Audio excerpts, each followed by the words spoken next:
Universe Duchess. Perhaps. But, yeah. Let's, take a break from, constantly winning. Getting too tired of winning all the time, so we need to mix it up, play something different. We had a good time with Long Live the Queen, streaming that, and let's check out this effective sequel and see how it goes.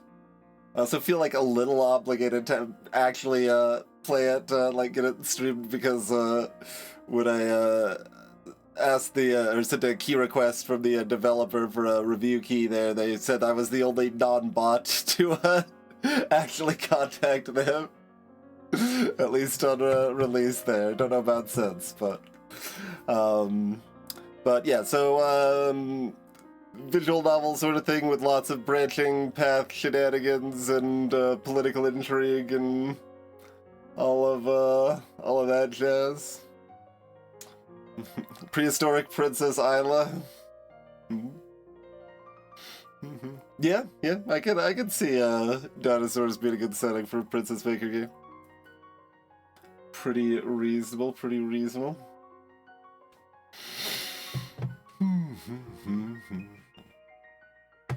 But yeah, let's take a look at Galaxy Princess Zorana. Zorana sounds more galactic, probably. Greetings, Chronometrics! And thank you for the almost metric year of support.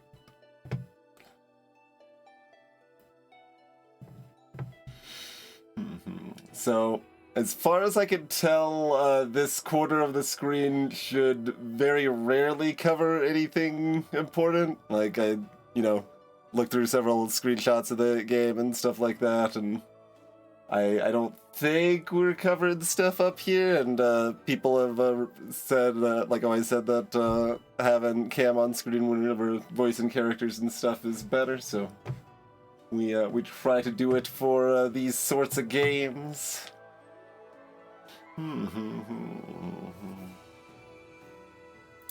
Secret hints that tell you the right answers all go in that corner. You're not supposed to let the other viewers know that I'm savagely cheating. Greetings, Toad.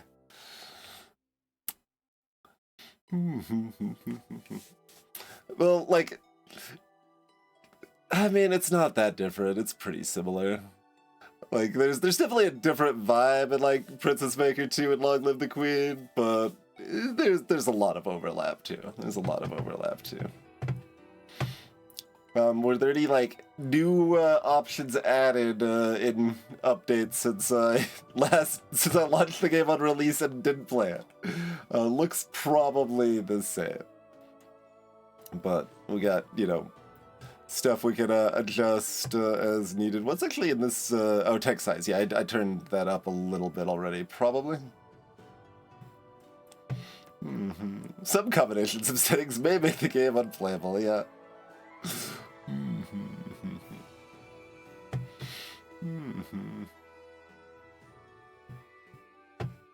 Yeah, that's fine.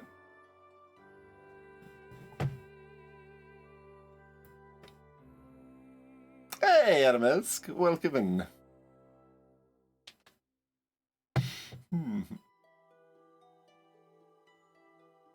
Yeah, sort of, but not often in the bottom right. Like there's like one screen where it had semi-useful information, but like semi-redundant in the bottom right.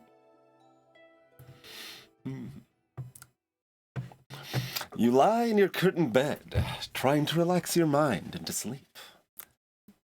Trying to move my chair uphill in this old house. Our mood is indulgent. What a rotten day.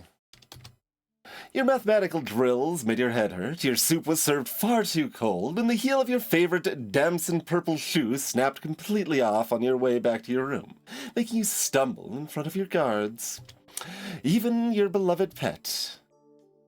Oh, we get to choose our pet. A cunning bionic hawk, a sinuous golden viper, or an all-consuming black blob.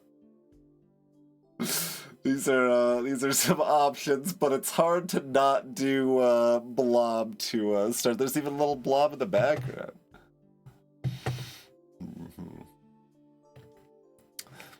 Ignored you during feeding time, as the blob is wont to do.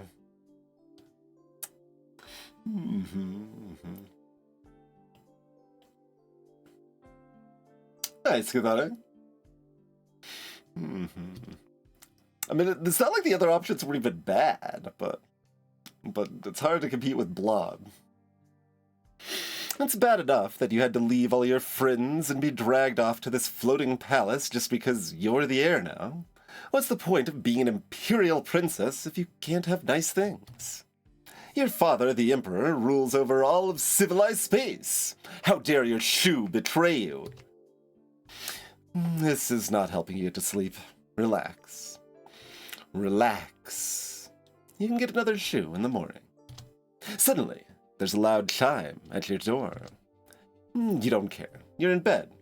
You're not answering it. To your surprise, your room lights turn on by themselves. Someone out there has the power to override your settings. Sadeo.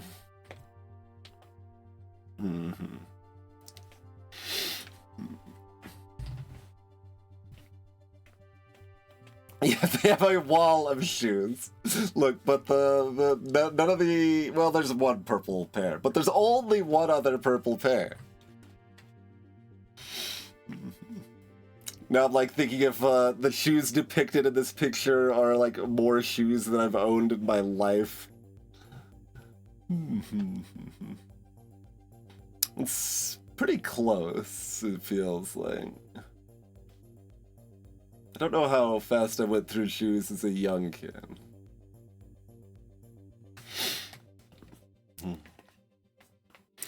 Your Imperial Highness, Princess Zorana, we are here to escort you to the cabinet room. Please rise and dress at once. All right, we're indulgent heir to all of civilized space.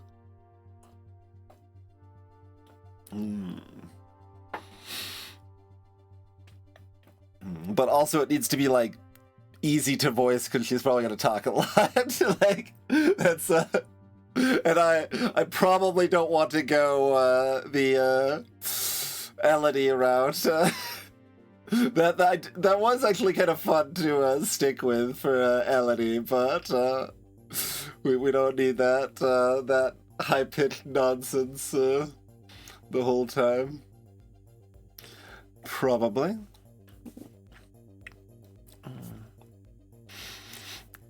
Go away! I'm sleeping! It is an emergency, Your Highness. It's your father. Whatever my father wants, he can tell me in the morning. Princess, your father is gone. What? Compliant. I'll be right there. You make your way to a seat, still dazed. All around, government ministers, logotheteers? No, I'm adding an extra R there. Logothetes, and civil servants are shouting at each other in agitation. It doesn't seem real.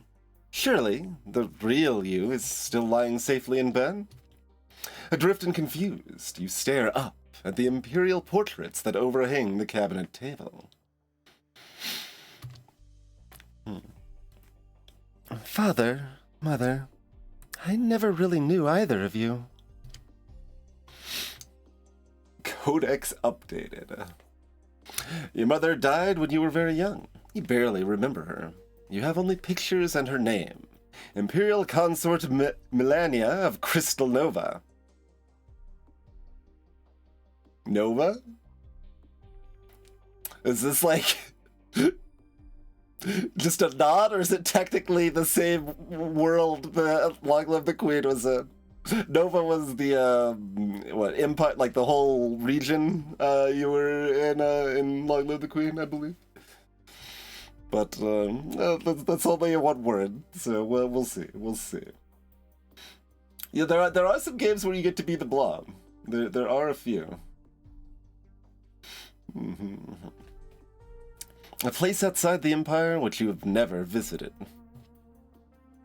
Emperor Dragosin was a busy man with no allowance for a child's demands. You were raised on the Mercan homeworlds by your governess and a series of boarding schools. You saw your father only at official functions, from a distance. You've only been here in the Heavenly Palace for a season, learning at his side, and now... Speak at one time, or we cannot hear ourselves think. Mazarin, you are His Majesty's shadow, sworn to defend him at all times. How can you not know what happened? Were you not at his side? A male Miro raises his head.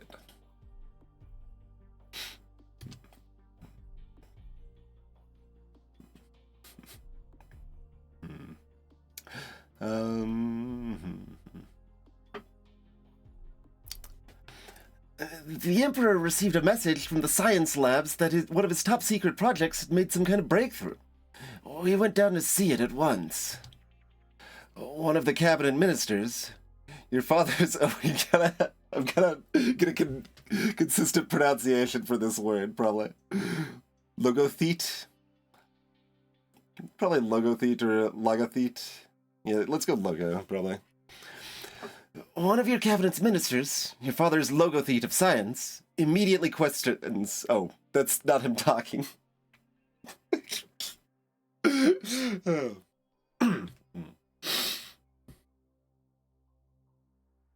They're the normal ear place. What do you mean? One of the cabinet ministers, your father's Logothete of science, immediately questions... What manner of project? It does say at the top who's talking, and then it doesn't have it when no one's talking. The researcher was attempting to create short-range personal warp fields. The assembled ministers break out in shouts again with cries of "Impossible!" and "But the physics!"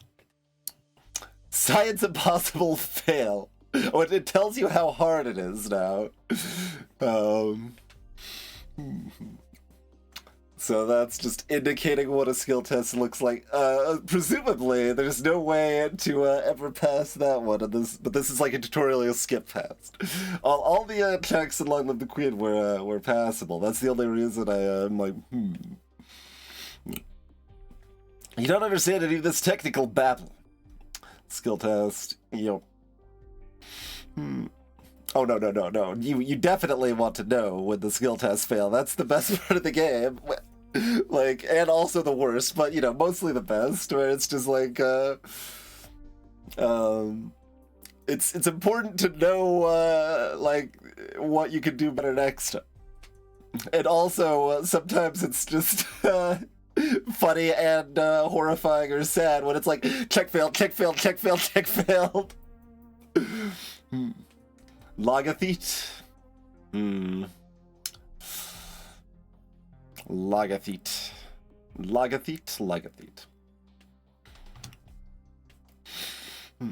Any schoolchild knows the basics, though. Only very large ships and structures like this palace can travel through warp gates to distant parts of the galaxy.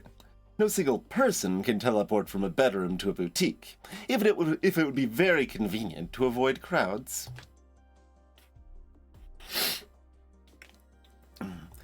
We went to view the equipment and speak with a researcher. Dragosin sent me to another lab to check on some readings. He is my first loyalty, so I obeyed without question. Then I heard the sound of an explosion. I returned to the lab to find that the equipment was destroyed and the researcher and the Emperor had disappeared.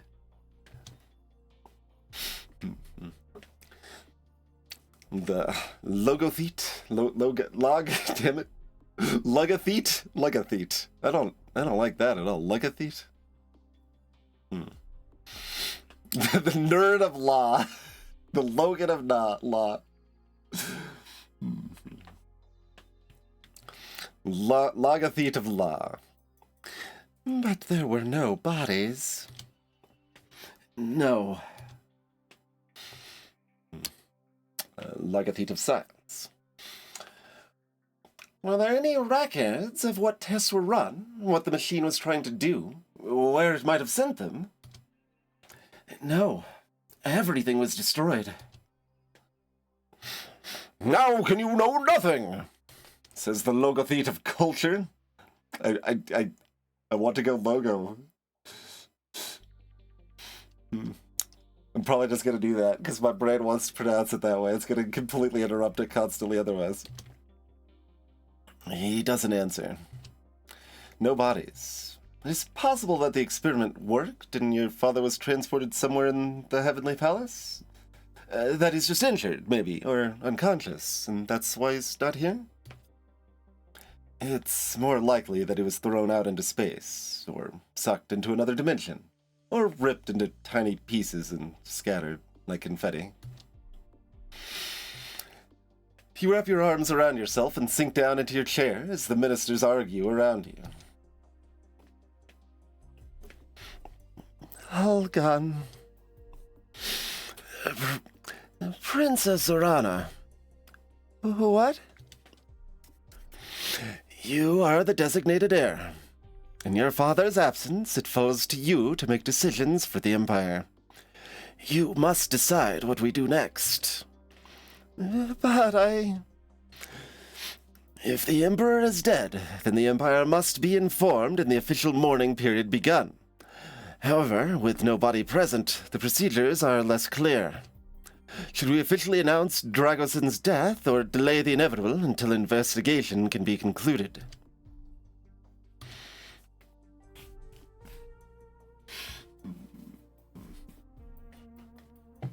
Logoth Eddie.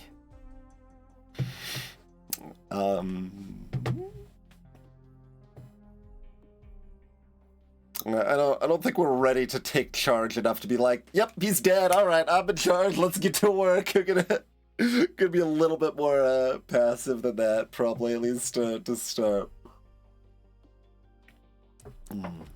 Delay. It's the middle of the night and no one's sure what's happened yet. Maybe there are clues we haven't seen. There could still be hope. There's no need to rush.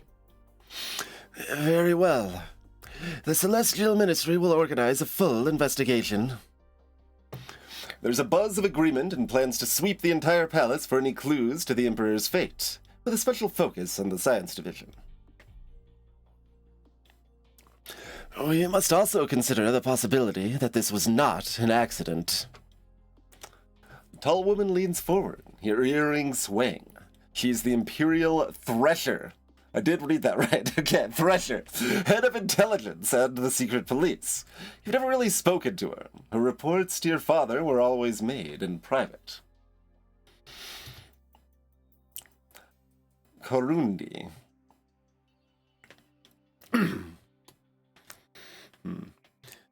If it was well hidden.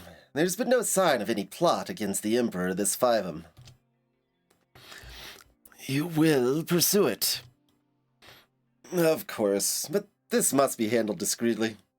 We don't want the word to leak that the Emperor is missing, especially when we don't know the truth. There could be panic, chaos.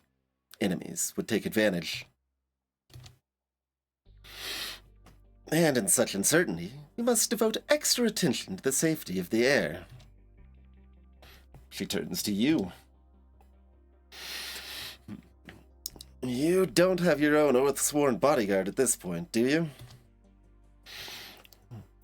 No, just the regular guards.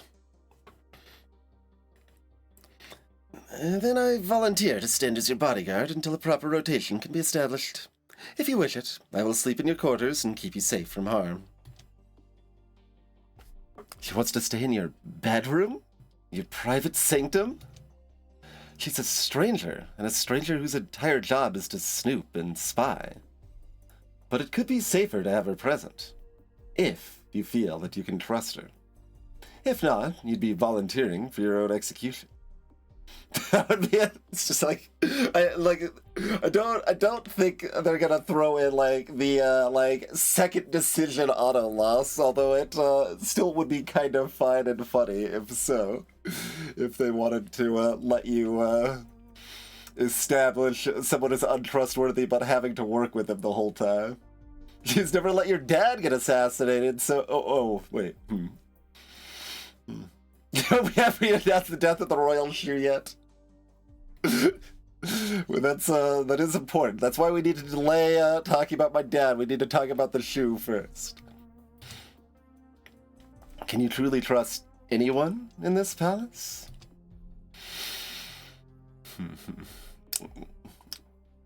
She's got kind eyes. And a coin. And a jeweled blade of some variety. And depending on you count, up to 5 belts. Between 1 and 5 belts. There's a bunch of ambiguous city belts. And the sheath probably can't count as a belt, so...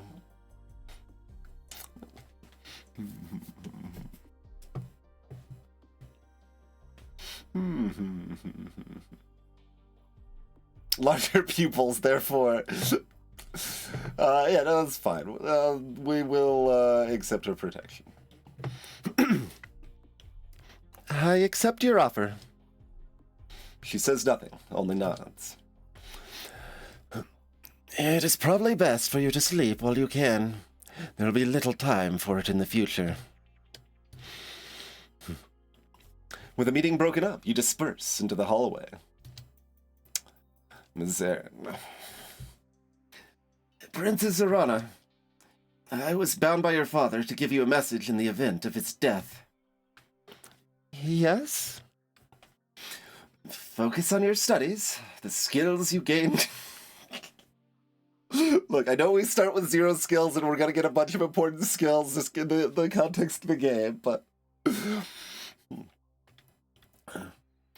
Focus on your studies. The skills you gain can never be taken from you, and they may mean the difference between life and death for yourself and the Empire.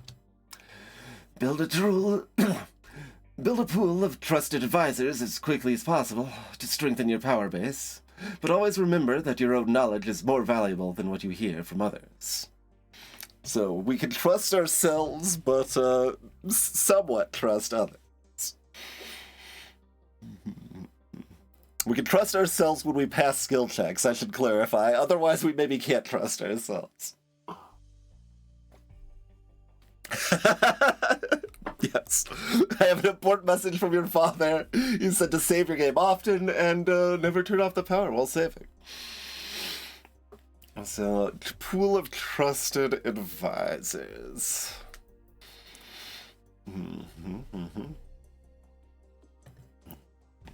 That's all? Nothing personal? No secrets? No final admission that he loved you? Nothing?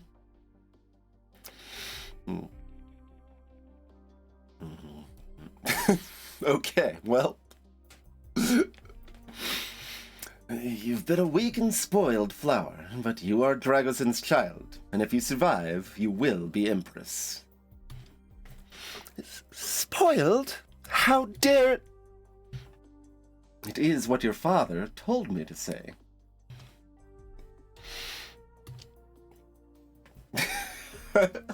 Convenient. Convenient, Mazer. Although, if you're, like, willing to tell me that to my face right away, that actually makes me trust you more, even if I don't like you that much. Like, it's interesting. Interesting. The pH of the approval or star pull. Learn quickly. He walks away. Here you are, in complete control of your own life for the first time. What you choose to study will give you the skills you need to become Empress, or else doom you to a brutal fate. You'll show them all. You have to. Determined. Once you've slept, you must choose your first set of classes and begin your journey. Zorana can learn many skills, some faster than others depending on her current mood. Yes. But yeah, as far as information, we start with a little hiding. We have some knowledge of hiding. Imagine that. Like, I imagine we're going to be spending a lot of time on this screen and conversation screens, both of which have nothing in the bottom right corner, so...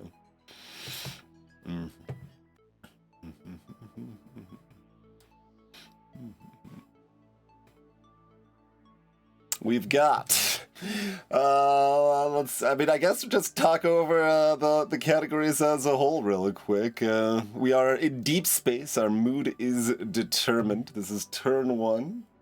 We've got, we can check our codex about our backstory lore stuff that we picked up early there. We've got rhetoric, etiquette, and deception in the interaction category. Visual, music, and dramatic in the arts category. Empathy, allure, and menace in the emotion category. Blade, chain, and unarmed in combat. Tumbling, strength, and reflexes in condition. Hiding, intrusion, and sleight of hand in stealth. Endurance, pressure points, and contortion in body control. Sports, hunting, and wrestling in domination. Survival, scouting, and terrain in environment. Like, how long are we going to be? I mean, I guess we're going to be on some planets at some point. Probably. Not just in space palaces. We've got ray guns, dart guns, and big guns. Which we already have some big gun skill. Was that our first lesson? Was in hiding and big guns? That's where you normally start, right? Dart guns and ray guns as separate things is curious. Piloting operations and layout in spaceships. Okay, yeah. Might need to be piloting a ship. Or fixing a ship or other things. Repair, invention, and demolition in engineering category. And determined means we've got bonuses to body control, condition, and engineering, and detriments to emotion and domination, and inability to learn the arts. We're too determined for music. But I've got some determined music on the playlist. I'm an American player, so therefore I get a bonus to big guns to start. Fair enough. I don't think hiding's an American attribute though.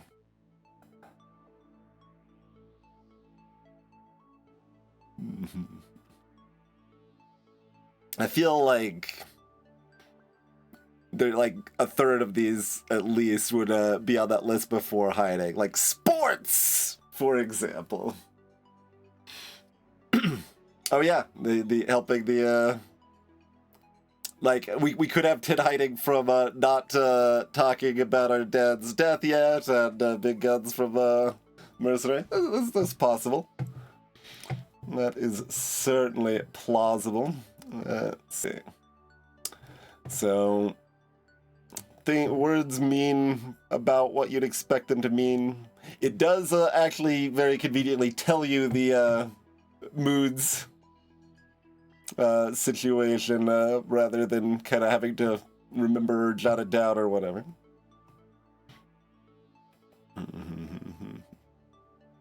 And bonus is 50%, so we'd get 15 on condition skills. Falling without hurting yourself. Parkour techniques.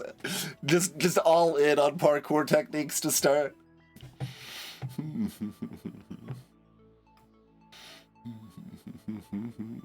Very useful in a fight. I mean, reflexes sounds pretty good in general. Got engineering. Fix problems with devices, improve their performance, connect them together. Building something completely from scratch, or blowing shit up. Or staying away when shit's about to blow up. Also important. Okay, yeah, that's useful. Useful. Parkour princess. Could be pretty sick. Ray guns fire beams that can be a gentle warmth to a deadly blast. Dart guns are projectiles. Could also, contain poisons. Probably usually contain poisons. Very destructive, but rarely convenient on the big guns. And, fit through small gaps or escape confinement. Doing a little, like Vulcan, is that Vulcan pinch or whatever, pressure point action? Resisting pain, staying conscious while injured. Traveling long distances, yeah. Everything sounds pretty useful. Oh, Princess Pitch. That's kicking it back pretty old school. Hyper Princess Pitch, I believe.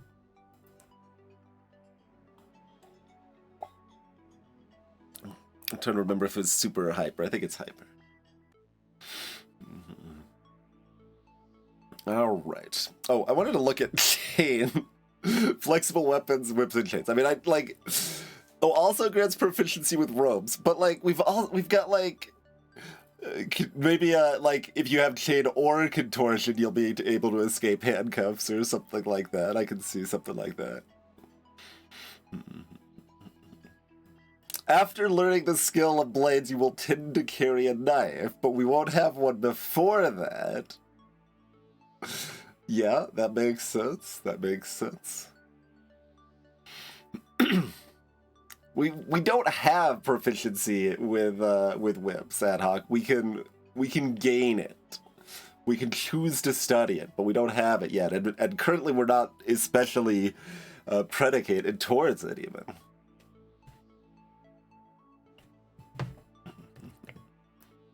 All right.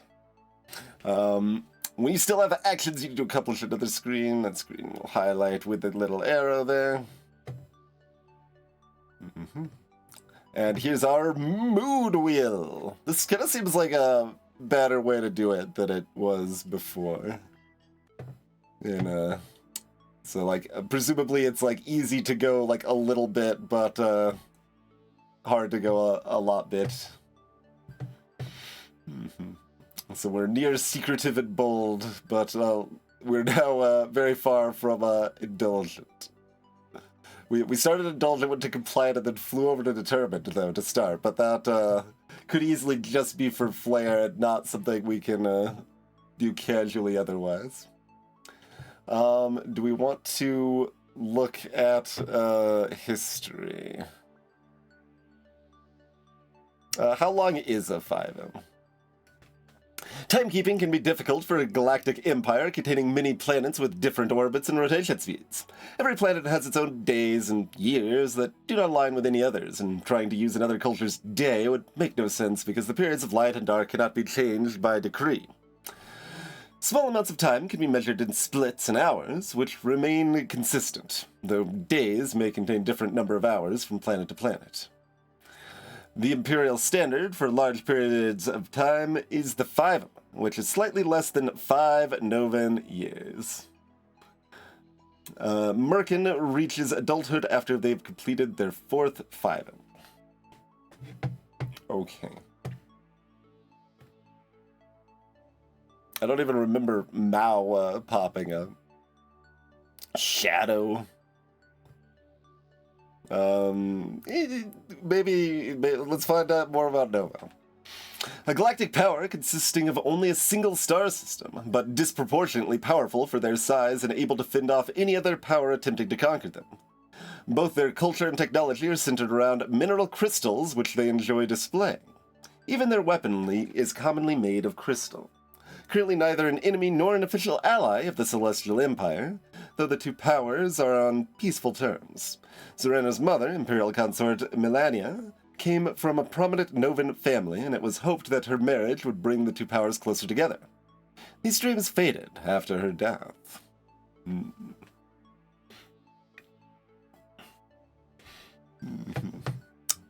All right. Maybe more of that later. What do we want to start? Do we want to spread out? We probably want to like focus some. Focusing a medium amount is probably good. Survive the history quiz dungeon, maybe. Could be.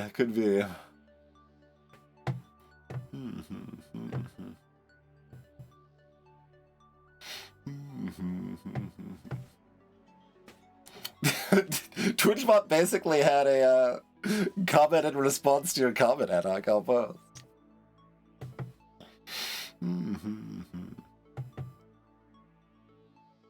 Yeah, we could start trying to like look into invention and demolition, which would let us potentially start investigating what just happened. We can immediately start getting ready for a long journey, and like we've been told we're not going to be able to sleep much. Just start doing that, or just start being like, you know what? I like being able to react quickly. Just seems like a useful thing in general. All of these seem reasonably useful. Kind of.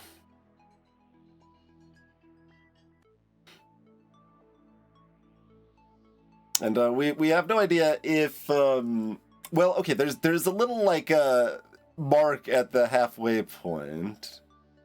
So there might be a similar mechanic to Long Live the Queen where like you needed 25 in each of the 3 in a category before you could go over 50 in any of them. Everything into minutes. It doesn't matter that we can only get 5 of it right now. Just everything into minutes right from the start.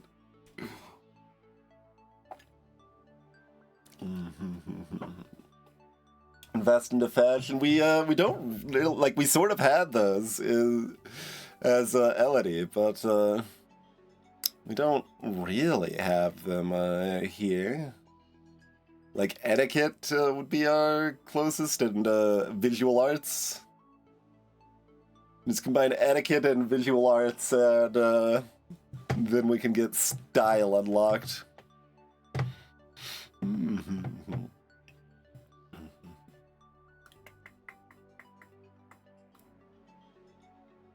Alright, well, I mean, I don't expect to immediately be kidnapped.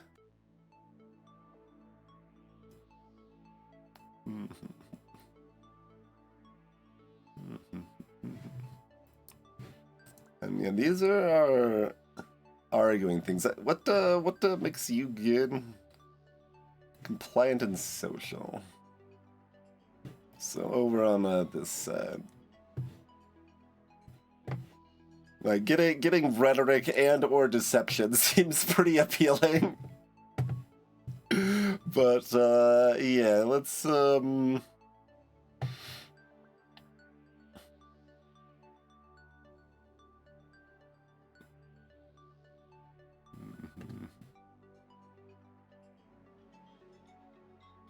cautious.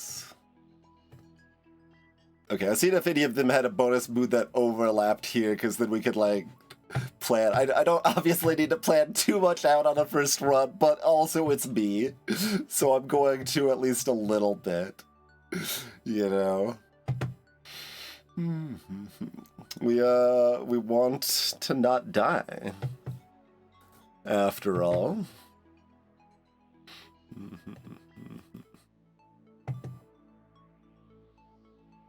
We need to immediately know how to give someone a nice massage, maybe. Maybe that's what we can do with pressure points.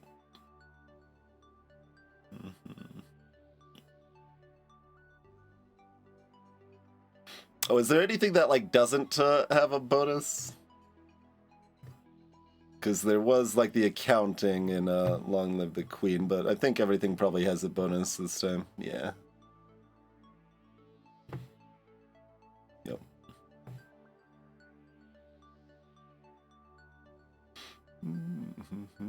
I don't know, reflexes sounds too good. Like, I kind of want to go in the same category, but, like, these sound more appealing.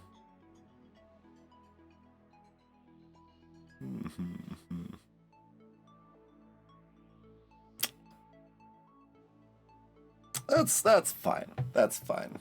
It's just parkour.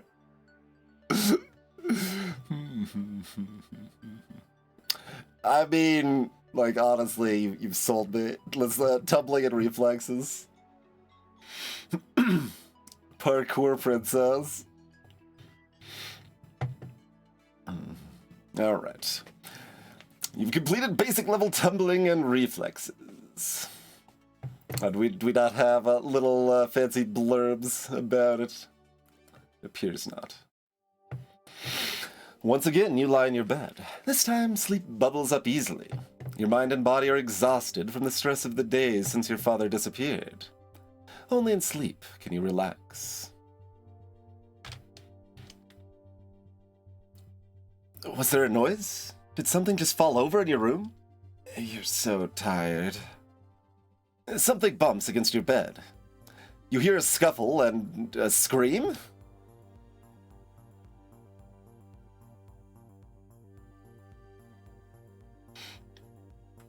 Do we immediately die if oh well no, we at least have some checks. Like if I have blades or reflexes, I might be able to respond if she's not here. But are they already looking to assassinate me before we've even started? Yeah. Exactly. You're the queen now. All right. Gymnastics time. You activate the lights to find Kurundi crouched over the body of a Hurken woman, freshly dead. Her blood is smeared all over Kurundi's clothing. Just matter of fact, that's... Yep. Apparently, this isn't that uncommon of an experience. The assassin has been dispatched, Your Imperial Highness. Thank you. We'll remove the body and investigate her connections. I'll have someone clean up the carpets in the morning. You watch in silence as Kurundi and the guards carry the mysterious woman away. She was strangely dressed for an assassin. She looked much more like one of your father's concubines. Why would someone like that want to kill you? If Kurundi hadn't been here, ... we would have had a check. How are you supposed to sleep now? Mood cautious. Every turn, you will have the opportunity to interact socially with characters who are present in your current location.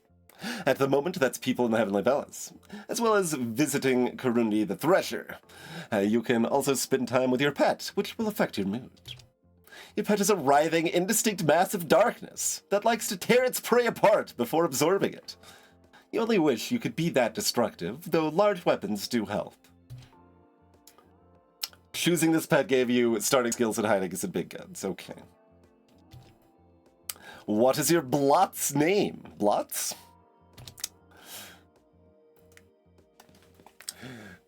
Giblet, Amoebus, Goo, a Malacron, Gidden Gagap.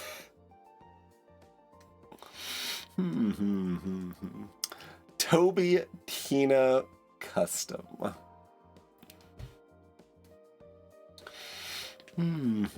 Hobo.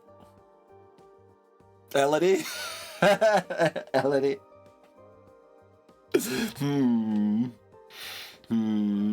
All three, honestly, Hobo, Gidden Gagap, and Elodie are compelling. These are compelling options.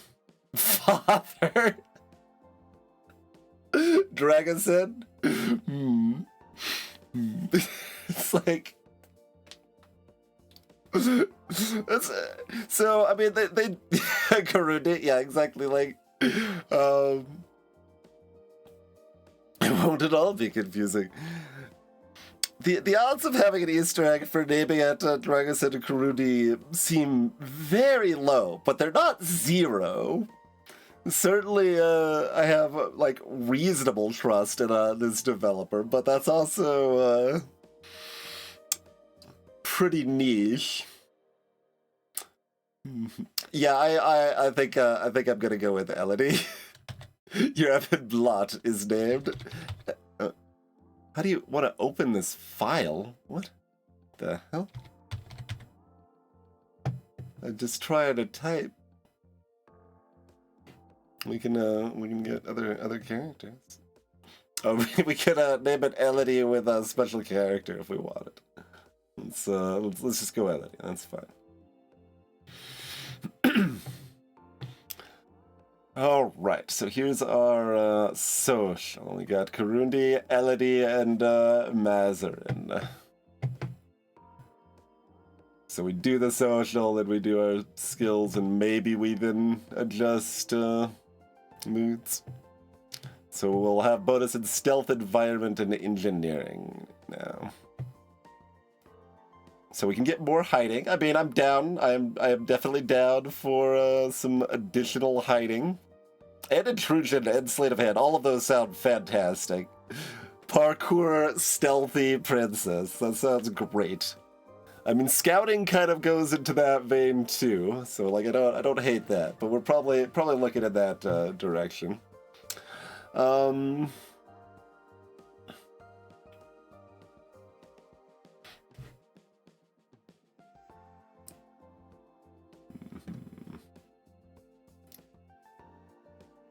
Oh, and yeah, I thought this was no, compliant essentially. Yeah. It was these two. Right. I was like thinking it was like the two around the one pointing left, but like both of these are pointing left, so that's why it's those two, not yeah, okay. I'm reasonably down to chat with all of these. Let's probably not talk with the blob friend first. Let's do something that'll be a little bit more informative, perhaps. Why not? It's cutie.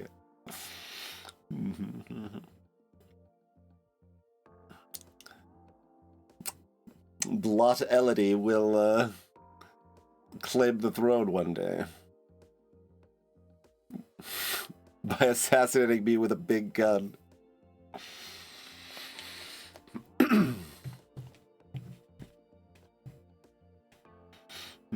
Elodie's the Shadow Chancellor.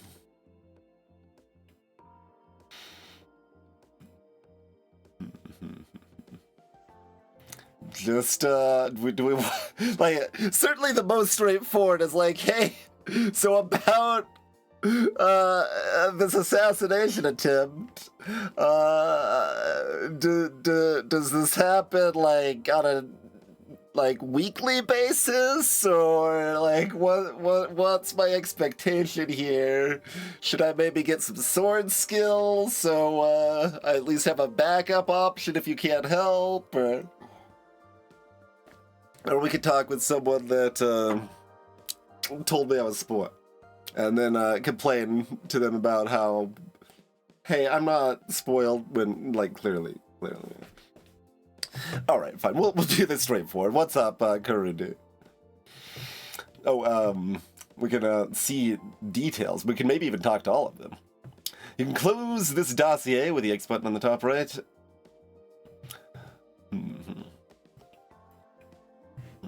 Grant skills. Oh, do we get like a huge bonus of skills from talking to or like choosing someone as our social pick for the day or whatever, the week?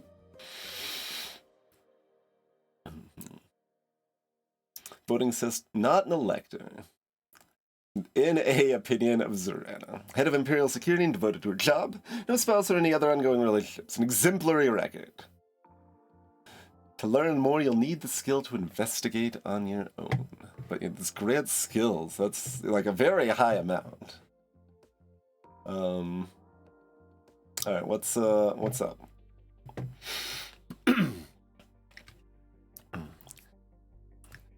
Good day to you, Imperial Princess Zorana. No, that's, like, she's a little bit more, like, well, she's between, like, she's serious, but, like, kind of used to it, so kind of laid back serious. But, yeah, but it looks like a dialogue thing. Okay, so we can, like, check in with the spy network, basically. My agents are not aware of any current threats to your personal safety. Well, that's good at least. What did you find out about the woman who broke into my room? Who was she working for? Her name was Esmarai. Thought that word was going differently, so I changed it midway there. Esmarai.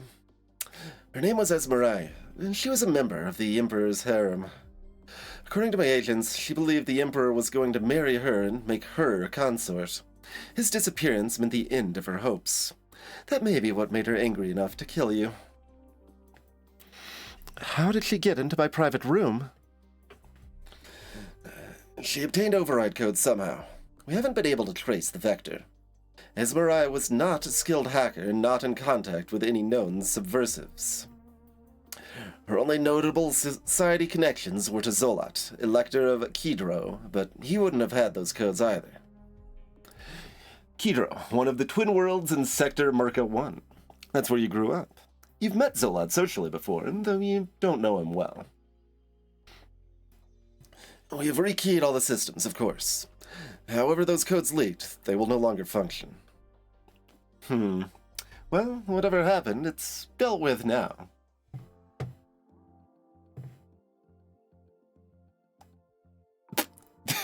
Just visit. Mood change negative? Oh no. You tear apart chunks of meat and throw them to the blot, watching them slowly dissolve in its blurbling grasp. If only it were so easy to make all your problems disappear. At the end of each turn, you can choose an activity which will change your mood. How do you want to prepare for the turn to come? Go back to cautious, maybe? I like the idea of doing some more hiding and like intrusion sort of stuff.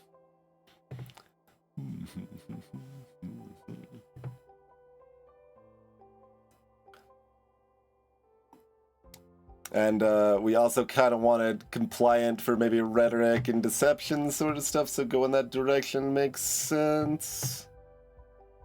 Otherwise, we've got arts and gunnery. Is where we've got here.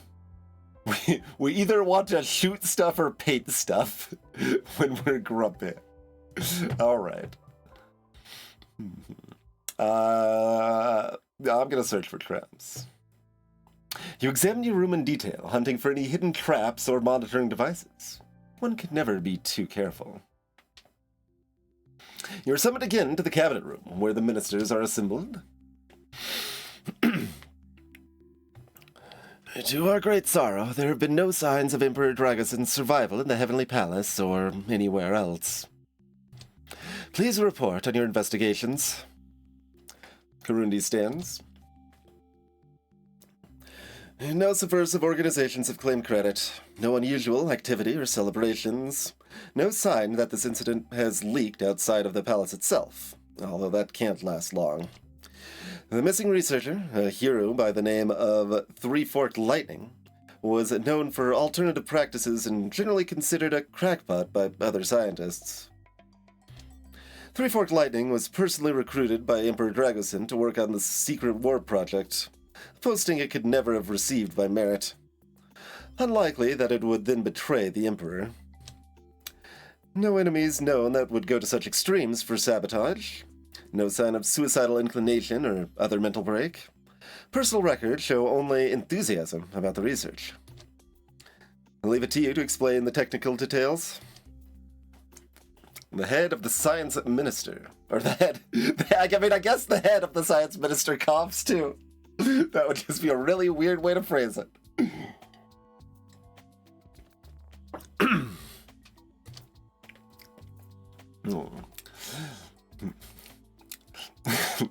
Alright, Science Lord. Are they gonna keep talking? I mean, they don't have, like, faces, so they're not gonna be, like, talking too often. Theoretically, I should be consistent with these. Maybe they just change positions constantly, though.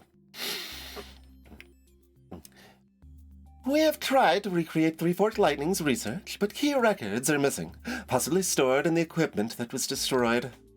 The only experiments we can trace create unstable warp fields that immediately collapsed, destroying the targets in the process. Nothing suggests it would ever work. It was madness to try. Other ministers speak up, but they all come to the same conclusion. Your father was killed by meddling with bad science. It was just a stupid accident. We are now honor-bound to announce the death of the Emperor. Wouldn't you agree, Princess Zorana? Basic etiquette fail.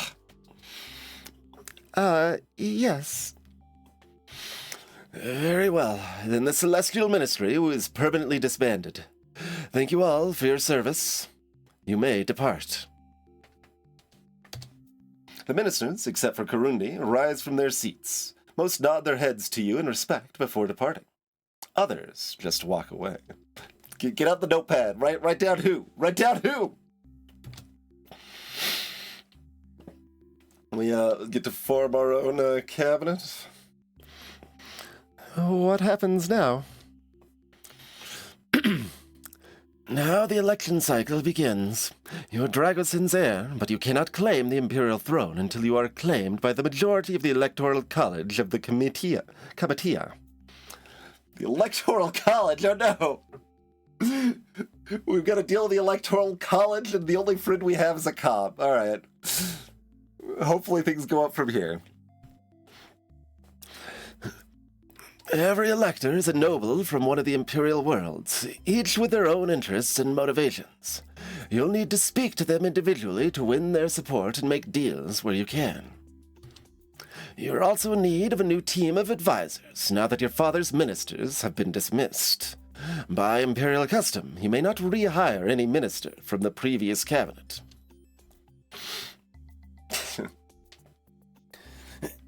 With certain exceptions. The Thresher will always advise you on matters of intrigue. The High Pontifex will always take the role of spiritual advisor, once you win her support. It is the same for your military advisor, the Star Admiral. The High Pontifex and the Star Admiral aren't here right now. They have too many duties of their own to stay in the palace all the time. You'll have to seek them out. You now have knowledge skills. When you have access to an advisor, you can use their knowledge as if it were your own. Advisors will also help you train your knowledge, but a bad advisor can lead you astray.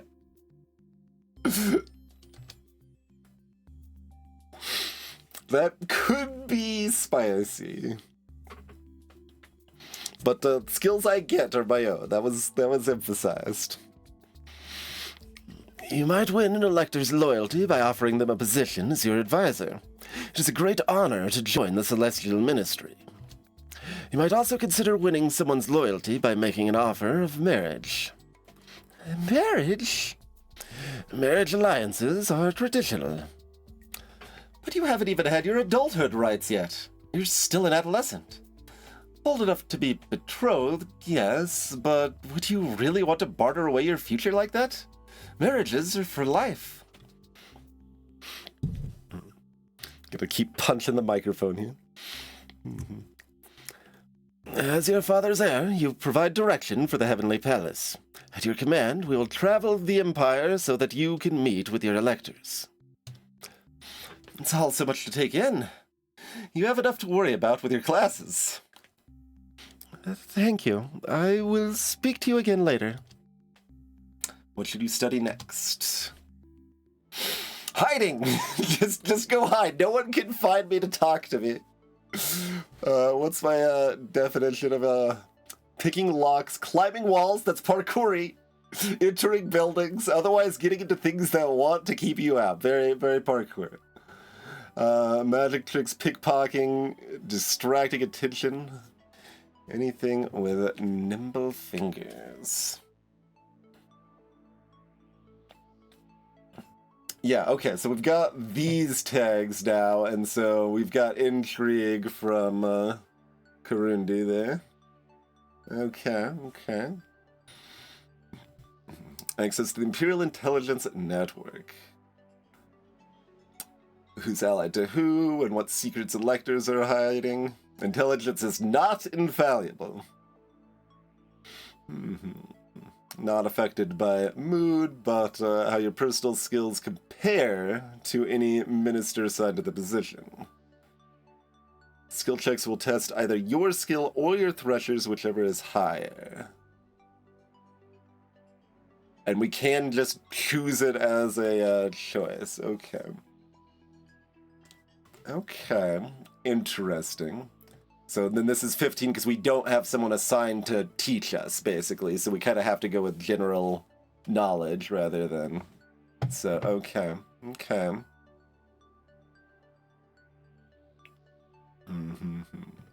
Knowledge not only of your own culture, but others that, useful. Bureaucracy, military, economics, galactic relations, history, science, media.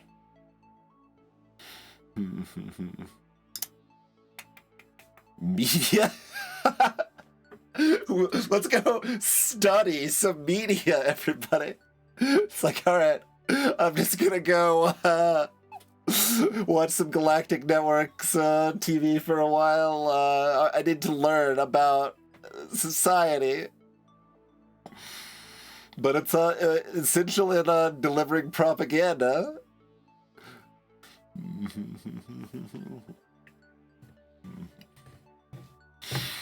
Oh yeah. No, I mean that's the good stuff, right? That like I want everything. Like everything sounds great.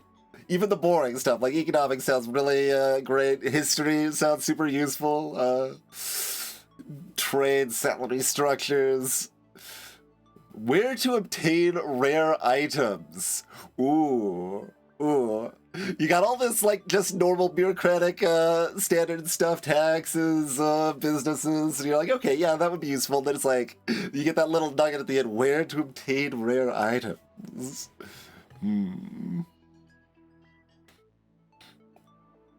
And then, like, this sort of stuff, like, you can, like, get good at yourself, or you can try to rely on your ministers, but they aren't necessarily to be trusted, and, like, and then if they leave, you don't have any skill in, like, science anymore or something. Yeah, okay. I'm seeing all of this. It's, interesting. I wanted to see, it's still just a 10. Great. I want, like, the little, like, kind of gimmick of getting, like, more and stuff you already have, and then it, like, more based on broader categories and stuff, and Long Live the Queen was just really overwrought and confusing, and, like, it was kind of fun to min-max, but mostly just, annoying. So, just having, like, 10 is still a level up, and we're getting, like, 10 or 15 each time. Like, that's much cleaner.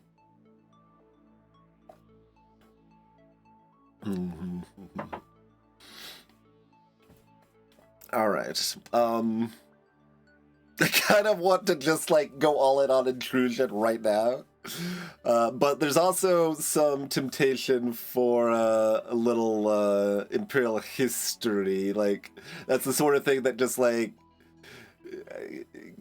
kind of like divinations almost in Long Live the Queen, right? Like. That's just like in earlier runs, having something that kind of gives me more knowledge of what the hell's going on is useful. But maybe we'll be able to like try to get a law logothete.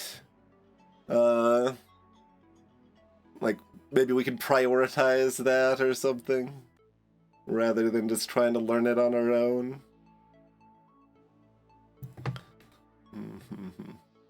So we can do the same thing twice. Yeah, like, let's just learn how to climb walls and pick locks. It's just like, it's like we were inspired. It's like they got our secret access codes. Getting secret access codes could be really useful. I should learn how to do that myself. We already failed the etiquette roll. We don't need any of that. But, like, the stuff around it's so good. Rhetoric, deception, like, that's great. I mean, etiquette's also good, but, like... But let's just go double intrusion right now.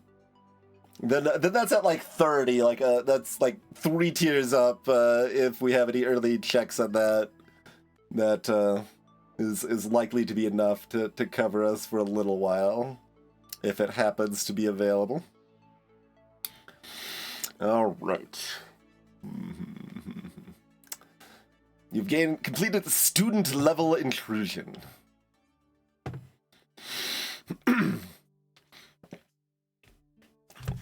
Princess Zorana, here are the regular status reports. You are the stack of papers with some dismay. The Imperial harem has been cleared. All of your father's former concubines have been sent on their way with appropriate gifts and thanks. Some will no doubt wish to return for the official funeral, but for now it's safer to keep them away from the palace. We don't need any further disruption. That's probably for the best. When is the official funeral? Certain ceremonies to bless the Emperor's passage have been carried out already, but the full state funeral will not take place until a new ruler holds the throne. Until then, the Empire is guided by his spirit. This brings us to an issue which requires your attention. Mazarin, your late father's shadow, has not yet carried out the ceremony to end his life, as honor requires. Bureaucracy and imperialism. See, we could have I told you there'd be immediate checks on history. I thought about it. I really did. I just want to pick locks and break into things.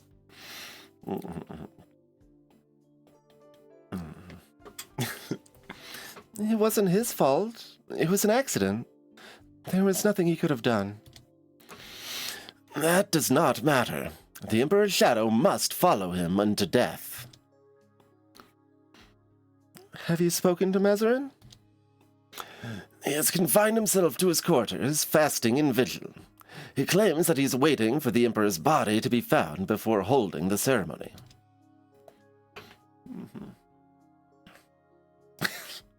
Said with a smile. Hard to cut your throat at your master's feet when the feet are missing.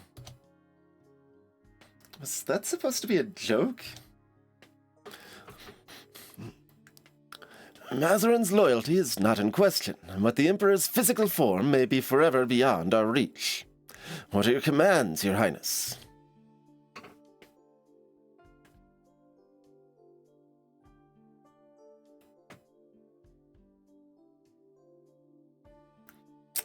I mean, I want to be wishy-washy, and it will be the death of me. It can wait for now. I'm sure Mazarin would rest easier if we could find the Emperor's remains. Until we have final proof of the Emperor's fate, or a new Emperor takes the throne, it is not a dishonor to wait. Very well, then. You gather up the papers and hurry away to your room before you can be presented with any more problems. In your room, you check your messages and discover that you've got mail from some of your school friends. Of course you do. They send their condolences about your father's death. Of course, the news must be reaching across the Empire by now. It's been a season since you've seen any of your old friends, since your father called you away to the Heavenly Palace and named you heir in your brother's place. At school, your two dearest friends were Kishinia and Vasily. Kishinia loves gauzy dresses that blow in the wind and makes her look like a dramatic heroine. She's fascinated by rumors of magic and alien powers and knows more about your Novan heritage than you do. I think it might be the same Nova. It might be the same Nova. Crystals, magical history. deep lore. It's still pretty vague, but...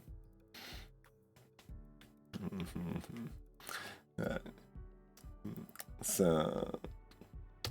Kishinia was also a far better student than you were, especially when it came to computers. She loves finding out secrets and insists that the crystals she keeps by her keyboard gives her special hacking insights.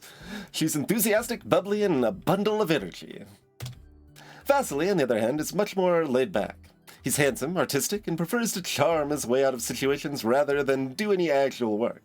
He's quite intelligent when he puts his mind to things, but he'd rather use that intelligence to have a good time. Vasily always had devoted fans following in his wake, and he was kind to all of them, but never seriously in love. As far as romance went, you had a crush on...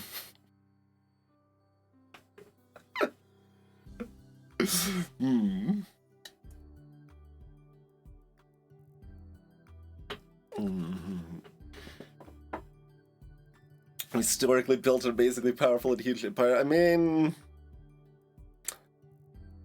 We've, built some, varied empires.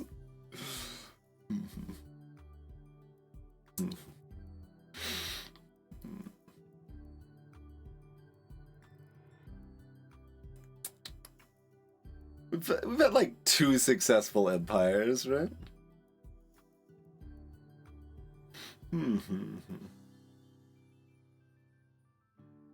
Hello, Cat.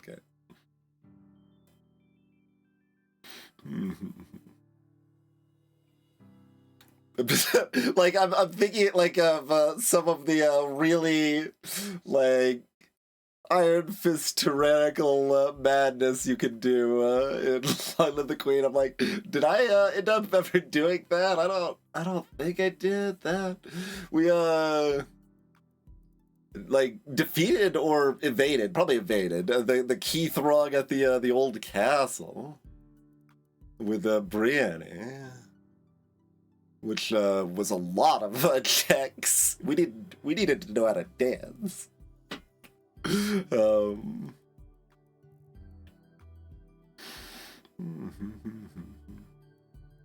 Anyway, present day, present time.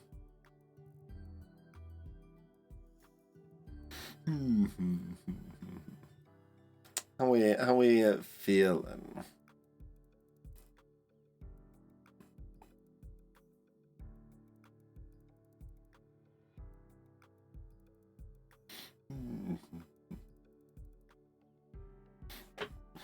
Nah, they were friends. Neither of them.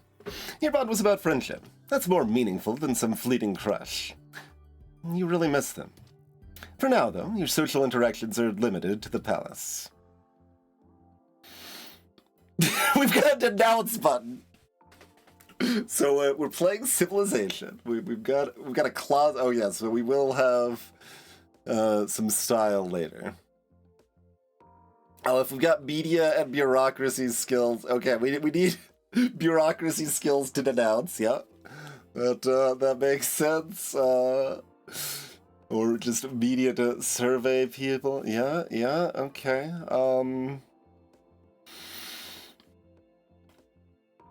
Interesting. Alright, well, I suppose we should probably go chat to Mazarin. Dragoson's shadow.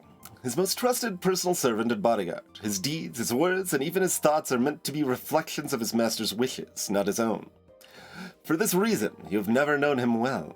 His loyalty to the Emperor is without question. Were it not, he would have long since been removed from his position and likely executed.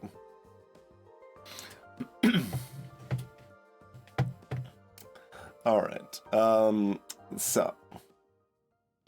He stopped by Mazarin's quarters to try and speak with him, but he won't open the door. Sadeo said the Shadow was refusing to leave his quarters and claimed he will not eat or sleep until your father's body is found. Perhaps he's hoping to meet his end that way. In any case, it appears he's not willing to meet with you. Okay, well...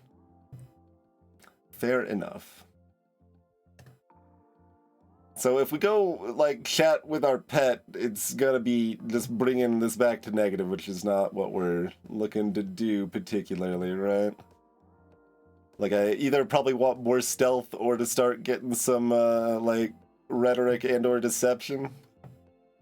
Is kind of my vibe right now.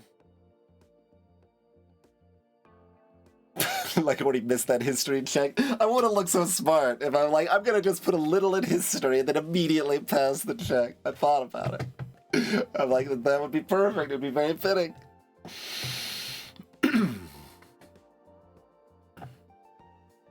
All right. Well, there doesn't seem to be any reason not to say what's up.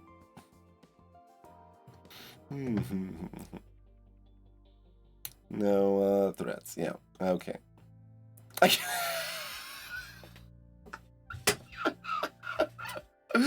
Make lists of enemies is how I move from cautious to negative. Yeah, I mean, like, that is kind of the overlap from cautious to negative quite explicitly. Yeah, fair enough. Review schedule. Sure. Give me what we want, like rhetoric or deception.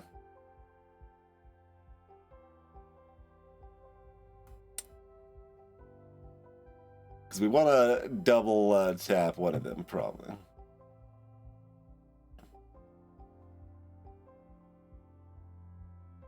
Both of those sound very good.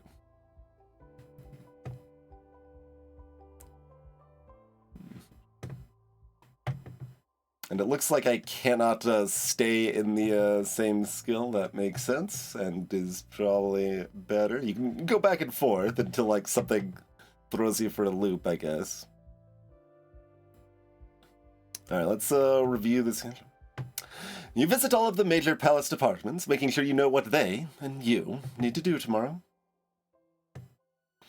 Okay, at the end of your turn, you can direct the Heavenly Palace to warp to a new location in the Celestial Empire. Let's travel each location to interact with their local electors during the social phase. Under each pinned location, you can see the votes up for grab in that sector. Yeah, okay. Got a bunch of empty circles, yeah. Right now, the Heavenly Palace can move only one warp gate jump per turn. Do we invent our own better warp gate technology? You can travel to any of the 4 points directly connected to your current location. And yes, no, in fact, additional movement can be unlocked with science! You can view more of the map by dragging with the mouse or by using the compass arrows. Yes. If you choose to stay put instead of moving, you receive a bonus social action on the following turn. So you can talk to more people in your location. There aren't many people to talk to in deep space, so don't do that right now. Yeah, that is fair. Oh, what's going on over here?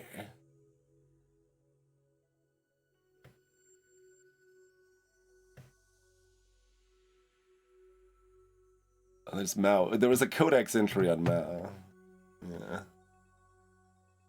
Like, there's like a million votes up for grabs, so it's certainly like, it's obvious to go here. But do we want to be a little bit more playful than that? Because you can go there and then you can stay there for the bonus action. Like, it's pretty good, but maybe we just like bum around over here a little bit. Like, it's a little too ambitious to like look at jumping over here. Like, if that's our plan, we want to be like probably going hard in science in like day one or whatever to get the bonus to jump over here more quickly, I imagine.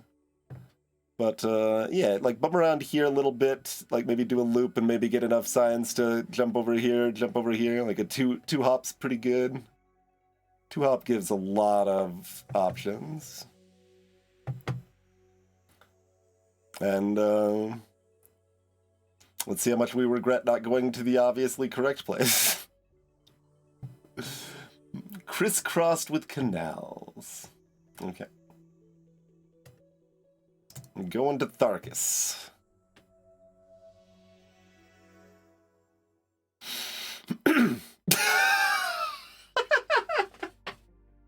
Well, clearly I chose wrong. Just immediately.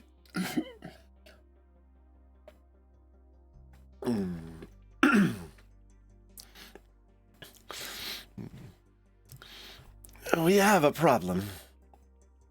There's always a problem. Mazarin has disappeared. What?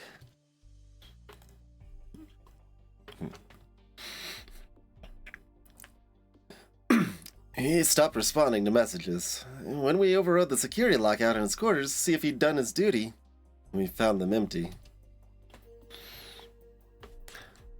How can an important political person, the Emperor's own shadow, just disappear out of the palace?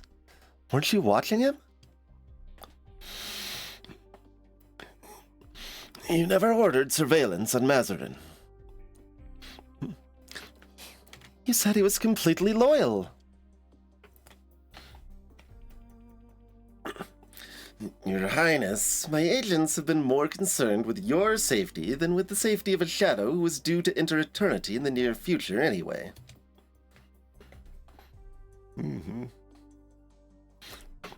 Well, did he die somehow?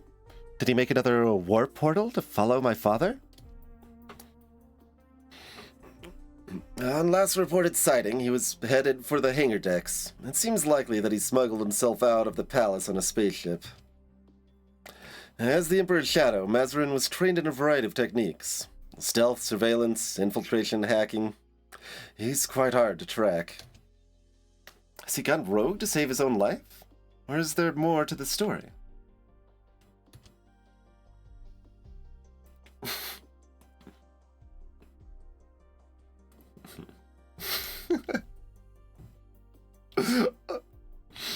All these are okay. And certainly a 2 is kind of the... We're kind of a little bit aloof, a little bit curious, a little bit forgiving is kind of our current vibe. So we're not going with 1 right now. But either 2 or 3 kind of fits our vibe.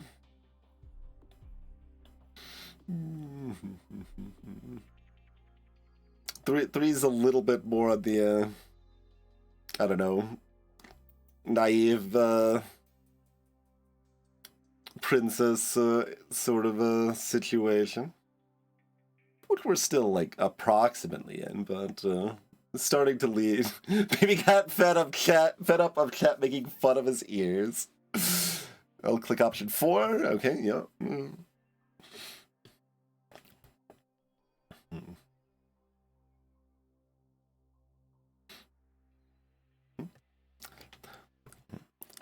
Maybe he found out something about the experiment? Maybe he's trying to throw himself through a warp gate to join the Emperor? If he took a one-man shuttle and flew it into a warp gate, he would be obliterated without causing any harm to the palace. Speculation.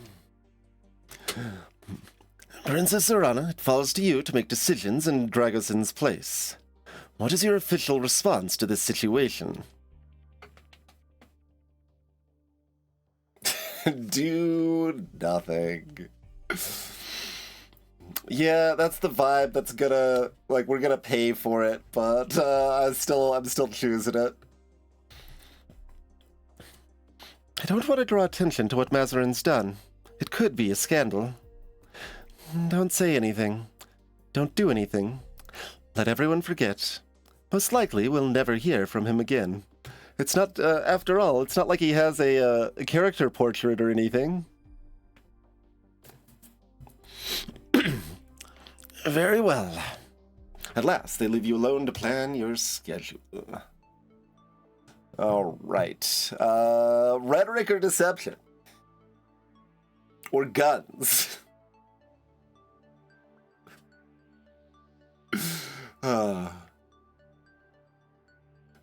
See, if there were something involving guns right away, would it be more likely at the epicenter where, like, everybody's killing, or a little further out? I guess I can see that both ways. But, yeah, we got both the time and, like, place, aspect now, so, like, that's kind of a curiosity on the, skill weightings and stuff, too.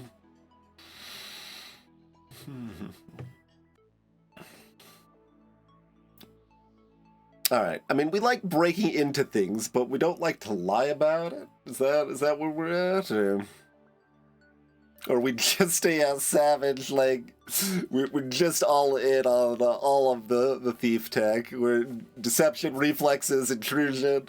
I mean, that is kind of the archetype we're heading down, if we want to. But, like, we've got flexibility. We can do whatever we want. We could even go etiquette now.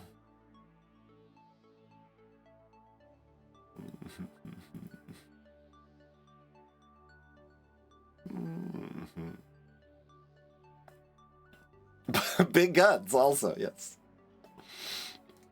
Both rhetoric and big guns seem useful for making people vote for you, yes. True statement. We're about to, like, start chatting with people, like, having some basic rhetorical skills seems pretty great. Let's just lean in on that, then.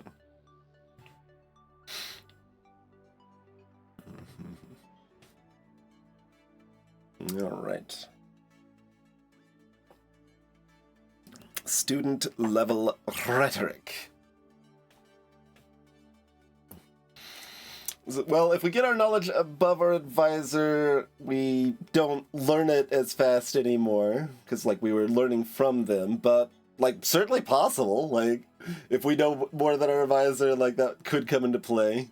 As a general thing, if whatever's higher, my skill or the advisor's skill, is what actually gets used in a given place. There are more messages of sympathy waiting for you in your mail queue. These condolences are labeled from your Novan family. What family? Oh, that's the sort of thing certain Novans would absolutely be on top of, pretending they were closer than they actually were, and then... You don't know anything about your mother's relatives on Crystal Nova. Since she died, they've never visited or reached out to you in any way, as far as you know. They might have sent something for her funeral, but you were very young and you don't remember the details. And are her parents still living? Does she have siblings? Do you have cousins? You wonder for a moment and then decide that it doesn't matter. Crystal Nova is no part of your life. You are dedicated to the Celestial Empire. It's almost an insult that they would reach out to you now, considering... Then it hits you. This message isn't from some unknown cousin. It's from your brother. Prince Vashkat, your older brother. Like you, half Merkin and half Novan. Unlike you, he held responsibility from a young age. He was named heir to the Celestial Empire upon his birth. He blazed a trail through the top scalariums and led his squadron in military service. And then he turned traitor, stole a fighter, and defected to Crystal Nova. Ex-Prince Vashkat has a warrant on his head if he ever dares to return to Imperial space. You haven't heard from him since. Spicy. All right.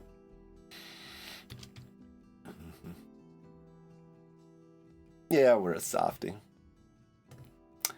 Your ages and different upbringings meant that you weren't as close as some siblings, but he was still your brother. He used to visit you on Kidro and tell you stories. He escorted you to balls when you were too little for a proper partner. More importantly, if he were here now, then you wouldn't have to deal with all these politics. Vashkat was supposed to be the heir, not you. But he betrayed the Empire and ran away. You don't even know why. You don't have time to think about this now. You're an Imperial princess. You're busy. What was the message? What did he say? When you enter a new inhabited sector for the first time, there's a beeping sound. That your social phase will be a reception to allow you to meet the local electors, but only when we enter it for the first time? Or newly enter it, maybe? Tharkus Prime, the still beating heart of a culture far older than the Merkin Empire. A world that died and yet was reborn from its own dust. The first great global Tharkan civilization reached for the stars and almost achieved them. But their hunger for glory outstripped their planet's resources. Their thirst for technology drained the seas and burned the skies. As the planet's heat grew, so did wars and plagues, but it was famine that finally decimated the population. What remained of the Tharkan race descended into barbarism, scrabbling for survival among the ruins. It took many hundreds of their cycles for rebuilding to begin. The second Tharkan civilization is slow, cautious, a careful shepherd of its resources, and excessively proud of its accomplishments. That self-importance creates difficulties with the reception arrangements. As you are not yet Empress, the Tharkan elite refuse to flock to the palace at your command, not without traces of notice and preparation that you have no time for. The Tharkan government is willing to host you as a guest planetside, but you are not willing to look like a petitioner, nor to cede the advantage of familiar terrain. At least in the Heavenly Palace, you have some idea what dangers you face. As a compromise, the three electors of Tharkus Prime have come in person to make themselves known to you, but without entourages. There will be no entertainment, no formal meal, no crowd, and nowhere to hide. Your guests are waiting for you in a small parlor. You mean I can't use my hiding skill to just hide from the electors? They're standing in a semicircle. All eyes are on you as you enter. Alright, we got some friendos. Your attendant announces their names. Oberod, an adult male Thero, standing proud in a gold-trimmed uniform. I don't know how to pronounce that. Recht? Right? Well, that would be more like, but like, the J is kind of going there. Recht, an elderly Tharkan man with a short and round figure, and Zorana, a no-nonsense-looking woman with Theron scales and wings. This looks completely bored. The other ones are at least, like, giving a little bit of a suck-up smile. They've got the watch. They got places to fly.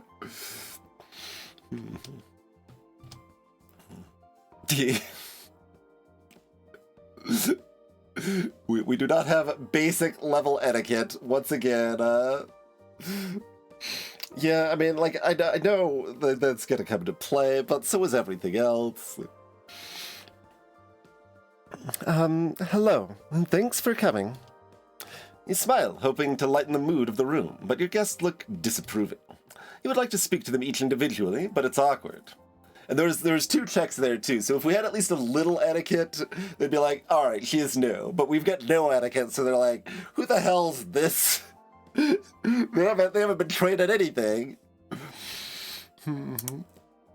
You'd like to speak to them individually, but it's awkward. You'd have to pick one to address first, and the others would be right there watching and listening. They might feel slighted. Oh, I've got enough rhetoric skill to address the group together?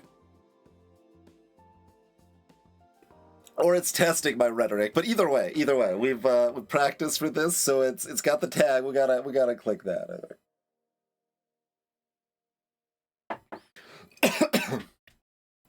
Address the group together.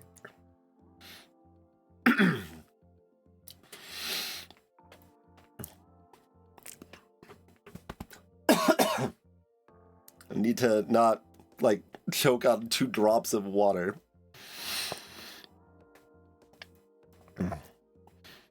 I am the daughter of the great Emperor Dragosin, who has departed this life. I am the heir to his holdings, titles, and responsibilities. The position of Emperor, however, is too important to hinge solely on the matter of birth. The Emperor is the Empire, focused into one body, and requires the support of the Empire. As my father's heir, I am the most obvious candidate to assume the throne, and my accession will ensure continuity and stability within the government. I am traveling throughout the Empire, making myself known to all electors so that you may judge for yourselves my fitness to assume the position. I will speak with each of you privately later, but for now, do you have any questions? Now you turn the spotlight back onto them. Any point they raise in their own favor will be heard by the others. The woman's wings twitch.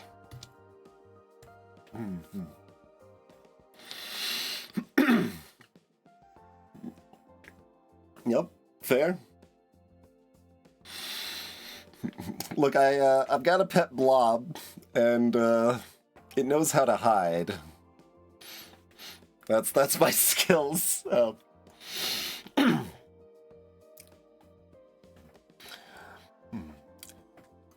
Your brother was the proposed heir until quite recently. You are very young, and you have not been active in galactic politics. What are your credentials? How are you qualified to rule an empire?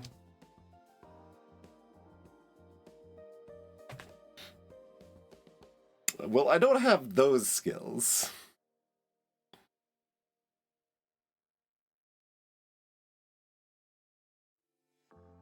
So we have some idea of what's being tested at least some of the time now. Okay. I don't see a lot of need to try and fail. Like, we're probably better off just being like, hey, I know I'm new here, I'm learning. Which is not exactly compelling, but probably more compelling than an obvious lie, so... I have not taken an active role in politics up until this point, no. That is because I've been prioritizing my education at the finest academies on Kedro, as my father wished. Learning is a lifelong goal, not something to be completed and set aside. My priorities have changed with the situation, and now I have tutors and advisors to learn from. I promise you, I am not idle. Zara sniffs, visibly unimpressed. Oberon puffs up his chest, the metals on his uniform glinting.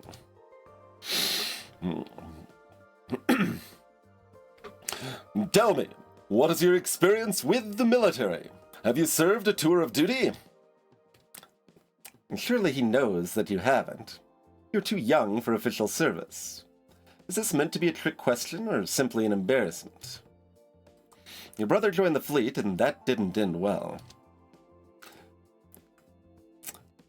Oh geez, if you have a really high military skill...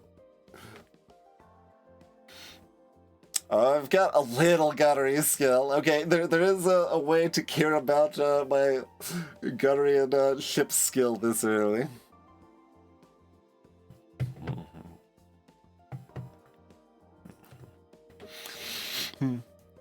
I am, of course, too young for military service as of yet, and my duties to the Empire may not allow me that freedom in the future. Of course, I understand the importance of the military to the safety of the Celestial Empire. That is why I rely on experts, such as the Star Admiral, to advise me. Oberon looks unimpressed. That's slant eye. I mean, that's, You know how to talk like a reasonable talk, but it's still just bureaucratic enough no one's impressed by it. Like, honestly, considering how short of a time you've been as the heir, and you've just been kind of farting around for the most part, I'm a little impressed. You know more about the situation than I expected you to, Princess, but... Rate clears his throat, then presses his hands flat to his sides. We know very little about you as an individual. If I might ask, are there any forms of music you find particularly enjoyable? Oh no. Don't have basic musical skills. I could make them not unimpressed, but not impressed if I had basic musical skills. You've never really given much thought to music beyond the latest pop sensations on Kedro. Somehow you don't think the electors will be impressed by the singers your old schoolmates thought were to die for? You've heard of a few famous composers from Merkin history, of course. Would that do?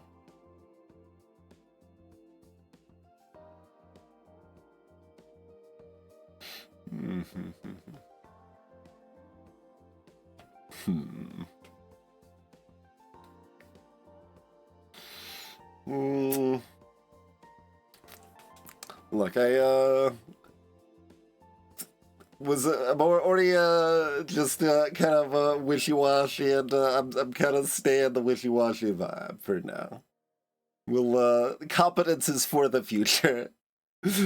Future Zorana might be competent. Currently, we're like, yeah, music's good. No, I'm not very musical. A pity. And now, perhaps, some refreshments? At your signal, servants enter bearing trays of light beverages and exquisite cheese. The small talk must continue, but the pressure will now be less. You need some time to think before you can decide how they feel about you. Now that you have met the electors of the region, you can contact them privately during future social phases in the sector. Okay. Yeah, exactly, Kitchener. Botch it horribly, botch it somewhat, or admit incompetence. Yeah, that's... seems to be the situation a lot of times. Can I... Okay, we can't, like, click... Oh, it does. Okay, yeah. So indulge... Oh, well, if you gave me one more day, I could have had some art skill. I probably wouldn't have taken it. Plus emotion. Oh. Yeah, no, those are great. Let's throw down on some random empathy, maybe. We should also throw down on taking a quick break. Thanks for hanging out. See you back in about 5 minutes, everybody.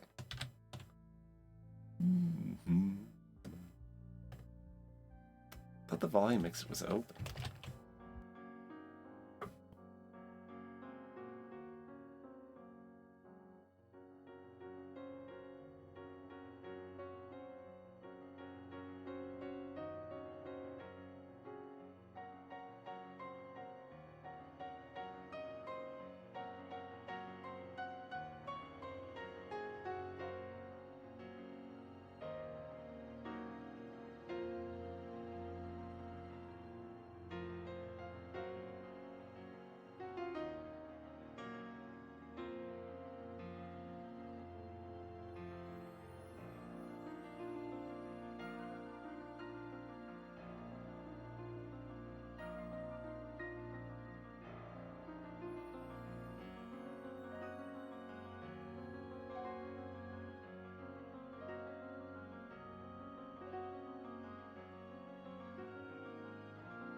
This music seems like it would probably be appropriate for happenings in this game, but maybe not quite yet.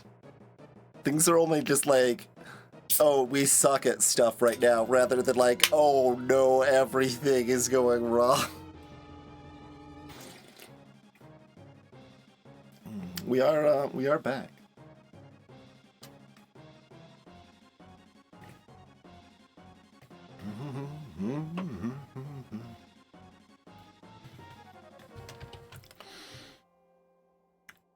All right, that's the scene, right? Okay. All right, so yeah, we didn't dislike Indulgent. I'm down for that. Kinda. Oh, there's actually a plus emotion there and there. If you wanted to go heavy in emotion, you got it over there.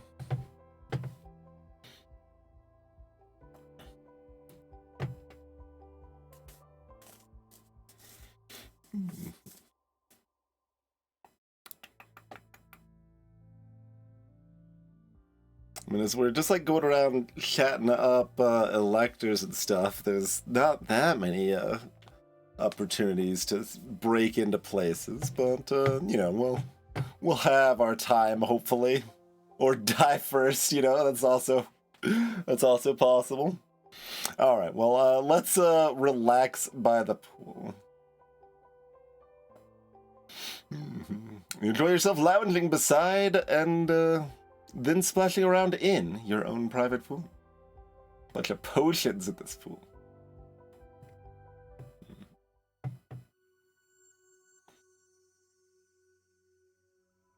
All right. So we should presumably stay put and chat here for a little bit. That just seems logical. Your screen is chiming insistently. Someone in your contacts list is trying to call you. Is this a school friend or someone else? We blinked at the same time. Hello? Yeah, it is Vasily.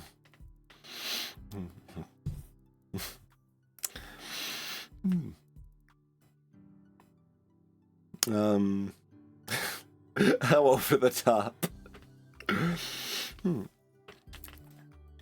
Hello, Zorana. Oh, hello, Vasily. Kishinia pushes her way into view. Zorana, we're here to support you in your hour of need. Well, we're not here yet. I mean, we're here, but we're not there here. But we could be if you want. What? What she's saying is that we would like to visit you in the Heavenly Palace, if that's not an imposition. You shouldn't be all alone at a time like this. And you shouldn't have to deal with entertaining us or trying to look the right amount of sad if that's just more stress for you.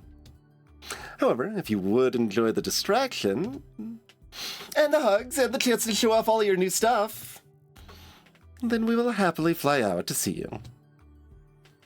Do you want to see your friends? They at least don't want anything political from you, probably. I mean, at least one of them probably does, though, right? But you're still pretty overwhelmed with everything you need to manage here. Do you have time to play a hostess?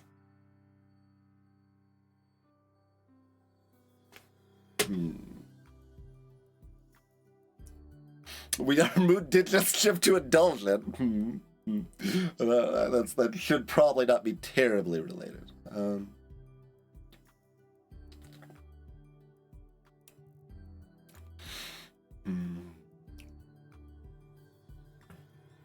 I feel like my skills are not a big party direction at present. The quiet visit vibes seem pretty reasonable.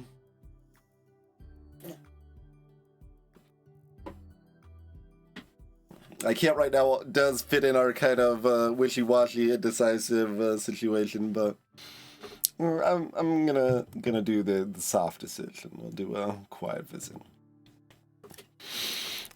I would love to have you visit, but it may not be that exciting. Everything's in turmoil around here. That's fine. We're happy just to be with you. Thank you. We'll see you soon. Okay. Like, how long is it gonna be before I get other friends? I don't know. Or other guides, rather.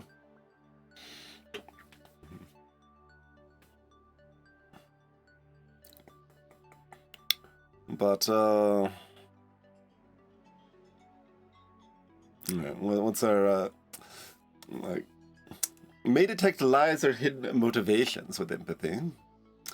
Understanding what others find appealing, useful for flirtation, friendship, fashion, and marketing.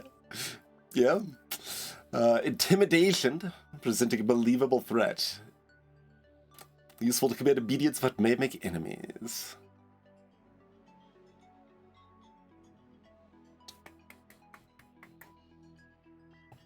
All right.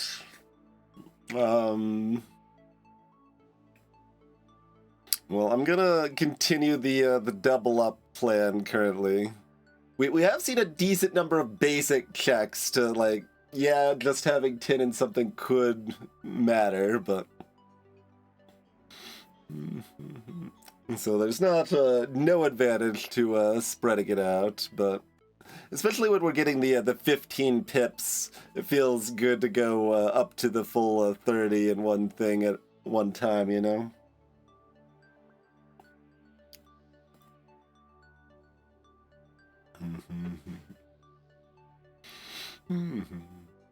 Making things visually appealing.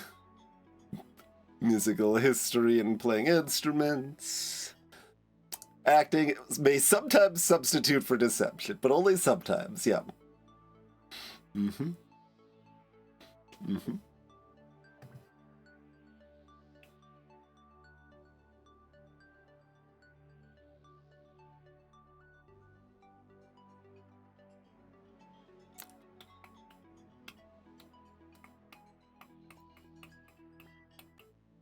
That, of course, that starting little bit in Big Guns, it's like, like, was that enough to at least, like, pretend we want to go into piloting in the future or whatever? To impress the general? Probably not. But it could have been, because it's still early. So the requirements might be low. But it was Gunnery plus spaceships, right? If you're going to do Gunnery plus spaceships, we're not just requiring 10 total, probably? I don't know. It could, though, because it's early enough. But anyway, do we want to double up on empathy or allure?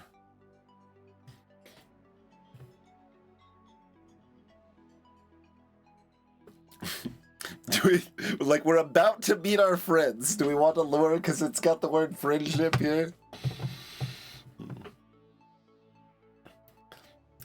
Empathy, I'm liking a little bit more long-term, but...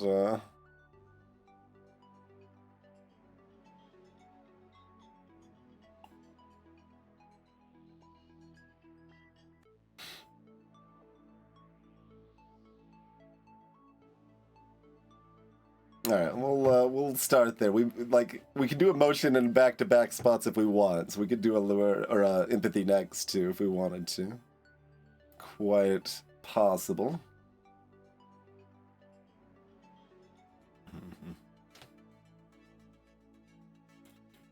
All right, we are student level in allure.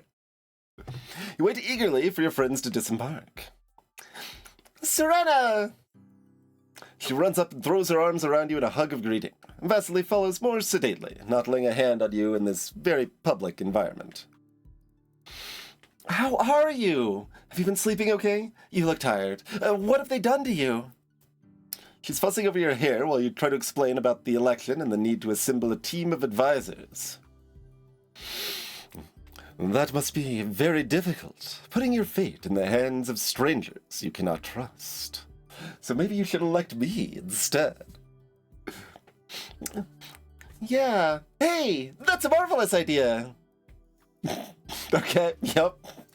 She's actually gonna propose the idea first. What is? We could be your advisors. I know a lot about other galactic cultures, and Vasily knows all about art and stuff. And then you'd have people on your team that you trusted.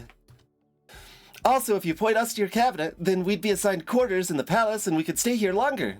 Otherwise, we could only visit for a treecan. Treason? Servants. Look, yeah, you plied it and Kashina just vocalized. I don't know. Don't decide anything right away. We'd be happy to help, even if it's only for a little while. But you have many responsibilities. If you want to make those plans, we can talk later. So Vasily even does put it as, like, it could be a temporary thing. Like, we'd at least be good to have some advisor that isn't nothing. Something's better than nothing, and then, but, like, would they then, like, come back for revenge if we kicked them out for a more competent advisor later, or? That's right. For now, you need to show us around your palace. Okay.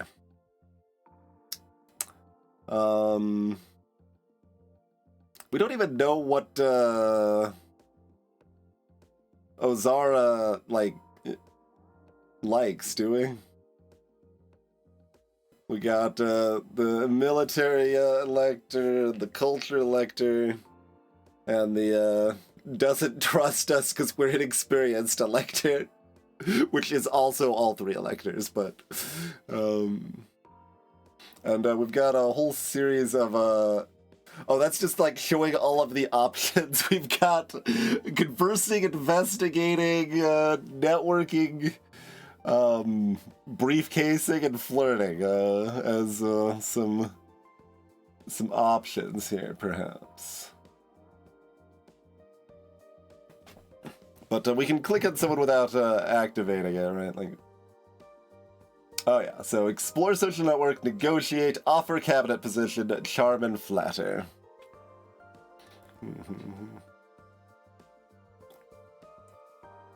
We can analyze their voting history if we've got a background in history, yeah. But we'd have to spend time investigating the background here. So, yeah, I mean, that's gonna be the same for all of them, of course. Offer cabinet position or computer lesson. And we do know a little bit about their background, of course.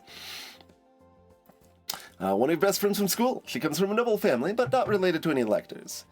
Kashinia likes jewelry. Gazi dresses romantic fantasies. She's interested in stories of magic and supernatural powers, especially if they have something to do with Nova. She's a better student, yeah, especially with computers. She loves prying into secrets. Okay, she could teach me more about, like, we could just get that skill all the way up. Digging into forgotten rumors, whether they're true or not. She's enthusiastic, yes. What are your skills? Wealthy family, not related to electors. Handsome, artistic, and very popular.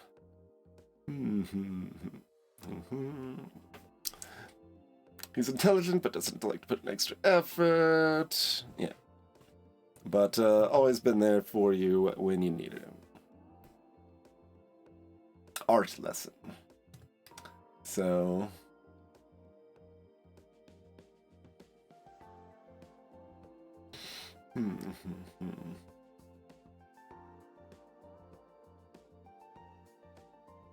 We would get, like, Kashinia would be, like, Imperial history or intrigue. We've got intrigue pretty well covered currently.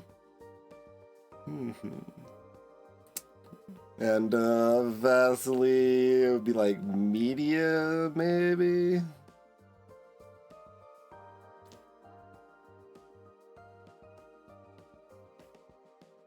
Like, but also how Are like other like people gonna feel like we're just immediately offering cabinet positions to our little schoolyard chums? Hello, Toasted Zergling.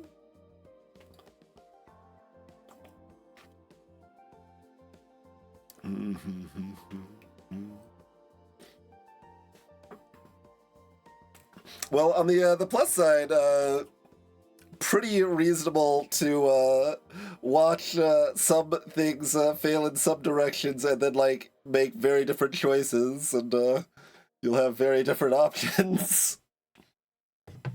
So there is that. Though surely there'll still be some overlap, but.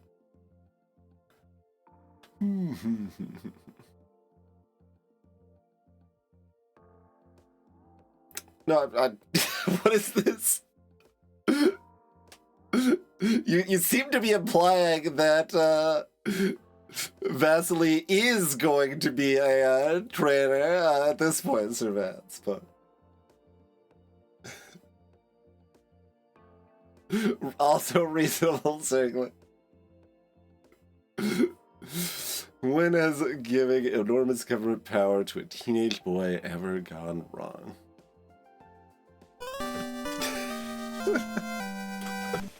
That one, the FF1 sound effect there even kind of has a tinge of royalty to it, so that's a perfect pick. Cheers, certainly. But yeah, hope you enjoy.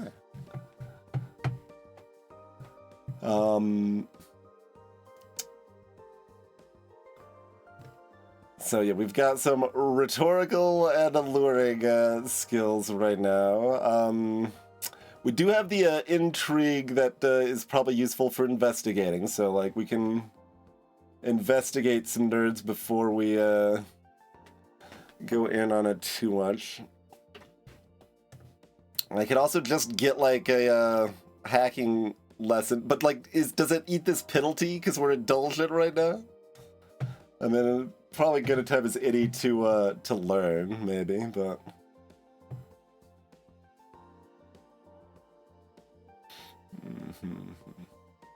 Alright, well, I don't know what you want, so at least I kind of know what the others are interested in. There's like the Explorer social network is quite interesting too. Alright, let's investigate Ozara. You dig into the background of Zara, Elector of Tharkus Prime. Zara is a proud and well-educated woman in her middle age. While she is active in politics, she concerns herself more with the management of her personal fortunes. She is a successful and ruthless businesswoman. As a hobby, she apparently breeds insects. Unusual. Zara is married to a Tharkan woman named Gozav, a tall but quiet partner who is fond of gardening. The marriage is apparently happy, and they have recently welcomed an heir, a son.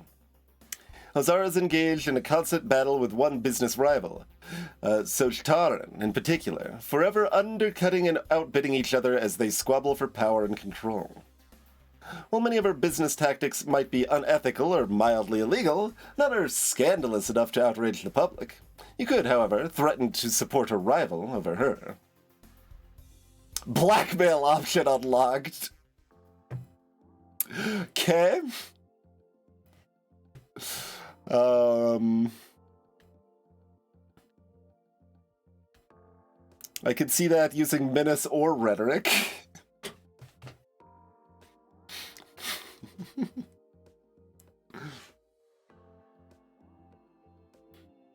Like that's not really a deception sort of thing. We could also use economics, to be fair. That's another possibility. But yeah, so that would be someone that could be appointed advisor of economics, I suppose.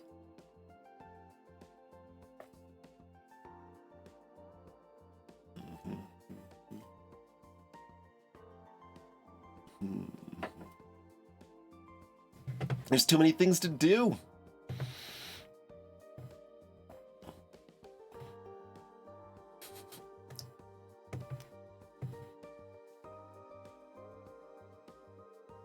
So is the lesson just a mood shift, or is it a like, it certainly sounds like another way to gain more skills. Oh yeah, I mean that's an interesting branch too, right? If we're spending our social actions, we can like power level some skills, but like just actually talking and investigating people, pretty dang powerful too. Oh yeah, I guess yeah, we've got the blackmail option now. I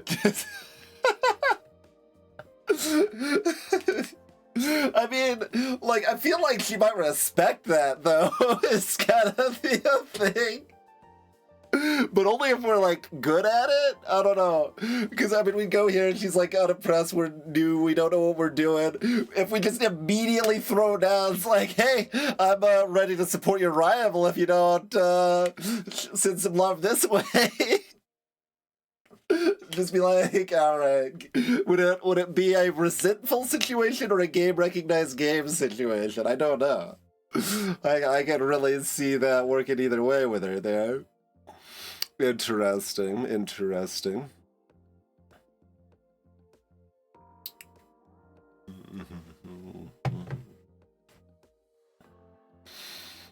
To some extent, I almost want to just, like, immediately also be like, sure, Oberon, you're now a counselor. Sound good? I could use some military help just so we got that covered. Okay, someone else, you're now, Vasily, sure. What do you want to do? Art, yeah, sure. Like, just so that we have, like, something in those skills without having to train them up ourselves.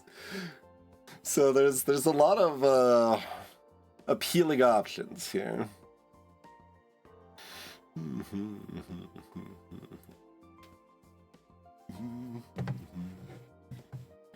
We'll chill here for a little while.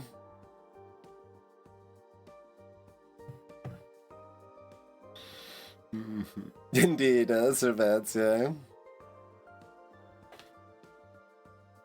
Alright, well, I want a computer lesson. Get me better at hacking.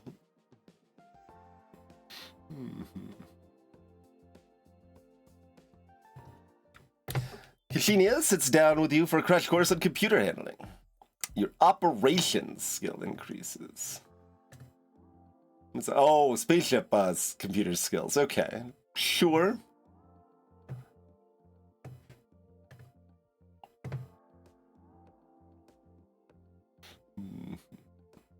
Is this supposed to be a counter of how many actions we have, and we have 3 if we stay in a place and 2 if we don't?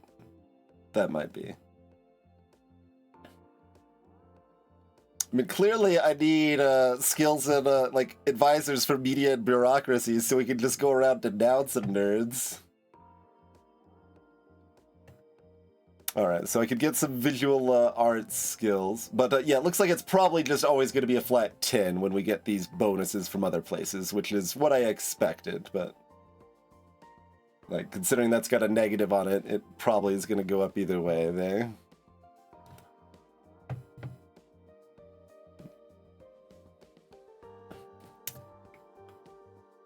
What? I didn't click that again. Why did it bring it up again? That was weird. Man, and then there's other, like, backstory in the codex we could, what's the other time unit that, was brought up? The,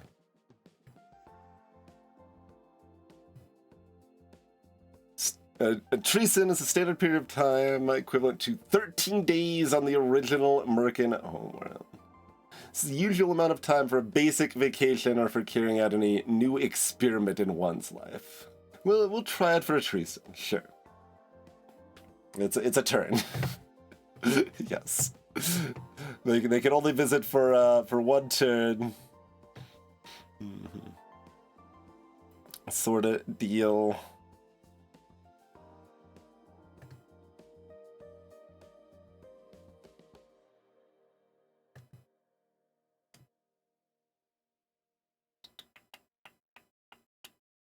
Yeah, we don't have enough time to do everything at all. We don't have enough time to do like a third of the things.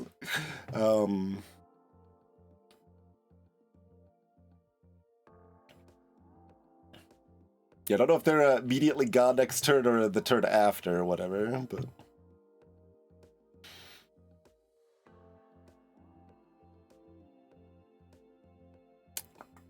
Like, well, like, it would probably be media, right?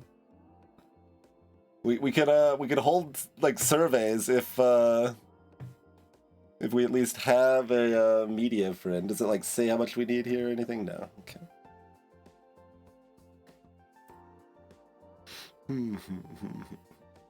We could go heavy into analysis paralysis here. There's a lot of options. I did say I would later talk to each of them privately, so we probably do want to do that at some point, but...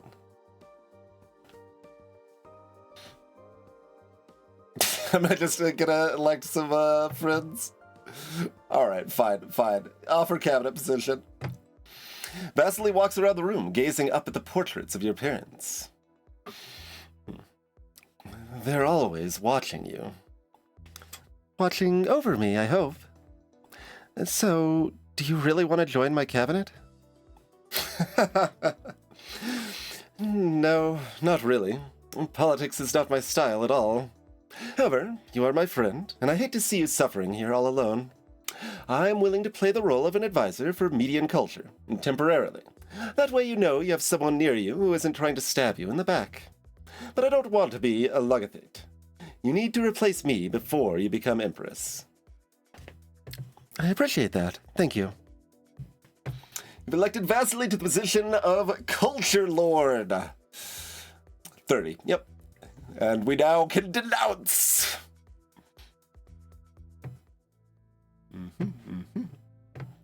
Dinner party. We want to rock up the empathy.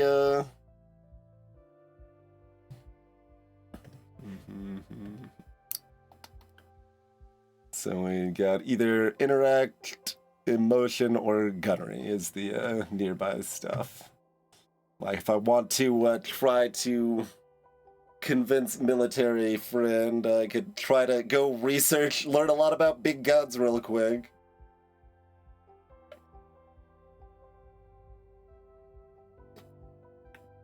Kind of just want to rock the empathy.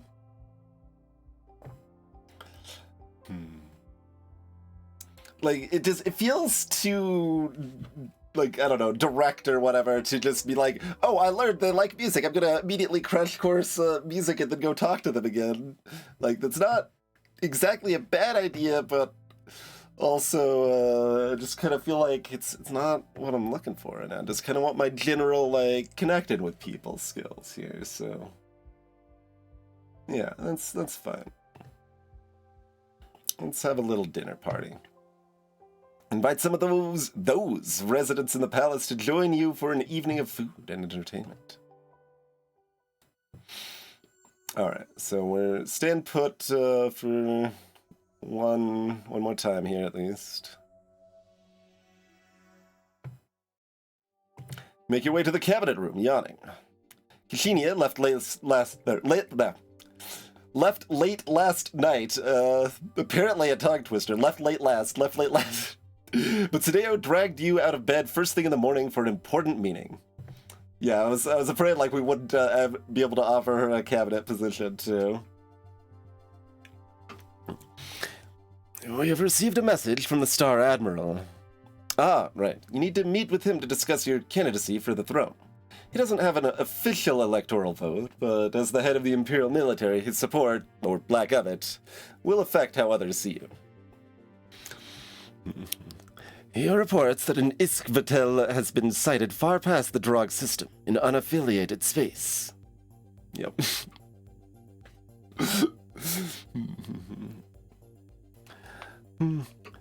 What's an Iskvatel? The Vestarch eyes you oddly. A space-dwelling organism which feeds off solar radiation. They are drawn to stars to feed, and a swarm of them can block out a great deal of light, disrupting the ecology of any planets, which nearly wiped out the entire Novan civilization. Oh. Just because you're half Novan doesn't mean you've researched Novan history! If we had hired our other friend, she might have been on board to help us out with that. The creature is not currently on a direct course for Imperial space, but their movement patterns are unpredictable. It could approach Drog. It's a single Ishkvatel, and the Drog system has no planets to threaten. The danger is not high. Admiral Yakao awaits your instructions. Spirituality fail. What do you want the Star Admiral and his flagship to do?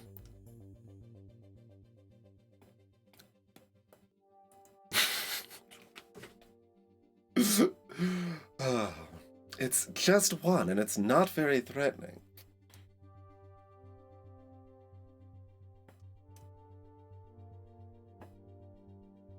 Alright, come chat with me. I wish to speak with the Star Admiral personally. Tell him to return to the Heavenly Palace. Very well. Alright. Double empathy.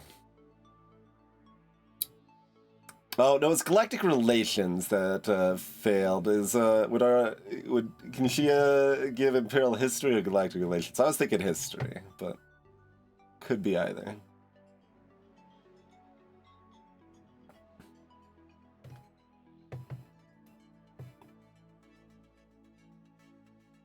Student level empathy.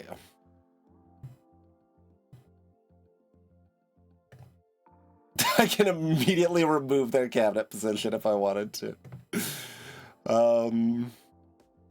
Okay.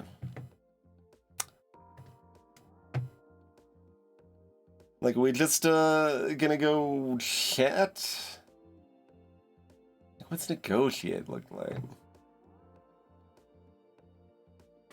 Well, the other one left, and I didn't have time to recruit them both, because I was too busy learning computer skills from her first.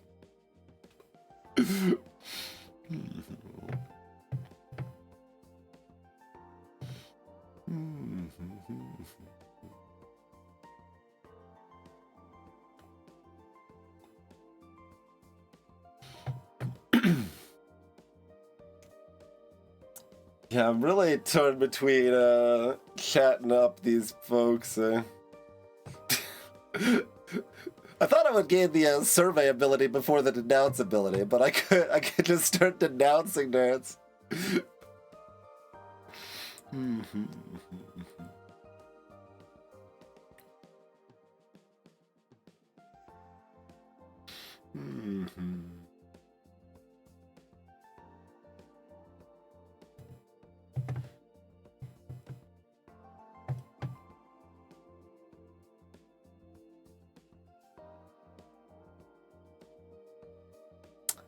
I mean, we've got the skills. We could probably charm and flatter, right?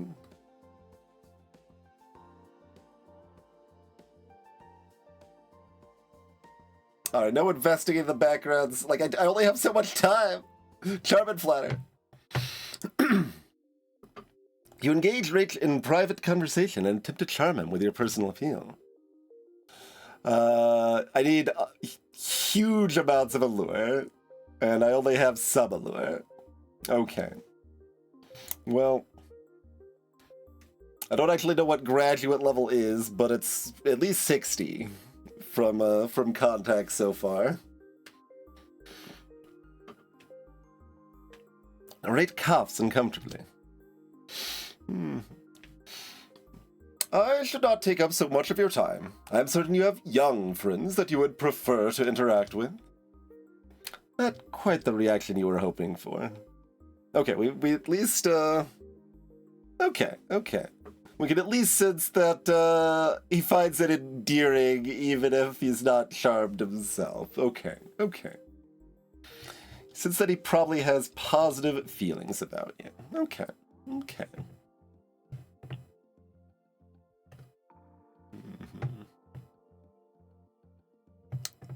Probably positive.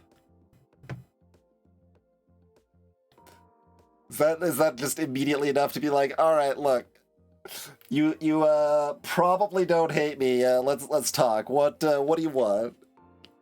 How can I get your vote? Or should I go chat with the others? We have demonstrated that they well, demonstrated that Rate doesn't get charmed so easily. That doesn't mean, like, Oberon might be just like a sucker and get charmed really easily. We don't know this. That's quite possible. Yeah, we need to elect Elodie to a cabinet position. I think the bar on the left is just how many actions I have.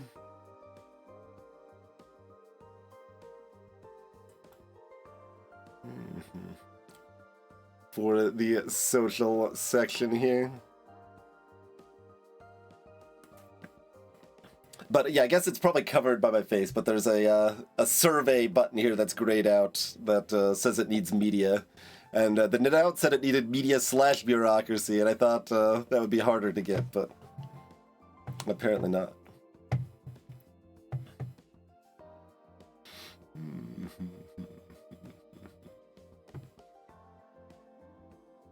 Alright, I'm gonna go try to charm Oberon. Look, I just took a class on charming people, so I want to try it out everywhere. Just because it horribly failed once doesn't mean I can't do it again. Engage Oberon in private conversation to attempt to charm him. Yeah, okay. I thought it'd be more. Yeah, that makes sense. I see it now. He smiles at you, visibly flattered. Ah, what a happy man I would be if my wife were half so attentive. I'm sure your wife is a lovely woman, and a lucky one. If only she believed that. You sense that he probably has negative feelings about you.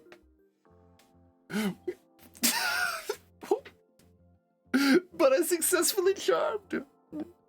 Sort of, mostly. I mean, maybe it was, like, more negative, and now it's, like, a little negative.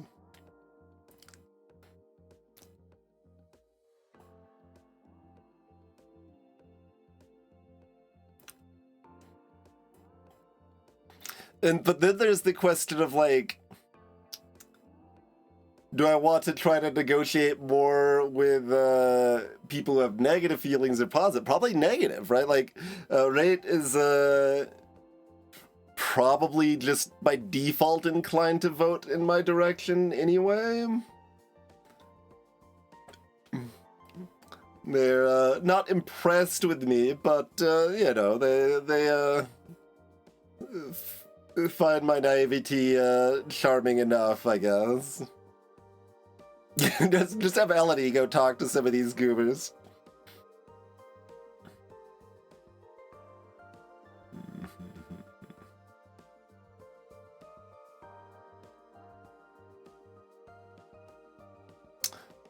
So I guess I kind of want to negotiate with Oberon or Ozara.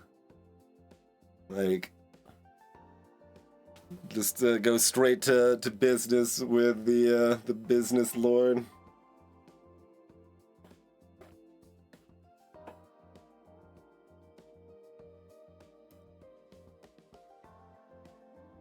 Oh, if the Star Admiral's coming here next threesome, maybe we could borrow their skills? Let's see. There's a military. I mean, that's different than gunner and spaceships. But maybe while the Star Admiral's here, that would be the time to talk to Oberon, maybe? I don't know if that makes sense, but it might make sense. I don't think I've got the skill to blackmail, but and we didn't do it immediately, so it loses some of its charm. I don't think that timing probably matters in practice, because that would be too restrictive, but I still am amused with the idea of just immediately like, okay, we just met you. Yeah, I'm gonna support your biggest rival unless you send your vote this way. Just like immediately. But we missed that opportunity. Again, I don't think it matters, but...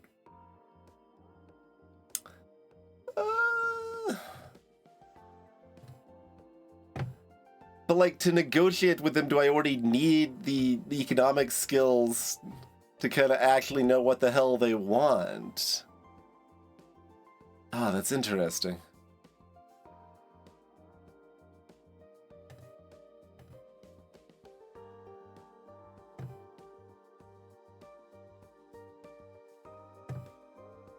Like, we can spend a lot of time in one place, just, like, learning everything we can about these goobers.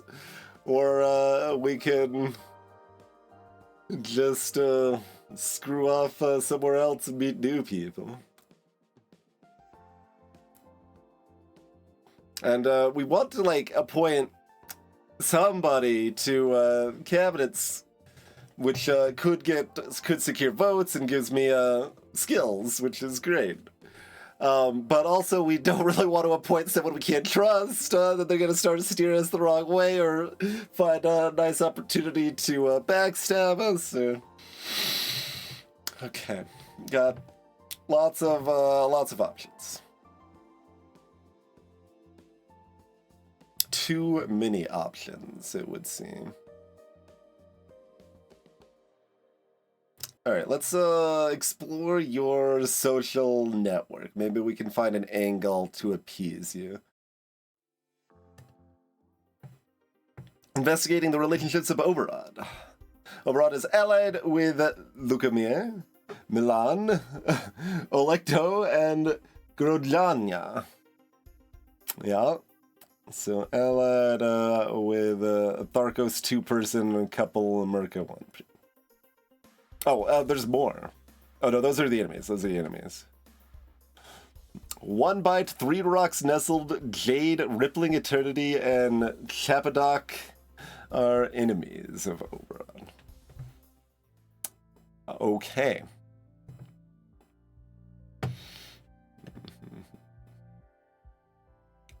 Condition. Is that, yeah, it's back. Okay, back to the parkour skills.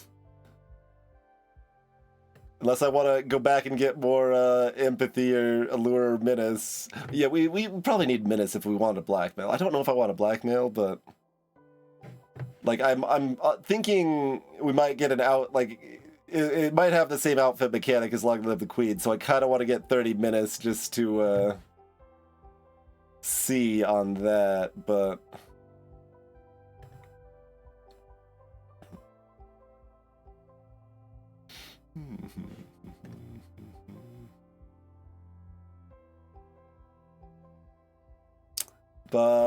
parkour skills? We could get 30 on tumbling and reflexes.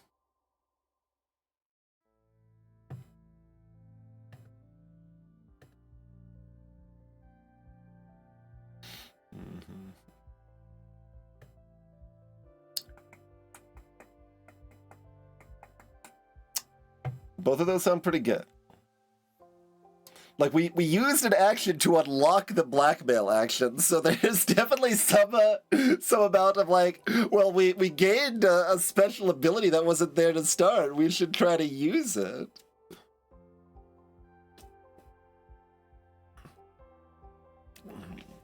Like, how much do we need to successfully blackmail here? Like... maybe we just need 30 minutes. Maybe we need 60 minutes and 70 economics. Like, I don't... Both of those sound about equally plausible right now.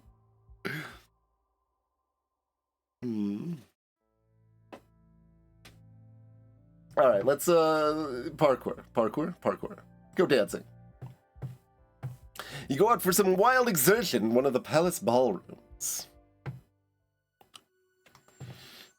All right.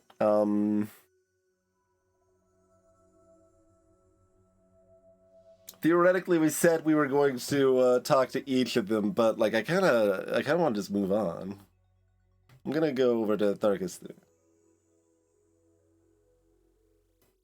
Oh, we need a science lord if we want to be able to move faster, not waste time going through deep space.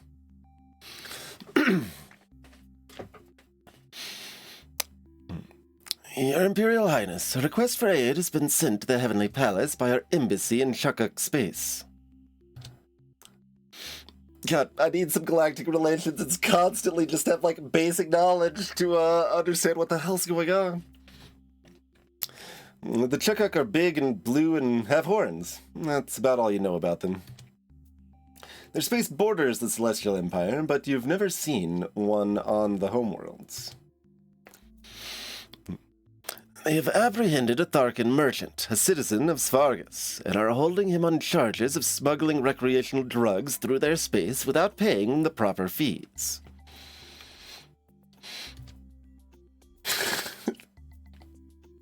Etiquette plus economics or deception plus economics. Either way, you would know more about drugs. Yeah, okay. Yeah. The charges appear to be valid. Shukuk wished to sentence him to a lifetime of hard labor. The merchant is pleading for your intervention. Lifetime enslavement seems like a harsh punishment for not paying taxes on a shipment. Shouldn't he have just been fined?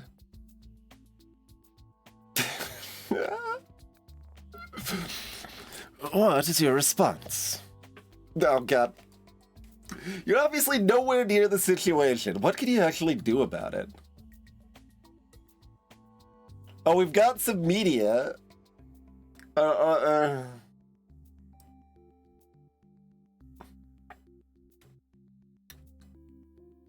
Vasily should have, taught us more about drugs.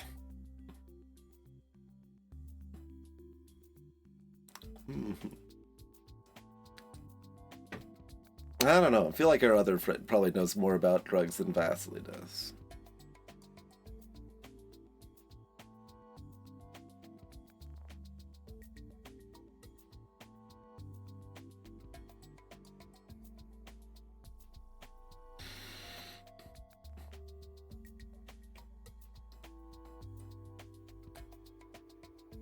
She does, but she doesn't remember any of it. Okay, fair. Well, see, this would have felt really bad if I'd moved to try to get more minutes and then immediately had the option before I got the minutes. But we're not going that way anyway. We have some media, so... But, that's a pretty... we're putting out, a college freshman level... little media hit piece here or something. That doesn't really seem like it's gonna fly too hard here.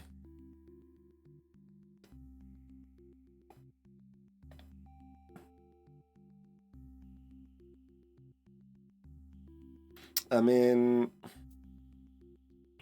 we've got some talkie skills. Let's negotiate. Can you arrange for a communications channel with the Shukuk authorities? Perhaps we can work out some sort of deal for a lesser sentence. Very well. Have a good day. Alright, well, I'm gonna go tumbling. Tumbling towards freedom. And then, it's also a question of, should I be training up these skills while we have the advisors, or just trust that I'm keeping the advisors? Currently, I'm just trusting the advisors are gonna stick around, but... I mean, that's fair, Anak. That's fair.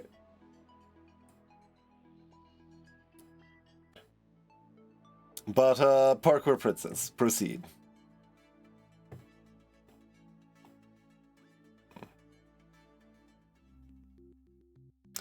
Your Imperial Highness, I have an update on the Shukuk situation. Out of respect for your personal interest in the matter, the Shukuk have offered to reduce the merchant's sentence to 3 seasons in the mines in exchange for 10 cases of Kodrovian ice wine from the Imperial suppliers. That's a very fancy wine, but it's not legally restricted to palace use only. Anyone could buy it if they could afford it. So they're asking for a bribe. Economics failed. How does the price of wine compare to the price of a season's labor? You have no idea.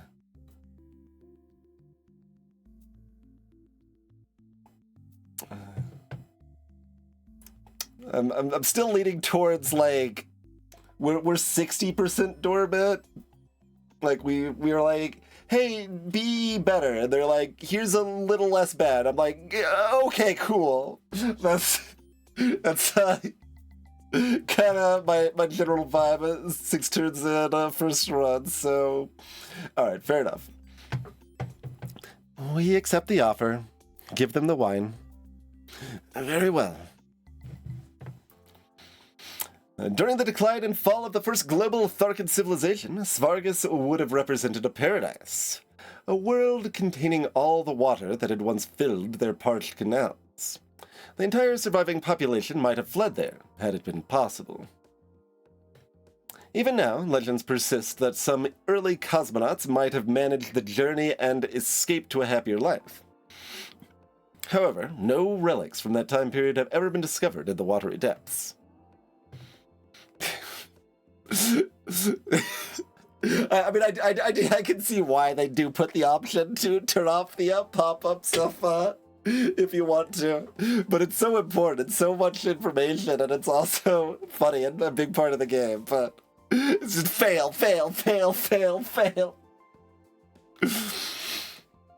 In modern times, Svargus is a well-established community of floating cities and undersea habitats. Its 3 small moons contain research stations, communication relays, and other technological outgrowths, but they are considered part of the greater whole. Svargus has the reputation of being younger and more progressive than the rest of the Tharkan system. Much of the visiting delegation appears to have dressed more for a nightclub than an imperial reception. The Elector herself is only slightly older than you. Sola.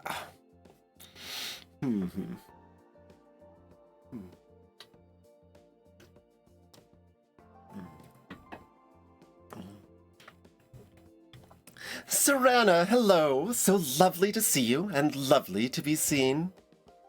She spins about, showing off colors which to your eyes seem painfully bright. Damn it, I need fashion skills. Maybe I can hire her as a fashion lord. Welcome to Svargus, your Imperial Highness. Of course, I'm sorry about your father, but we're very happy to have you. You must be so bored from the long travel and all those arrangements. I hope you don't mind, but I've brought along a range of dance partners for you. Have anyone you like. Have all of them. Etiquette failed. She's acting very friendly.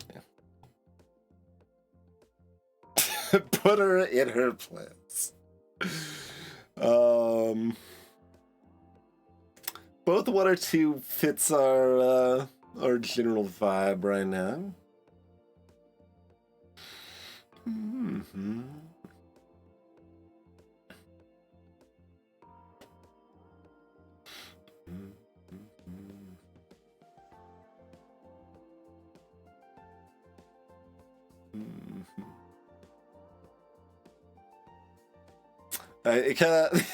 I'm almost surprised there's not like we failed the etiquette, so I guess we have to accept because we don't know any better or something like that, but...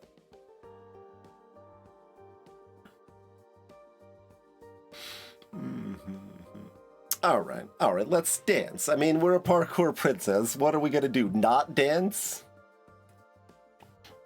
I would love to dance. Come on. Let me introduce you to the boys. Do you like boys? Johan will make you feel like a diamond. Oh, and I brought some music crystals if you can give me access to your sound system. In moments, the sedate atmosphere of your reception chambers is transformed into a pulsing, strobing soundscape. Your elderly, refined attendants look on in shock. Yes, okay. I was gonna say, we better pass tumbling and reflexes. You feel the rhythm in your body, dancing and twisting to the beat. Other dancers look impressed by your skills. You dance for hours with all of Sola's friends, as well as the Elector herself. Her husband, whom she eventually remembers to introduce, prefers watching to dancing. You sense that she probably has positive feelings about you. Okay, great.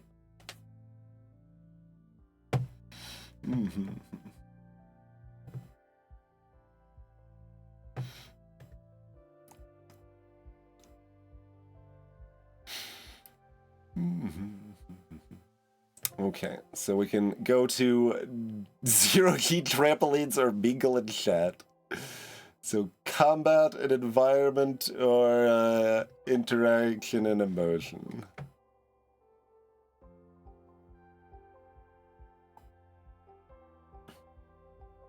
Back to emotion, pick up that menace, see if we can get an outfit.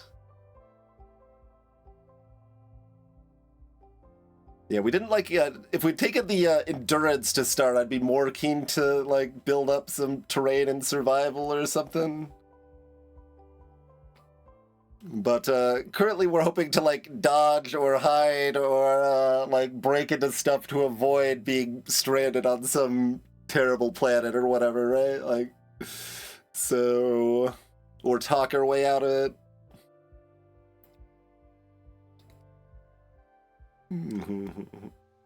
Why do we specifically think minutes gives an outfit? That would be the same as Long Live the Queen. If we hit enough in everything in a category in Long Live the Queen, you got the outfit, and you were then able to go past 50 in items in that category. So in Long Live the Queen, it was 25 in each to allow that.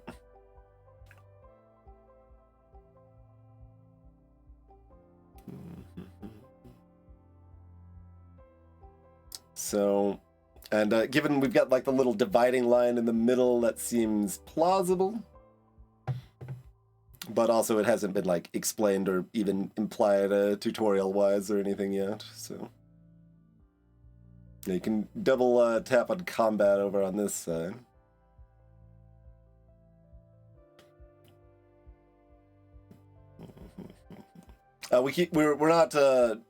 We're doing a mood shift first, so I can't stay unexcited. So we'll mingle and chat.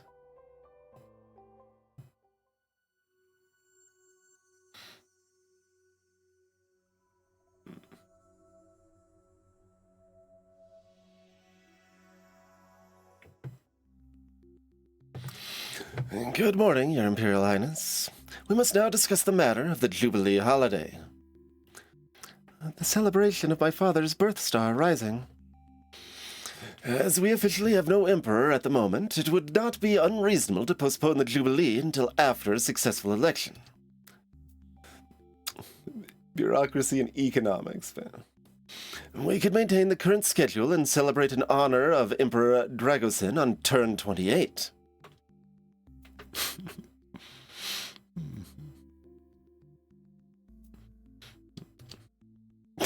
Imperial history fail. Or, using your position as the Emperor's daughter, you could move the Jubilee to match your own birth star on turn 15. That could help cement my position as the next ruler in the eyes of the Empire. Yeah, we could say, like, what's the etiquette, though? What's the etiquette? Like, some people find it bold and, like, convincing. Others will find it insulting.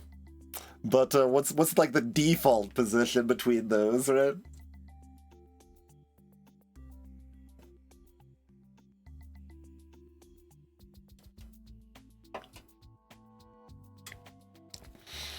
What are your commands?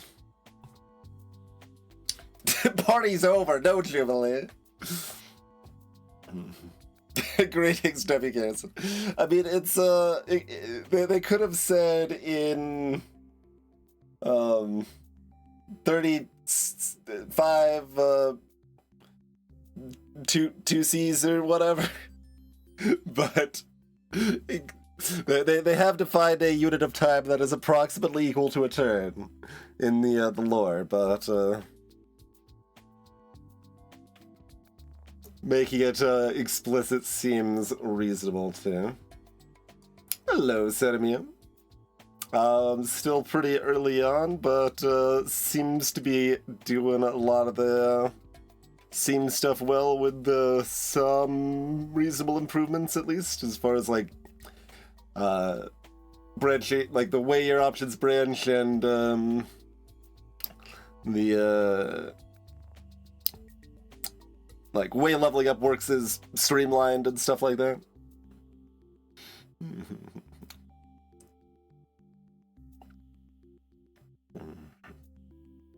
The other thing is the timing here, like,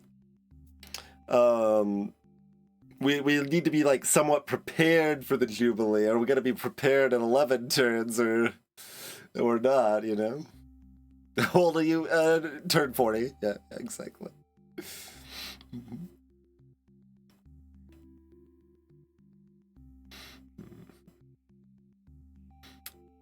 All right. I mean, we're heading in the direction of like being able to dance, being able to talk people up. Like we've got some Jubilee skills, so having it earlier is not such a bad thing. But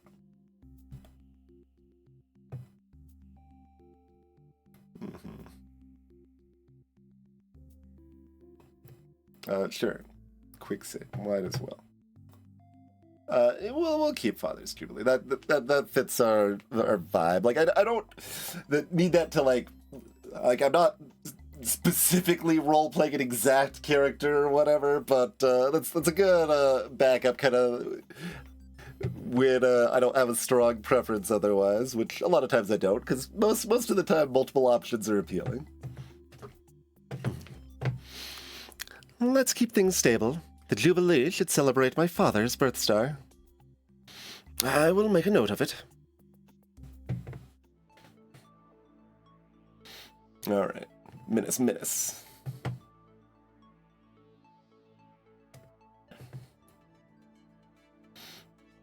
All right. Student, we have unlocked the emotion outfit.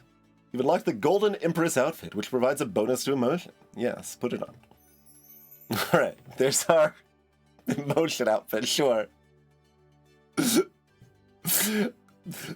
Sure. I mean, that is trying to be both alluring and menacing at the same time. It's just weird also. But I'll buy it. We have received a report from the Star Admiral. The fleet is preparing to resume regular patrols around the Empire. But I told him to come to the Heavenly Palace. Where is he now? You can locate the fleet by looking around the map.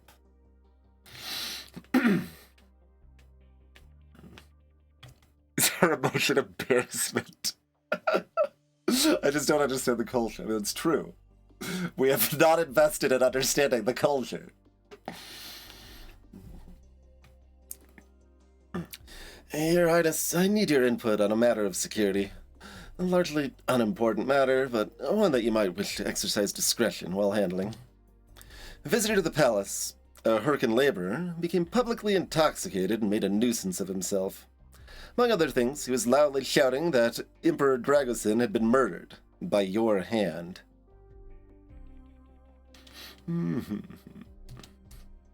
What? Obvious drunken nonsense, but as it concerns your reputation, you may wish to take a personal hand in the matter. We have him in custody, awaiting your decision. Oh, we got basic media knowledge. Rumors can spread quickly, particularly rumors about cover-ups and conspiracies. Obviously, you did not murder your father. It is possible that someone, or is it possible that someone did? Does the circuit know anything? Is there truth in the wine? Or is it just drunken rambling? Science fail.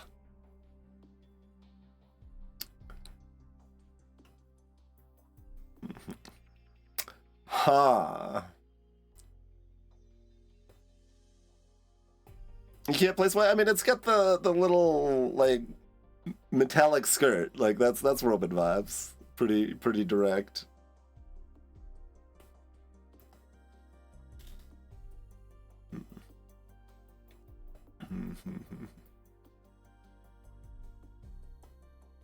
I mean, the palace is moving. I think they know that the palace is moving. They come to it. Like we just like Zorana was just like, what the hell? Like, what's the Star Admiral doing? I told him to come here, and they aren't. So presumably moving away was not an issue there.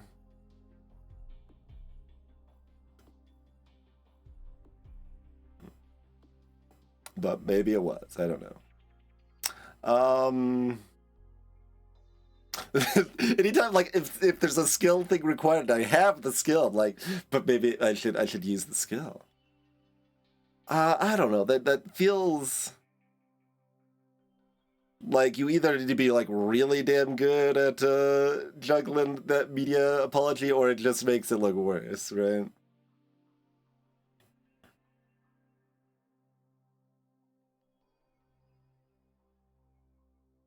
So I'm curious. Let's just interrogate. What do you know? Us over here with you. We got a little dove crowd here, 2 butterflies. He must be questioned. Where did he get these ideas? What information does he have about my father's death? I need to know everything he knows.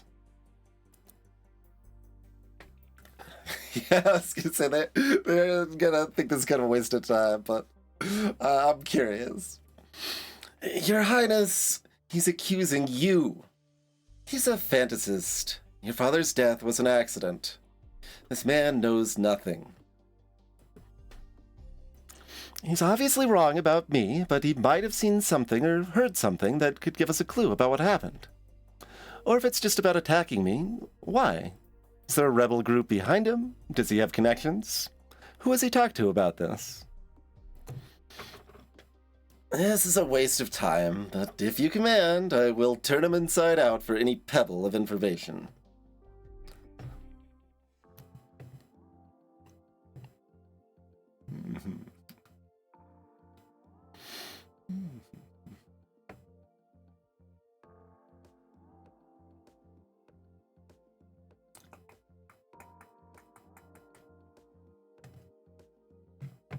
So what would your cabinet position be? Galactic relations, possibly spirituality? Could even be like intrigue, could be media.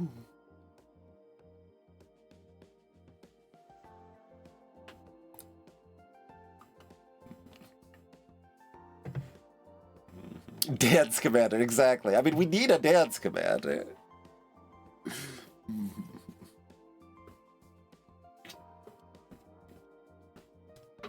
And we would, like, if we just had some history, we would just automatically know some basic voting history of all the electors.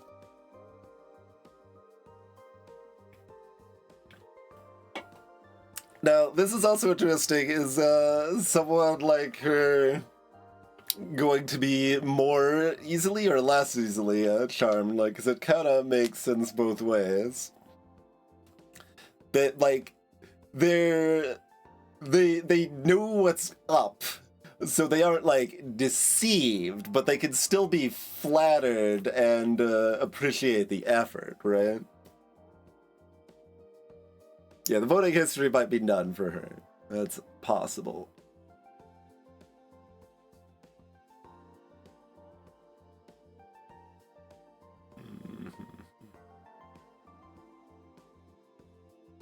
It did seem like she could be charmed out of her husband pretty easily, yeah. But maybe he's fine with that too. Unclear.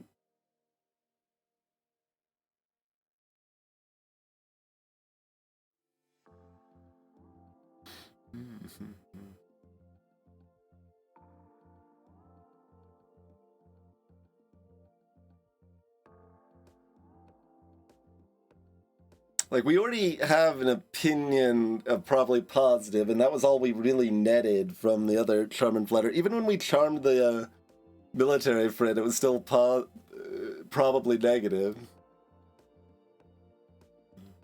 But now it's even higher. Now we've got 40 points at all these skills.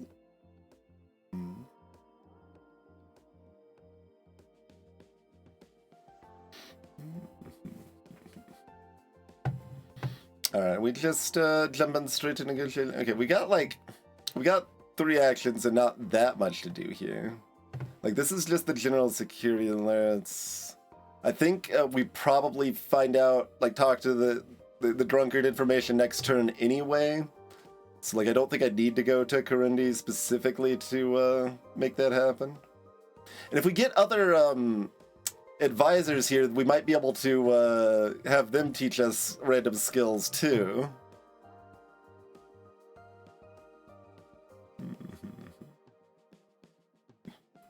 All very interesting.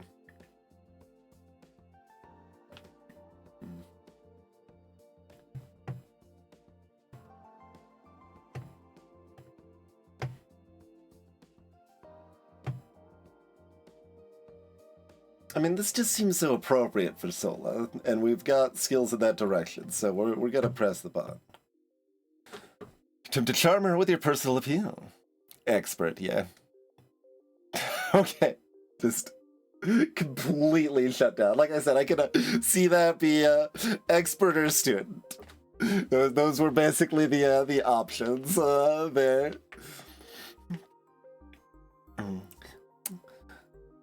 You realize that you're totally not my type? Americans can be attractive. Your blueness is so exotic. But it's boys that I like. Do Tharkans really think you look blue? How odd.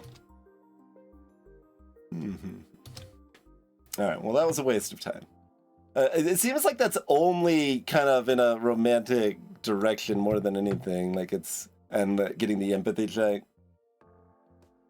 Like, I'm kind of treating it as more like a general, like, just chatting people up and stuff, but, like, it seems like it's really specifically in that direction, probably. Let's just negotiate that. What can I do to secure your vote so I never have to come back to Tharkus 3, because this is at the edge of the universe. Edge of the Empire, anyway. I mean, I could just appoint you dance commander.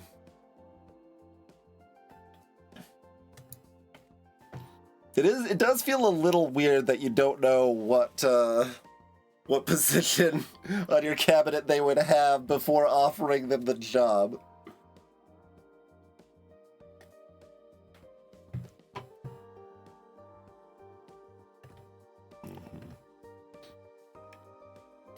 Alright, let's just negotiate. We're in for a private conversation. I need the support of my electors in order to formally become Empress. Will you pledge your loyalty to me? Just kind of casual. I mean, that feels about right, yeah. Whether she's lying or not, that feels like an appropriate response, but she's probably not lying unless a better offer comes along, sort of deal.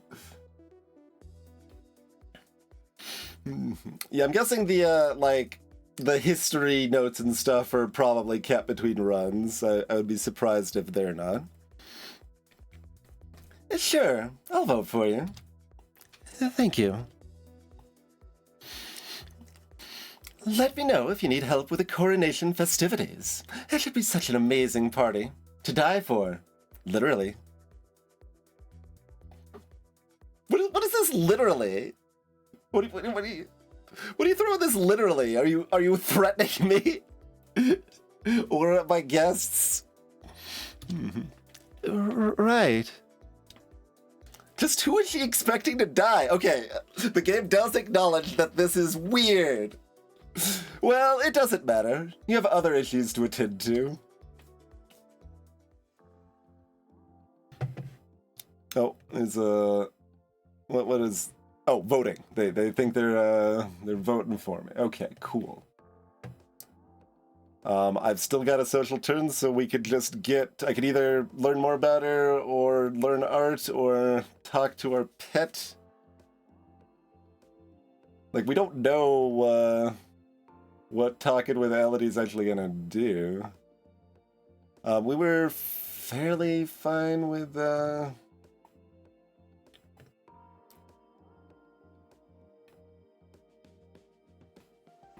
more gymnast or more emotion.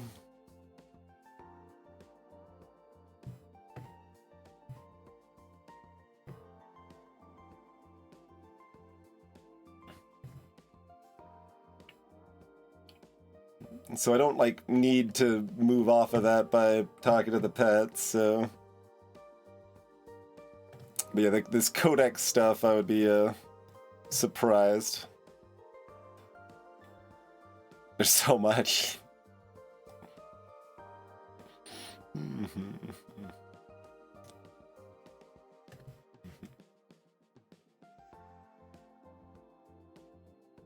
So yeah, negotiate was just a straightforward, like, will you vote for me? Sure. So apparently I should have maybe asked some of the others, but yeah, it seems like my only useful social turn here is a quick art lesson, so learn me some art basics, I suppose. Vasily sits down with you for a crash course on artistic design. Okay. Got a +1 vote.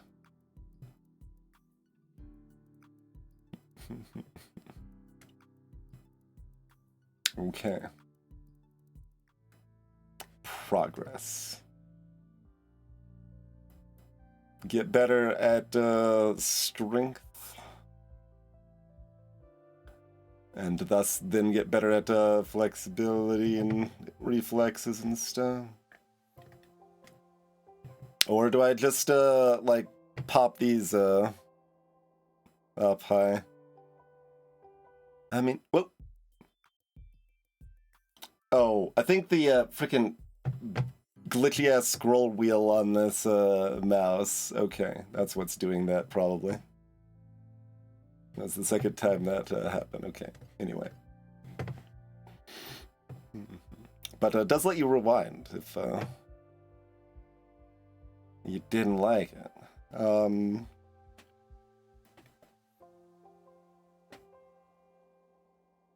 Man, there's so many out, because I could also see just like getting my media up, like learn what I can from Vasily and then surpassing them, and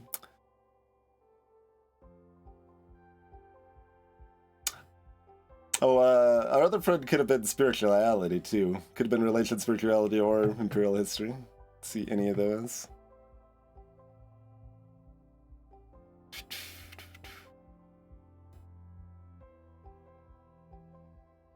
Like we can, I mean, it does other stuff. It's not just knowing how people feel about us, but that seems to be like the most primary empathy hit here. And I'm not that excited about menacing people right now. I should get a bit science too, yeah. Well, yeah, she is good at computers, but she's also like really knowledgeable about like Novan history and stuff. I guess that's Novan history, not Imperial history, though. But also big into crystals and stuff. Kind of related to the Novan stuff.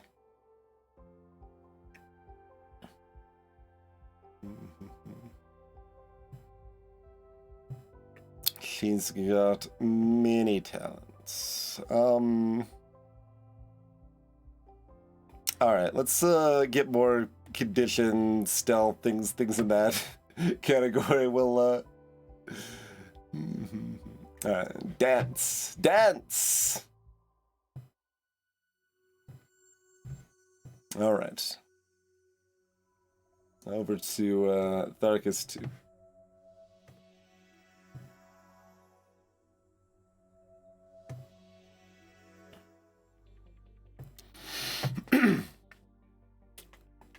Star feeds. Princess, have you seen the latest news across the star feeds? I just got up. This concerns your father. The Vestarch beckons you closer to look at a feed display. The sound has been muted, but on the screen you can see an unfamiliar Merkin woman cradling an infant. The text scrolling across the bottom reads, Emperor Dragoson's secret heir? This woman claims to have conceived the Emperor's son and requests the palace's aid in claiming his birthright. Who is she? Is that one of my father's concubines? You don't recognize her, and you can't say that you'd remember every face in your father's harem. That was not an area of his life that you paid much attention to. And no, an unmarried woman of common family and middling income. She apparently came into contact with the Emperor during one of his visits to Andro. The child's genetics have not yet been verified. Even if her story is true, if she's not a wife or a concubine, and the child was never officially acknowledged, and it wasn't, your father's will was quite clear that he has no son now. Such a baby has no birthright to claim. Under imperial law, family is a matter of contract and obligation, not genes. Many children are not genetically related to one or even both of their parents. Children can be conceived artificially. Genes can be edited before birth. If someone finds an unscrupulous doctor, genes can even be stolen. Creating a child of someone's genes without their permission is illegal, but it does happen, especially with celebrities or other prominent figures. Your father was certainly prominent. This story is nothing but tabloid gossip. No one in the Empire would seriously imagine that this baby was the heir to anything. But if it is in some way your father's child, what are you going to do about it? Fail. Wait, we got a little media knowledge. Whispers of scandal can damage your reputation, even if everyone knows they're not really true.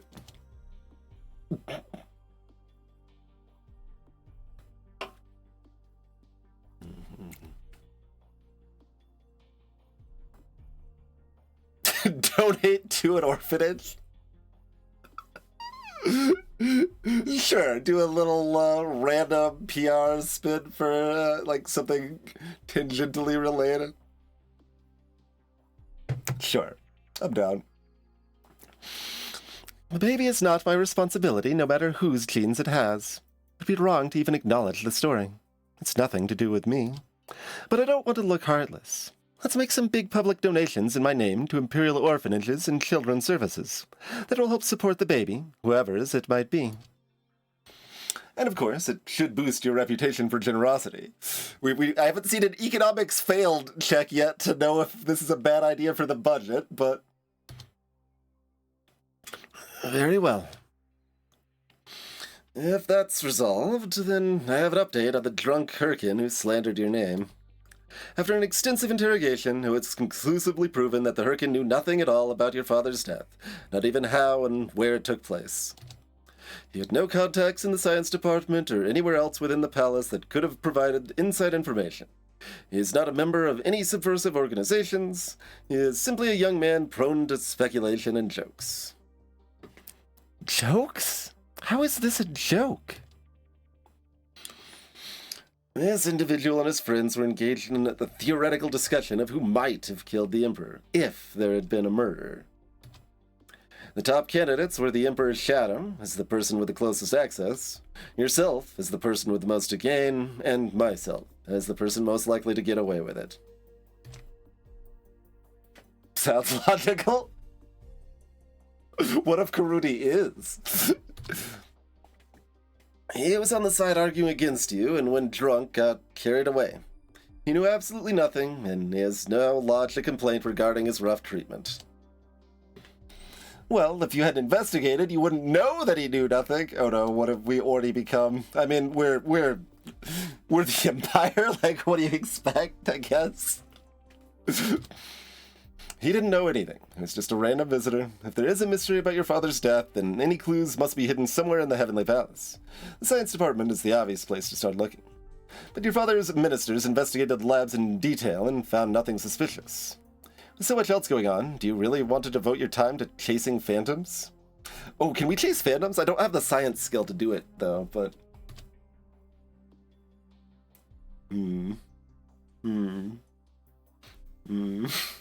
Such a waste of time. But, like, it's already, like, a layer deep that, like, next time I wouldn't be investigating the drunkard if there was even a drunkard, like...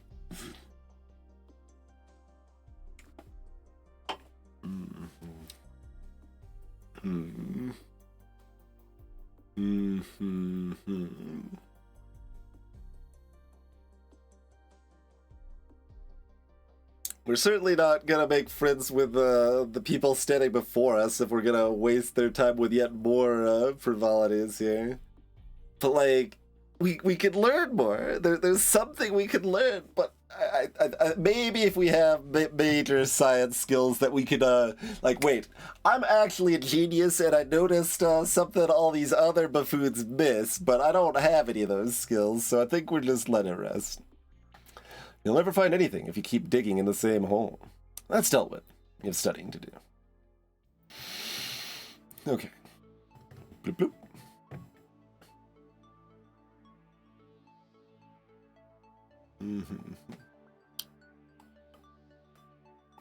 Certainly, games in this broad vicinity could or do have things like that, Cathonic. Like, the events are not always static.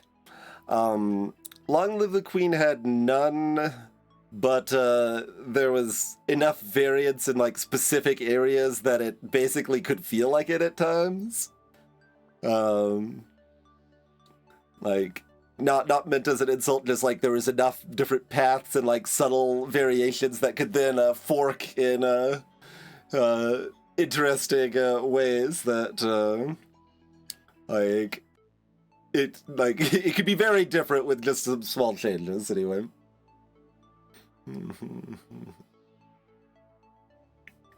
The Domination outfit. I mean, yeah, the actual categories are sports, hunting, and more sports, so...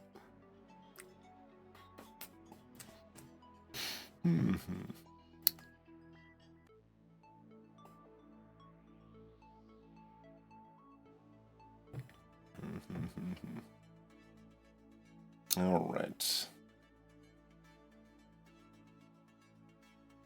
Lord of the Dance! You received a report from the Imperial Thresher. Her agents have heard rumors that Mazarin, the rogue shadow that served your father, was sighted en route to the Twin Worlds. However, none of these rumors came from anyone who knew him well enough to be certain of his identity. By the time agents were dispatched, the former shadow was nowhere to be found, if he was ever there at all. There's no cause for concern. The Thresher will continue to monitor the situation. The primary function of the inner system planets has always been to supply resources to the homeworld, after the rise and fall of the first great Tharkan civilization stripped it nearly bare. Both worlds are far wetter than Tharkas Prime and contain great mineral wealth. The first planet, Chagagola, is a boiling sea above a volcanic core which spits out hot metal bombs and rare alloys. The second planet, Gagthon, resembles a vast swampland with a wide variety of plant and animal life. These worlds are of immense strategic importance, but will never have the same prestige, the same sense of history and epic struggle. The elite are wealthy and powerful, but always fix their gazes on the true nobility elsewhere. Bureaucracy and etiquette fail. As the most important person in attendance, you wait for the festivities to be in full swing before making your grand entrance, completely oblivious to the local populace who,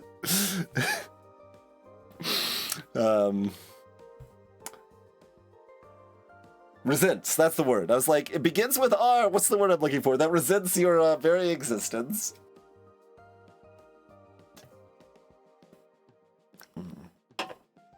Once all eyes are upon you, you speak words of welcome, then grant them permission to return to their own conversations. You are not yet empress enough to command the whole assembly into silence for hours. You sweep your gaze over the assembled guests, picking the electors out of the crowd. Oletko, elector of Chakagola, is easy enough to identify. Man of mature age, he's unusually tall, even for a Thero. His frame does not look at all muscular, but he's almost certainly far stronger than you. Oletko is unmarried, though a much younger male appears to be attending with him. That might be his son, but he looks purely Tharkan.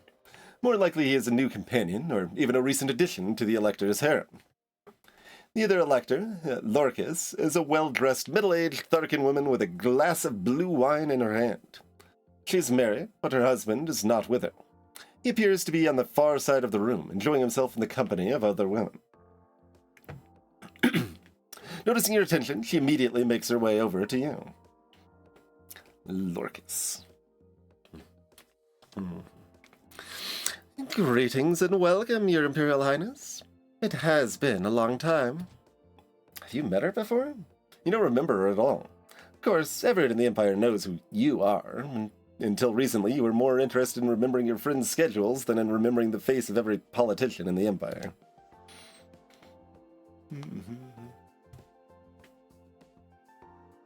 It's gotta be when we were young enough that it's probably endearing to ask.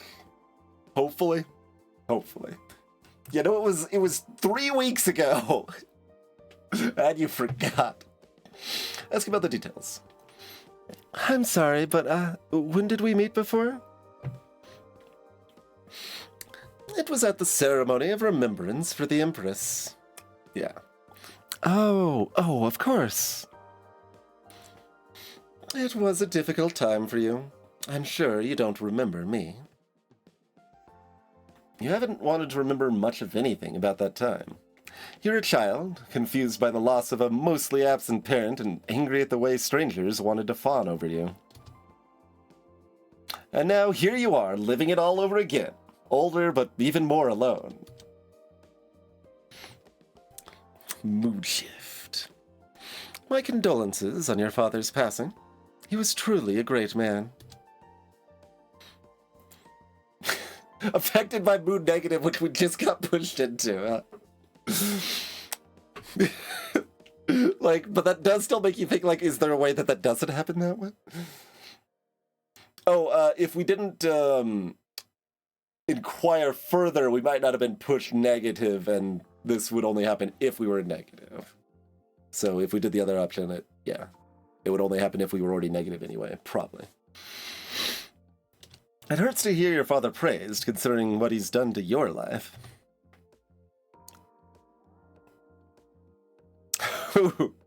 Just laid it bare there. That's interesting, yeah. He may have been a great man, but he was not a great father. We scarcely even met. He was a stranger to me. Did he not train you as his heir? Interaction, student fail. Wait, don't I have... I guess I don't have 30 in all of interaction? Yeah, I've only got, like, rhetoric. Man, etiquette would be so useful so many times so far. No, only my brother. I'd barely even been to the palace before he... Too late, you realize that you have just indicated how poorly prepared you are for your position. I was, of course, privately educated at the finest academy on Kedra. Of course. This was probably a mistake. I see Letgo hovering nearby. I had better stop monopolizing your attention before he feels the need to plot his revenge. The two electors must engage in a certain amount of competition for prestige.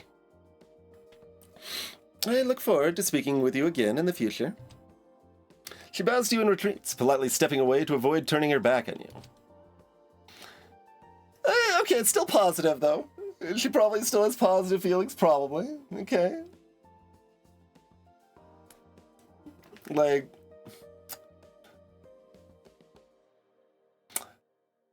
Okay. Gruff. The Elector of Chakagola is swift to step into your circle of attention once his semi-rival has withdrawn. But too close. You need to crane your neck up to look him in the eye. He is infernally tall. We don't have enough minutes. We don't have enough body control. Wait, is body control... I can't check the categories right now.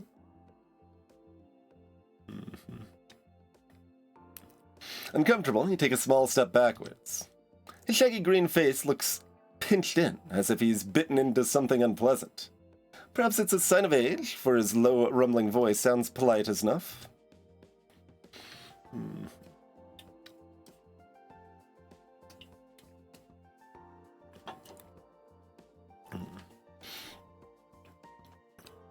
You honor the Tharkan system with your presence, Your Imperial Highness. It is my pleasure to be here. The younger man who was with Oletko earlier is no longer in evidence. He didn't bring his companion over to be introduced. Does that mean something? Etiquette failed. No kidding. Not this time. Truly, it was a day of great sorrow when your father left us. There's a hint of disapproval in that statement. A sad day because it meant you would inherit? What would he know? He's never even met you before, and you doubt he was any sort of confidant of your father's. Or was he? He did not leave us? It's a conspiracy! Wait, can you, like, go through this whole thing, like, count up the conspiracy of your lost father and they're still alive, and maybe they are still alive? And, good God. Like, that could definitely be a path. Were you particularly close to my father, then? He pauses. I cannot claim that privilege. I am only a humble servant of the Imperial Comitia.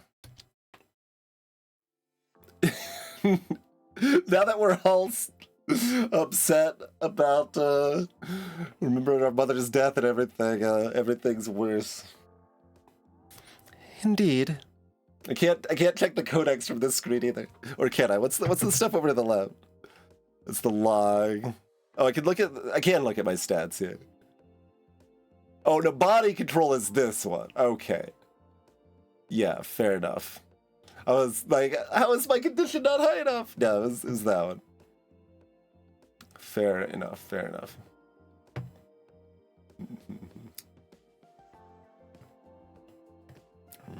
Who does this pompous green giant think he is, anyway? Humble, he most certainly is not. I look forward to speaking with you again later. The tall man recognizes his dismissal and withdraws. He's probably negative feelings about it. You take a deep breath, restoring your calm. There's still hours of social interaction left ahead of you. As you turn in search of other dignitaries, you briefly meet the gaze of the young Tharkin man who stands, once again, by Oletko's side. He shoots you a friendly grin and tilts his head, encouraging you to come closer. You quickly turn away. This is a complication you don't need right now. Instead, you move on to the Primicier of Gathcom. Gathon, a notorious boar. This may be a long evening.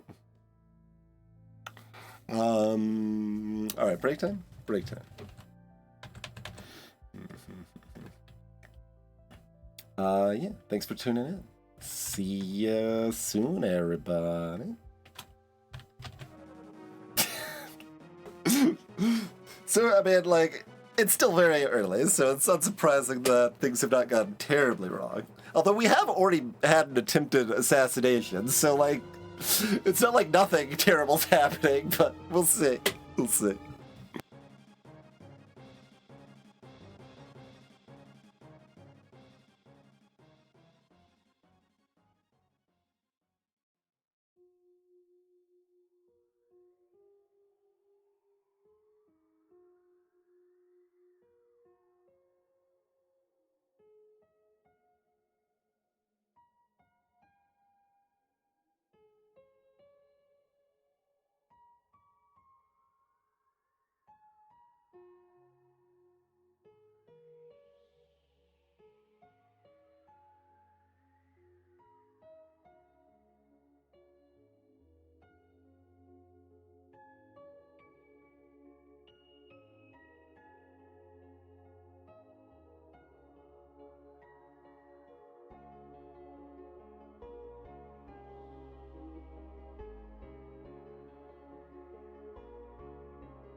Right here, we are back.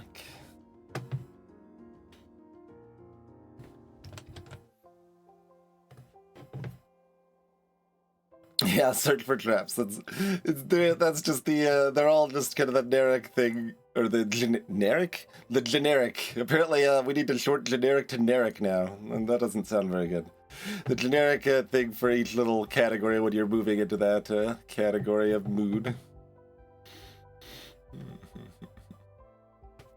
Back to stealth. I mean, I'm fairly down for some stealth. Do we want to stay on the left side here?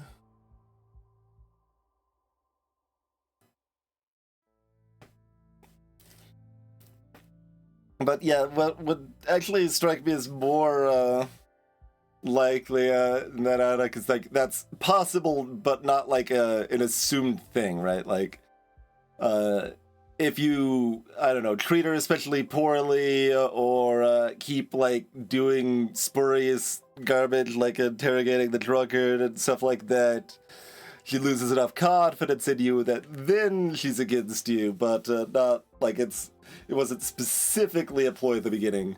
But also you can protect yourself early. Either your regular guards protect you, or if you have like a little reflex or blade skill right to start, it's enough to protect you or whatever. Like I think both of those are kind of true, rather than it being like a true route or anything like that. There are multiple true routes, I guess, is maybe another way to think of it.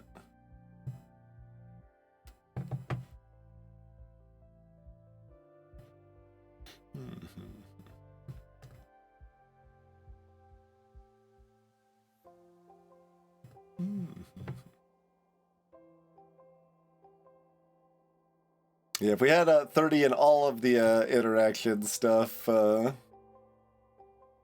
we would have passed that one group check, but I guess yeah, the 30 in rhetoric wasn't enough on its own. But since we've like already failed like 17,000 etiquette checks, it makes me like not want to get etiquette now. It's like, fine, we'll never have etiquette, me. But if I never have etiquette, I can never get rhetoric over 50 anyway.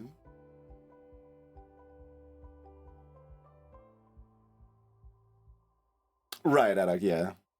And I mean, there's also another related kind of interesting curiosity there that you have that intrigue available at 75, like right from the start on kind of that almost default route there, which is very high, but like it's still not the highest. Like you could, there will be some at least a intrigue check somewhere that's over 75, and we're pretty disincentivized from ever learning intrigue with that around, but something could happen to her. Either she doesn't like us anymore, or she protects an assassination attempt with her life, or like there's so many things, so many possibilities. But yeah, for now, I guess more stealth. Let's hide or perform magic tricks. Yeah.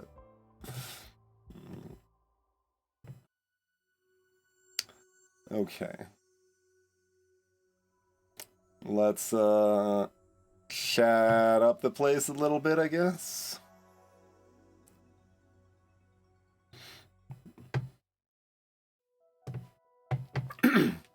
When you wake, you find a message waiting from the Vestarch flagged important. Not urgent, or someone would probably have insisted on getting you out of bed at once.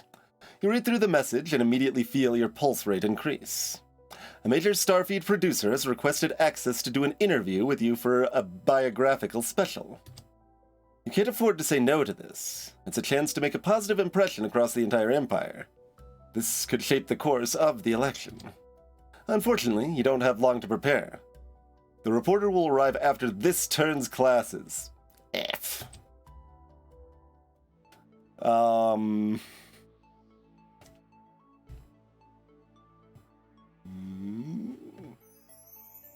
We can at least do that. Oh, sorry, the break screen. My apologies.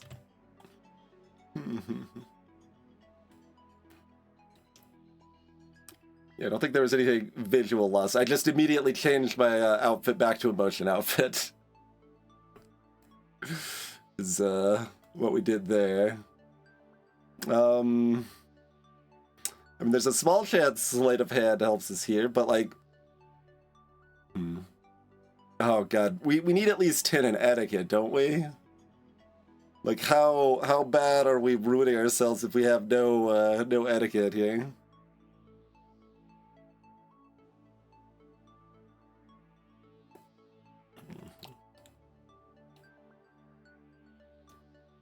Well, it seems like the sort of thing that you need, like, either 10 etiquette or, like, 50 minutes or something, right? It's interesting.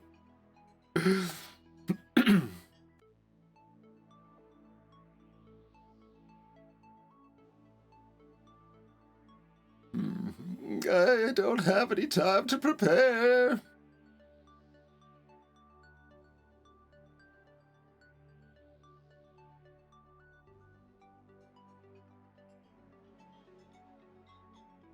If we get enough hiding, we can dodge the interview.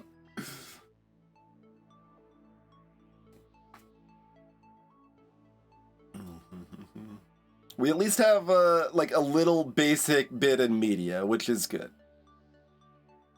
I like that we at least have a basic bit in media. That covers some likely downfalls, but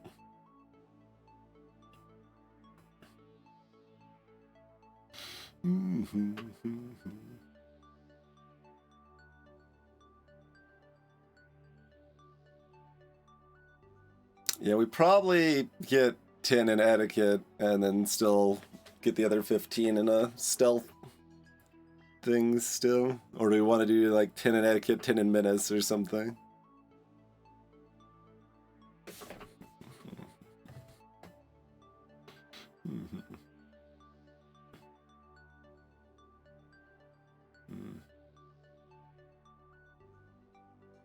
Allure, possible too. Useful for marketing. Allure might actually be better right now, like etiquette and allure.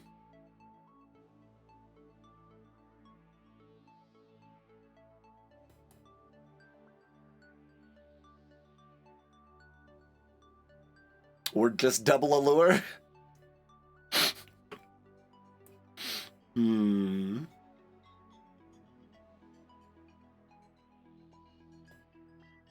I do think it's actually pretty reasonable to abuse save somewhat in this sort of game, but probably not on a first play.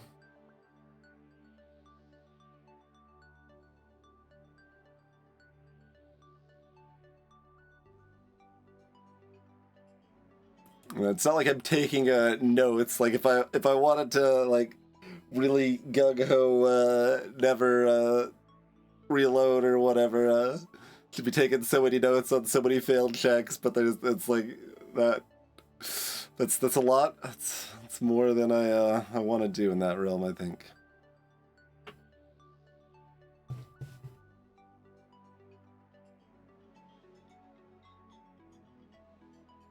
Yeah, so rhetoric, rhetoric, and allure and etiquette, and menace. But I think I'm not doing menace. All right, so rhetoric or allure.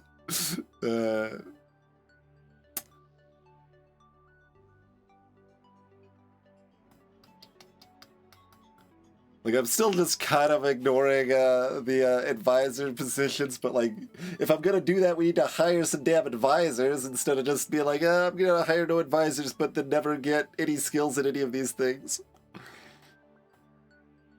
That's a little subpar.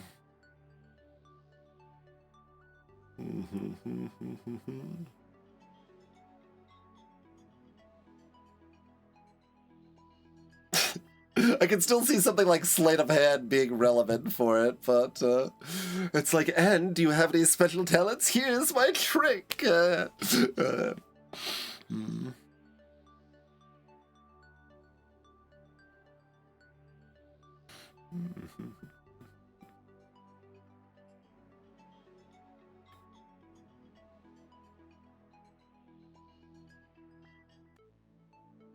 I mean, my initial, or I mean, I guess my second instinct was etiquette and allure, and I still like that a fair bit. I don't actually know where the tiers are, because it seems like they may not be every 10, because it seemed like 10 was basic and 30 was student, and then we've got like at least 2 tiers above that, because there was like, I don't know, like learned or something. It was not that, but meaningfully like learned, and then there was like expert.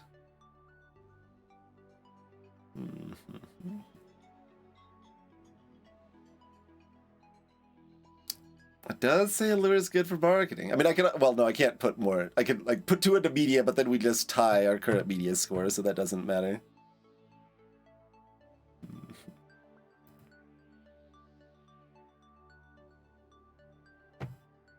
And in order to avoid or give offense as desired.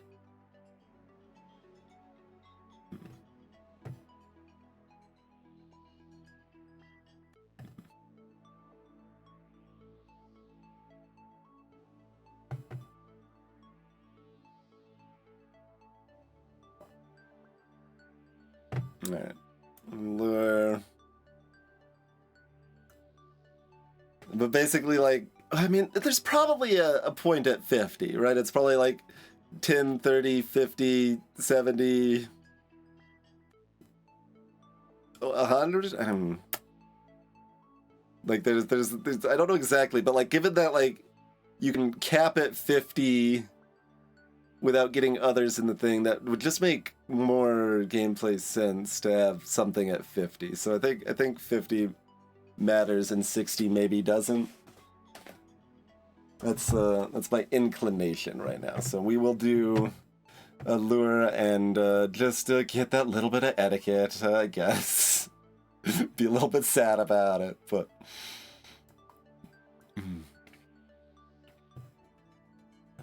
learn some basics. Oh, we didn't say anything on the allure one.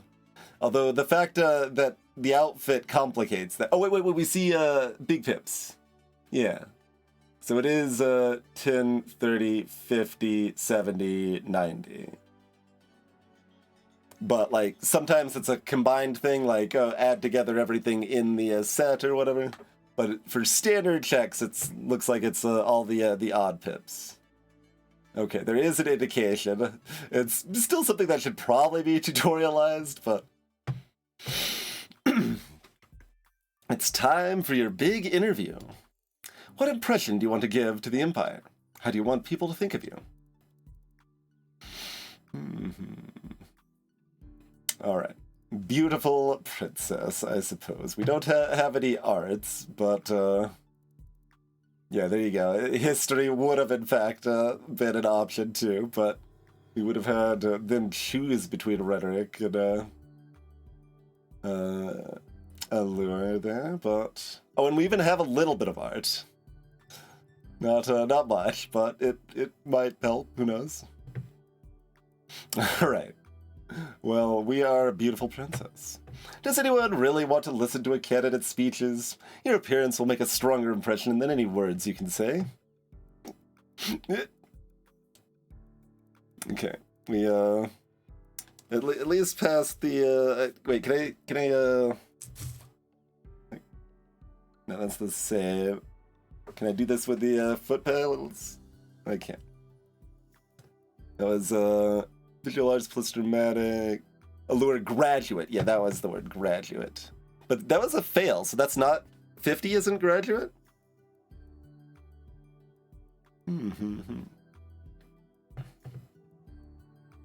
Interesting. Because we've got 50 allure with the outfit, but...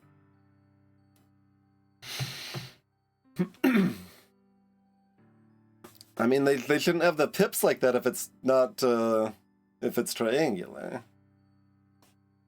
Because the pips pretty clearly indicated there was, a hit at, 50.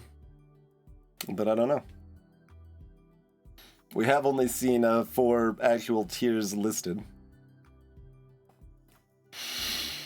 You let your wardrobe attendants dress you in your finest and concentrate on making a good impression on the cameras. You smile a lot and keep your head turned to focus on your best side. The interview itself mostly passes in a blur, but you answer a few easy questions about your upbringing, your favorite color, and so on. Afterwards, the team insists that everything went well, but then that is their job.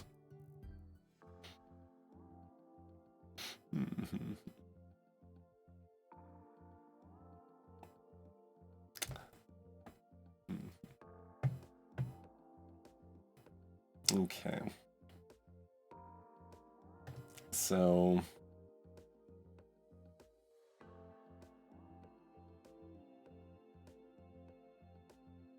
propose engagement.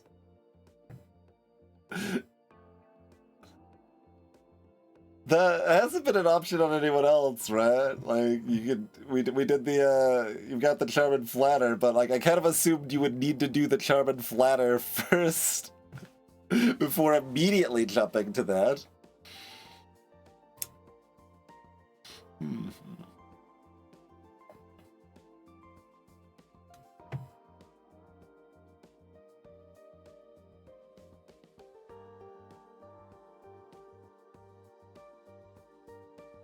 I'm having a hard time figuring out what to do to make a bad first impression positive.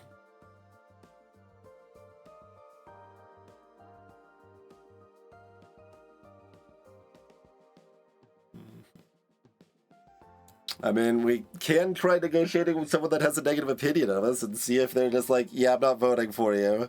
Or, like, see if they're like, maybe, but what can you do for me, sort of thing, right?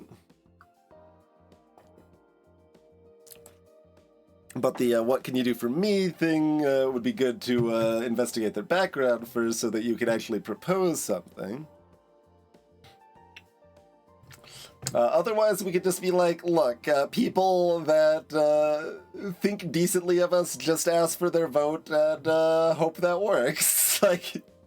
that's an okay start.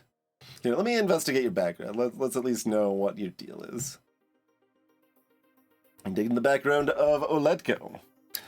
They are a mature male of mixed Mao and Tharkan heritage. He's never been married. He was not born of the highest rank, but he's worked hard to advance through business and politics. Oletko was once engaged to a Tharkan man who died before the wedding could take place. Since they were never officially married, Oletko was denied legal permission to use his intended's genes to create a child. Shortly afterwards, Oletko produced an heir, Jaxor, allegedly his clone son. However, Jaxor does not look much like his father, nor does he show any sign of Mao heritage. This isn't impossible. Genes can be edited before birth to adjust a child's appearance and other traits. Jaxor could be a proper clone son, tweaked to slightly resemble Oletko's lost partner. It would, however, be something of a scandal if it turned out that Oletko's heir was born from stolen genes. Jaxor, that must be the young man you saw at the reception, the one who smiled at you. He's a student at a specialist academy on Chakagola and popular among his classmates. Unfortunately, you don't have time to make friends. I mean, isn't that all my time is for? Studying and making friends? Jaxor is currently unmarried and might be an option for an alliance. Oh, is that... is that a bug report, then, maybe?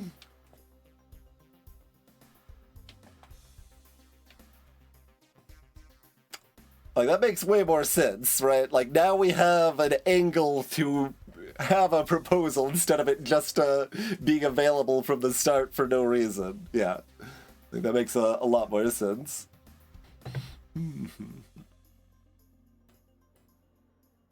Alright, so that's Oletko. I'll make a note.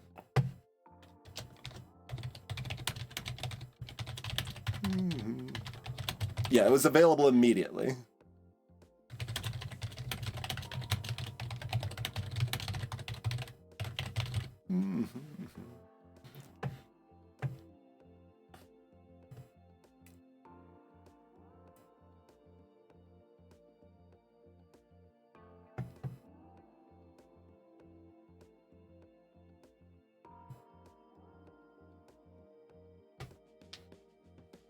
It's possible it's a different thing, Sir Vince, but like, it still only lists one propose. And given we haven't seen propose appear for anybody else yet, that feels like it's just not supposed to be there until we investigate.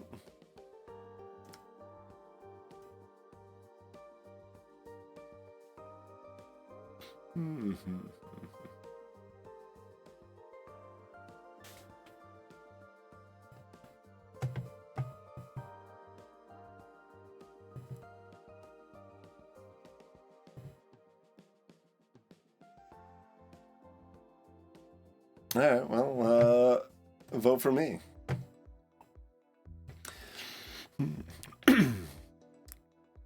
Will you pledge your loyalty? She sets her glass down in front of her and rotates it to perfectly align the refracted light passing through it onto her desk's patterned surface. It is quite a large decision for me to make, Your Highness. Your Imperial Highness. I don't want to commit myself too early, not before I'm certain of what is best for the Celestial Empire, and for Tharkas. Is there anything I can do that would help you reach that conclusion? Perhaps. God damn it, I don't have any wrestling skill. That's clear. Okay. I mean, wrestling being its own skill separate from sports, there has to be a few spots for it to come up both physically and intellectually. Have you ever watched Raksha wrestling? Raksha are those giant lizards, right? I've heard of them, but I haven't seen them. My husband manages a stable trading Raksha, both for competition and for domestic security. They're even more vicious with intruders than with each other. However, the creatures do not breed well in captivity.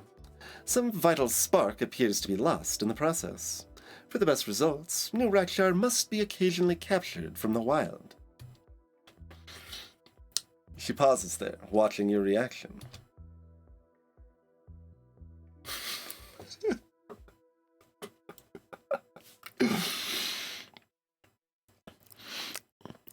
You want me to wade out into the swamps of Gathon and wrangle a giant lizard? It would gain you my husband's personal gratitude. It would win the affection and support of the common citizens of Gathon, who admire the sport as a pillar of our culture. You asked what you could do to win my vote. I have made a suggestion. It is up to you what you choose to do about it. Until another sunrise, Your Highness.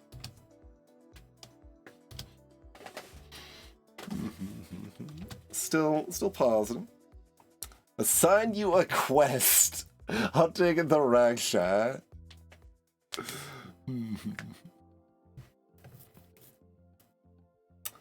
Yeah,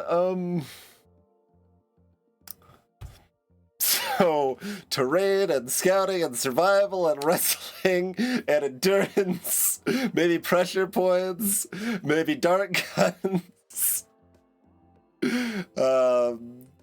Could be unarmed, could be chain. I have none of these skills. Tumbling and reflexes and strength are good, though. We've got 3 out of 12 potential useful skills for that.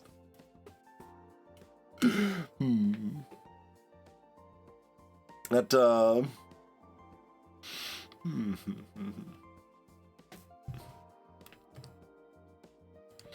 Grappling, grappling, pitting, twisting, and throwing an opponent. Maybe useful for combat. Strength is very useful, so wrestling plus strength is at least pretty likely. Oh, hunting too. I don't think I even mentioned hunting. There's so many options.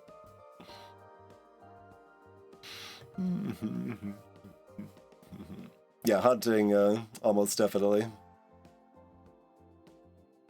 Kicking a ball at a target. There's some situation that you need to just kick a ball at a target. I'm sure. Kick a rock directly at someone trying to run away from you or trying to attack you. Probably more likely. That seems like a lot. I don't think we're going to do that quest. Probably. She does like us, at least. It's possible she votes for us without doing the quest. But that would kind of lock it in. We could instead be like, how about a cabinet position instead?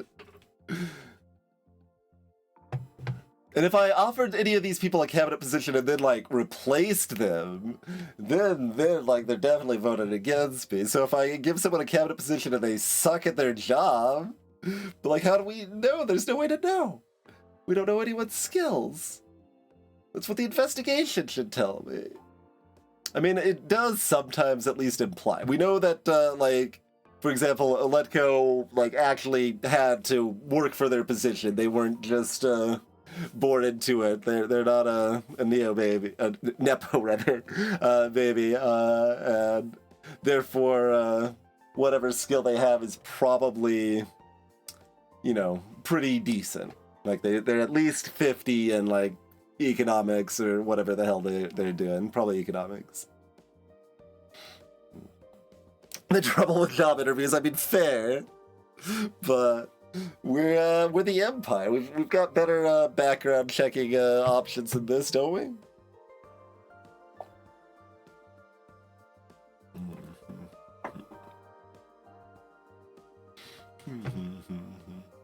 You know what I actually should do if I can rewind that far? I should just check if Allure 60 works for the thingamajobber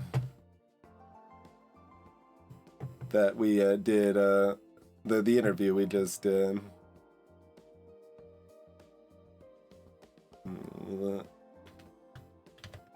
Okay.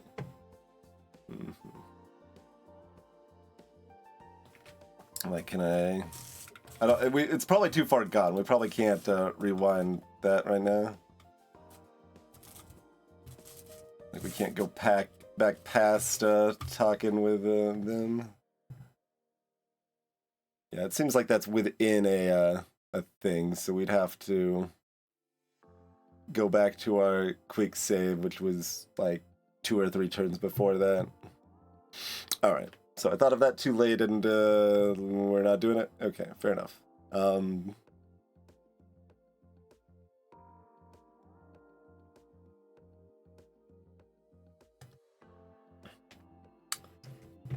It still seems like it's probably better to have the bonuses here by default right now.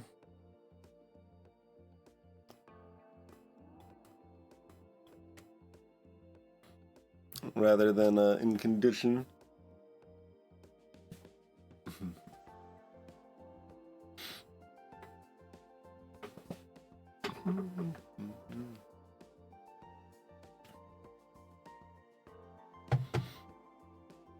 I really need some more cabinet positions.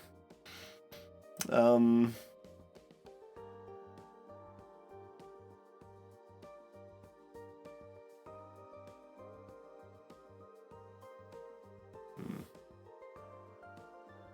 and there's also the fact that, like, it's probably going to be extra hard to get both of their votes. Since they have at least a bit of a rivalry there.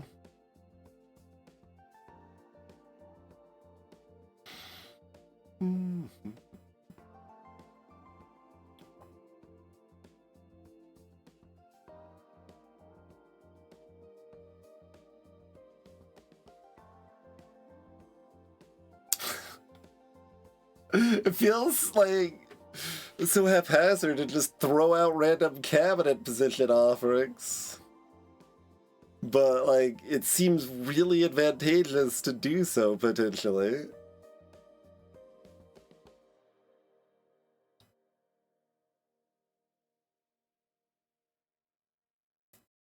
And I'm not looking to blackmail, so we should negotiate or offer a cabinet position, presumably. Oh, I can't actually keep training arts. That was a one-time thing. We could only get a little basic art skills here.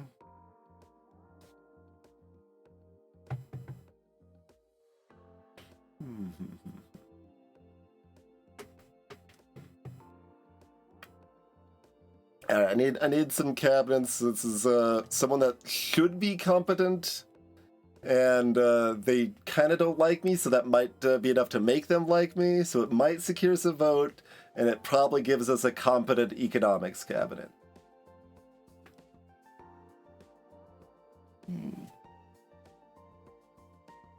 Alright, we're doing it. You arrange for a private dialogue with the Letgo and lay out your offer. In exchange for your electoral vote, I'm willing to grant you a role within the Celestial Ministry. You'll be one of my closest advisors with influence on Imperial policy. You can hear his nail tips drumming against a hard surface just out of sight. What position are you offering me? Okay. So you can actually choose which to offer, and like it depends on how appropriate they are. So commerce.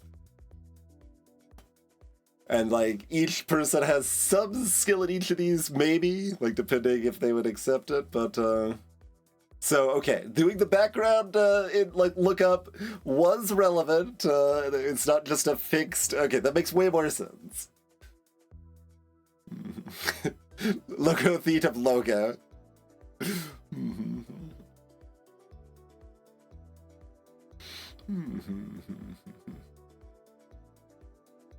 Vasily for Lord Chancellor.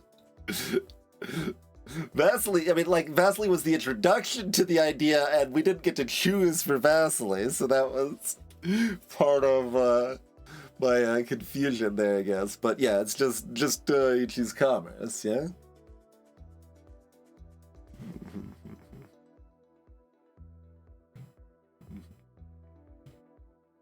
Somewhere it says those relations, but I can't actually check them on this screen, I guess, so. There you go, Sir Vance. External curator is not one either. Alright. Commerce. A wise choice. So we have a deal.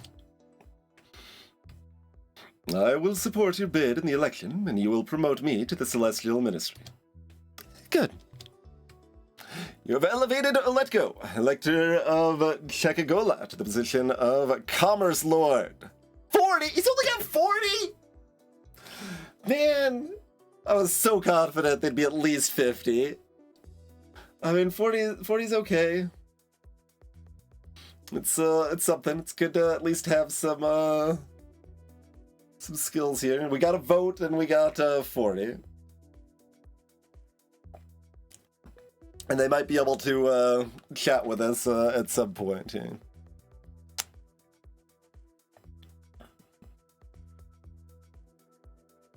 Okay, so the curators, galactic relations, and laws history. Okay.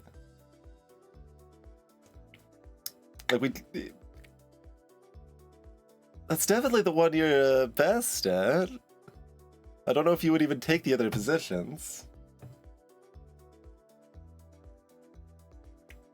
I mean, like, maybe it's like all we have for reference is that the Thrasher that we know to start at 75 in intrigue, and well, we know that the well, okay, yeah, no, we have 30 as a reference point for a bright, just educated kid is 30. So I was not wrong to expect 50 for someone that had to work hard for their position in a business.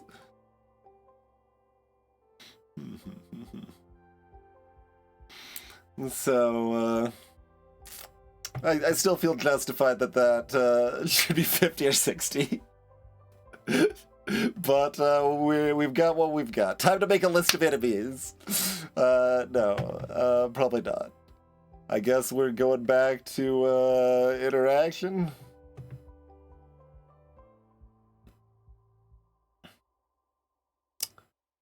Are we getting our deception on?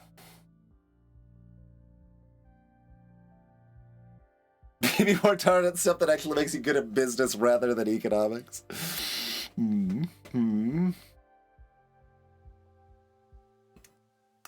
The other direction is arts and guns, yes.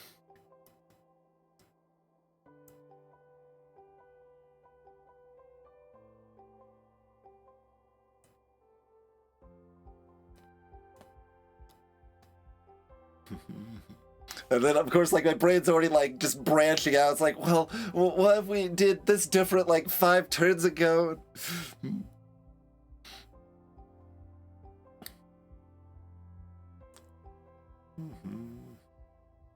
We missed our stealth increase that I was trying to do.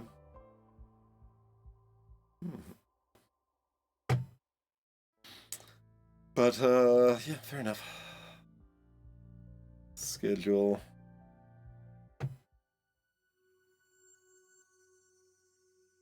Alright, let's head back to Tharkus 1, I think. And then, I don't think there was any scientician there, so we're probably going to end up just schlepping through deep space, but that'll give me a chance to talk to our new council member or something, probably.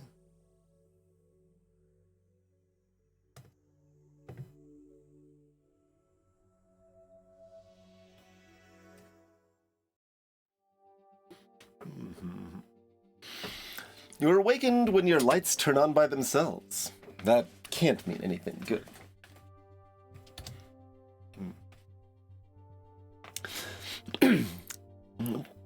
Princess Zorana, please report to the cabinet chamber at your earliest convenience. Alright, well, it's like quite important, but not like deathly urgent. Oh, what now? You dress yourself swiftly and make your way to the room. What's the emergency? Not an emergency, exactly, but a change in circumstances. The Vestarch beckons you over to look at another Starfeed news display. You recognize the Merkin man on screen immediately. It's Lukamir, Elector of Kedro. Lukamir is a well-connected scion from a long line of politicians. The academy you attended until recently lay within the territory he represents, and he was a frequent speaker at graduation ceremonies. Among the wider public, he has a reputation for being an affable tough, prone to minor gaffes and sporting a mop of eternally unruly hair.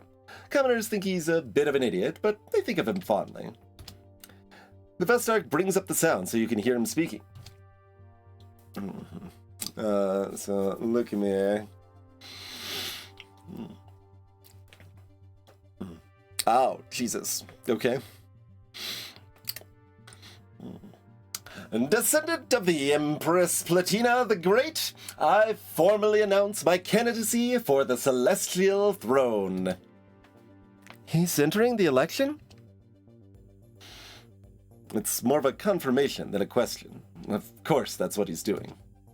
You knew his family had imperial ties, your distant cousins multiple times over, thanks to the interconnections of Merkin politics. Imperial blood isn't even a legal requirement to stand for election, although it certainly helps to gather support. You are your father's designated heir, but you're still a young and untried girl. Lukamir is an adult with friends across the Empire. Is it possible that he could defeat you? How bad is this?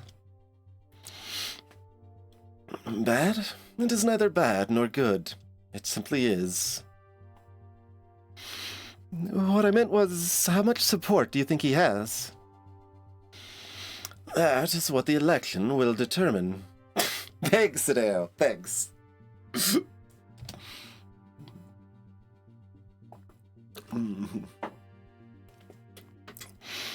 Don't you care about who wins? I serve the Empire.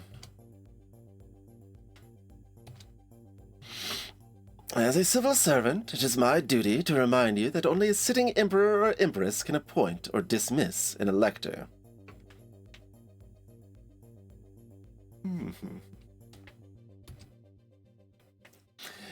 Comitia as a whole may rule an elector ineligible to vote, but only in extreme situations such as a complete loss of mental capacity or a proven attempt to assassinate a candidate.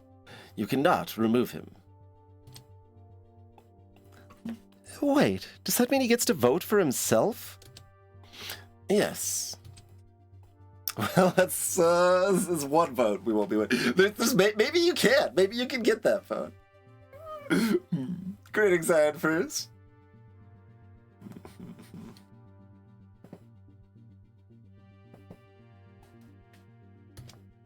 You need to step up your game.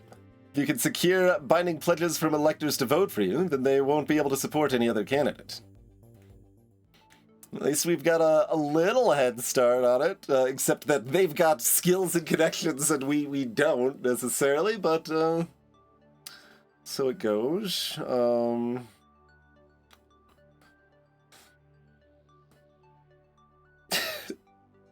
Time to get skilled in big guns.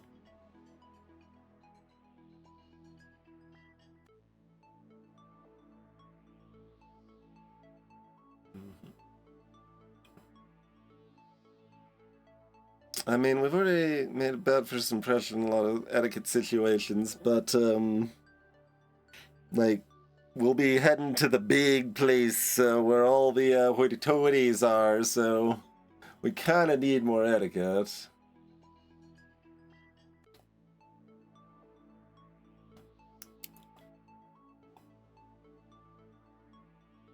I mean, they have at least, like, a 10 in deception at hoc.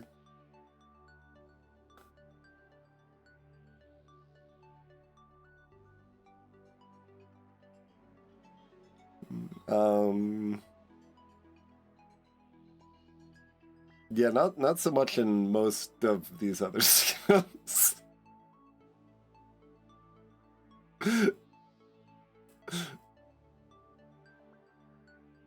I'm not saying they've got even 30, but I mean, some people bought it.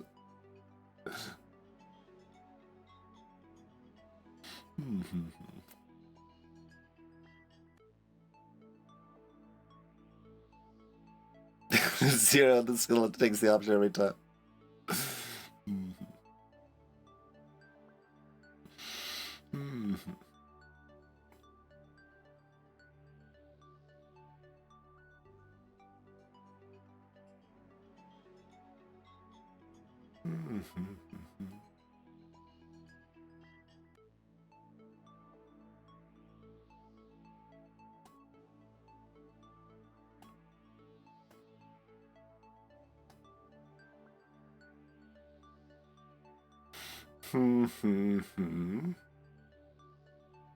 There's still a little bit like, let's get those big gun skills.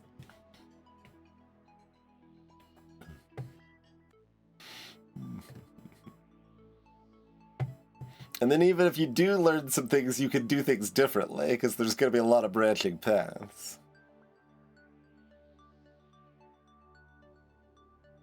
And you're probably not going to remember the, like, 713 pop-ups of failed skill checks.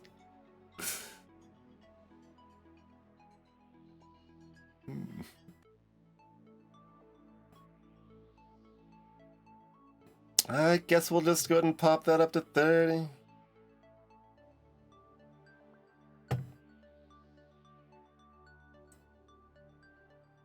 All right. We've got student-level deception.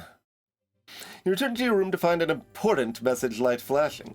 When you pull up the message, the sender's name appears to be a sequence of random glyphs. How did this get past your security filters? Are these symbols an abbreviation for an obscure government department? There's a short video attached to the message. Something about Lucamir's candidacy, maybe? You open the file and freeze. These figures on your screen, they're your parents. This is not a loving message to their future daughter. It's a recording of an argument. They're in the palace. You recognize your father's rooms, though the decorations have changed a little. This was clearly 5 ago. And they're talking about you. Your father speaks.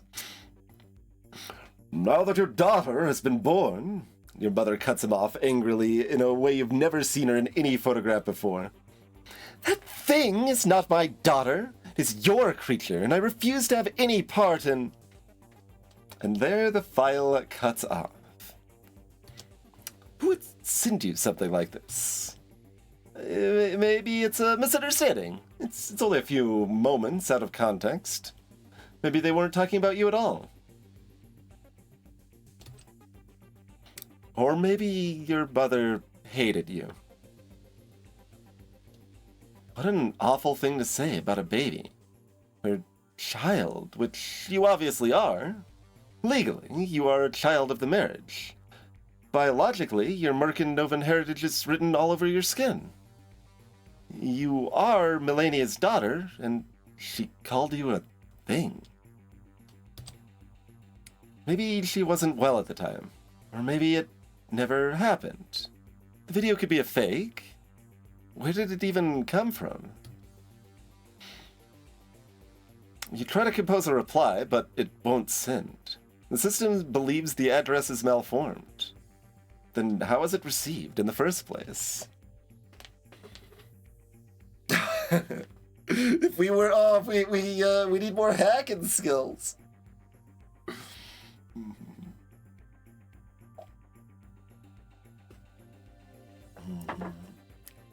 I don't think basic computer skills is gonna really be enough. Like maybe 30 we could learn something, but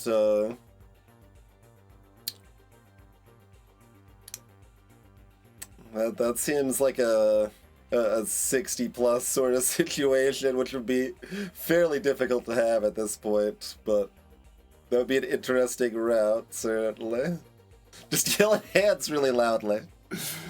Yeah, alright, Thresher, check it out. You summon the Thresher to personally investigate this strange message. Even forwarding it to her could damage some fragile clue.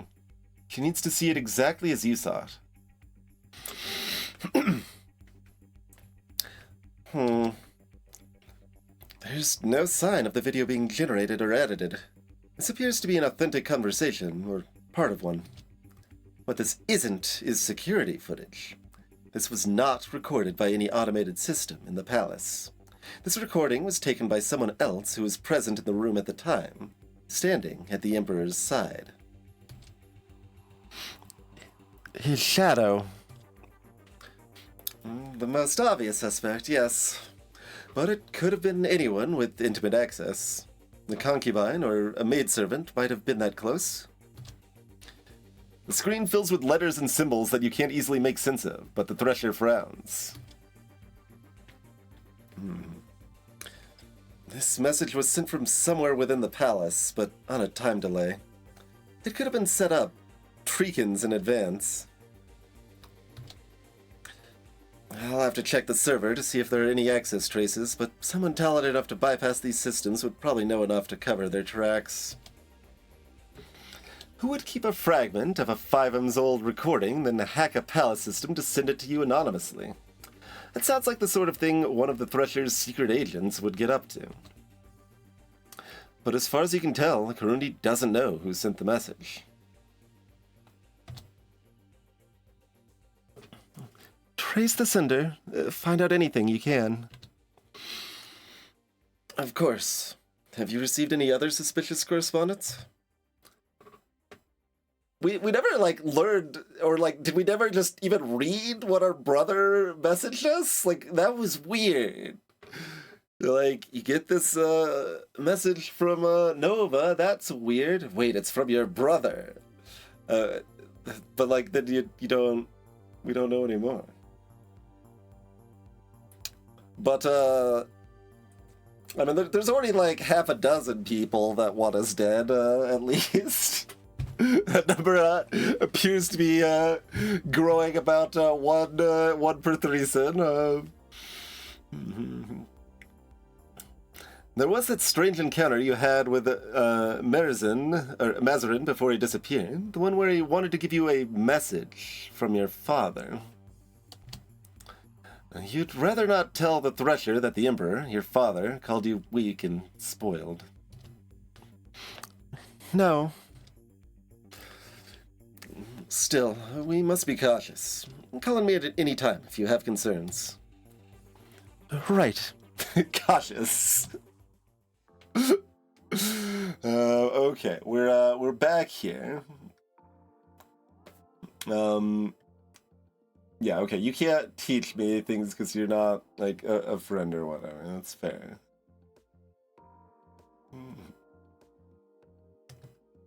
I wonder if they still have a negative opinion of me and it was just, yeah, they're like, it's fair. Either way.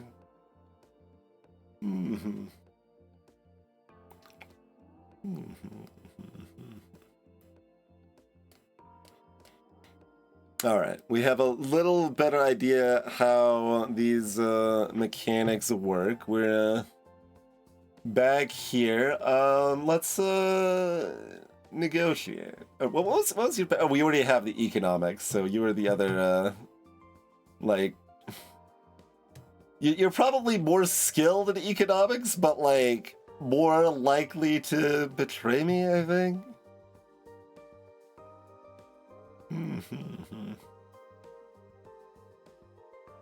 As far as, you know, the cabinet position situation goes.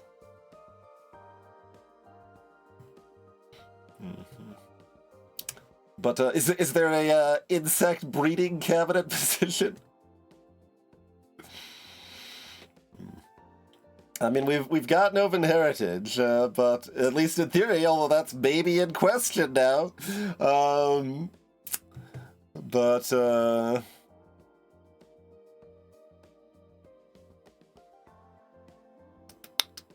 no magical powers so to speak of yet. That must be an Elodie from anything you haven't seen. To be clear, we actually did get the choice to name it. That is our pet blob. They are an Ebon blot. And they like to destroy things. Having that pet gave us starting skills in hiding and big guns. But there are other possible starting pets.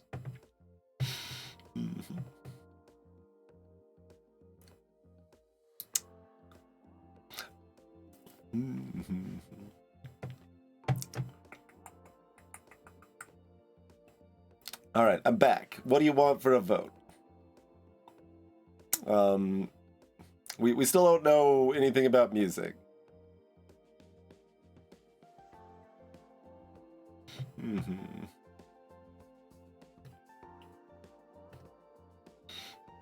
Yeah, put Elodie in charge of... I can see almost any of these being reasonable. That's the spirituality advisor. Alright, what's up? Will you pledge your loyalty to me?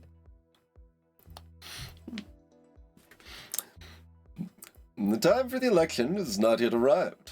I've not settled on any decision. Is there anything I can do that would help you to reach a decision? Your Imperial Highness, are you offering me a bribe? He says that he disapproves of the idea. I want to know if you can be bought. Say no, but politely imply the possibility. Like that one's got the interaction thing. It's like I've got some skills in that area.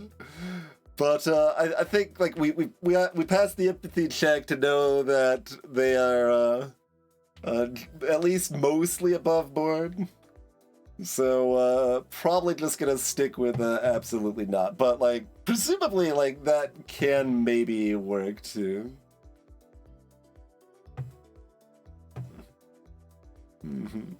It's like I'm not offering you a bribe, but if I were, would you be interested?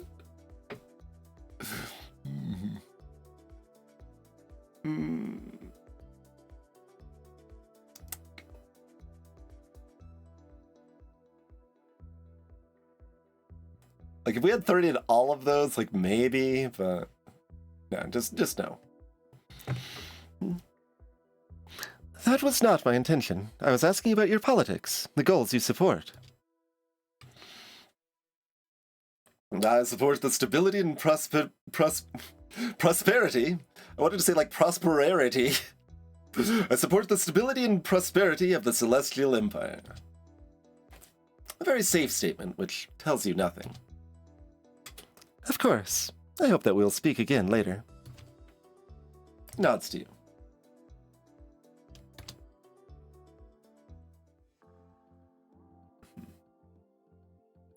Bribe him with a stable empire. The one thing I can't provide.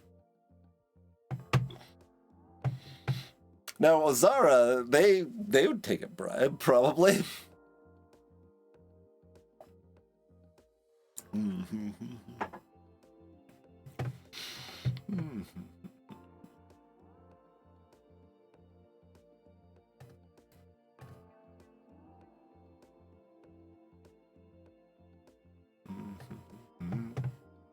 Where's the, like, we can see on the map where the fleet's at, I think. If we want to chat with the Admiral someday. I don't see it anywhere, though.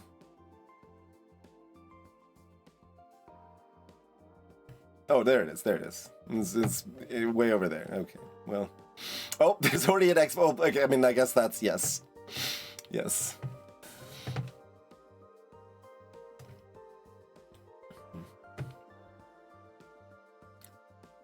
All right. What's up? What do you need? Azara scarcely looks up from the note she's consulting when your call comes through.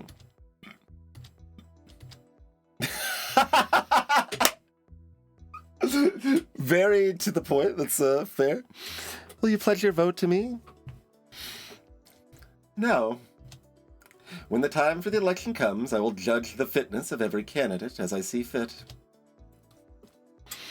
Is there anything I can do to improve your judgment of me? Yes. Be competent. What qualifies as competent in your eyes? Educated, for one thing. A child without degree or accomplishment is not fit to rule. Nor one who pleads for acceptance and approval. All right. You want me to show that I'm educated? Give me a test. Let me prove myself. I have no time to design your curriculum. If you want a test, try passing the Tharkan Civil Service exam. The bare minimum you would expect for your employees. I don't expect you'll manage it. Now, if you'll excuse me, I need to talk to someone about the Tinial line.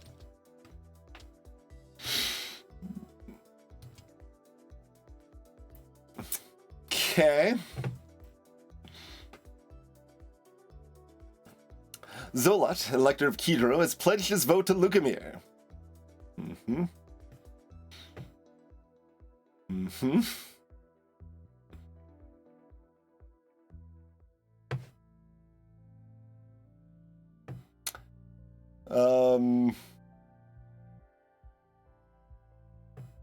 Alright, well, how about I hire you as my bureaucracy lord instead? Hmm.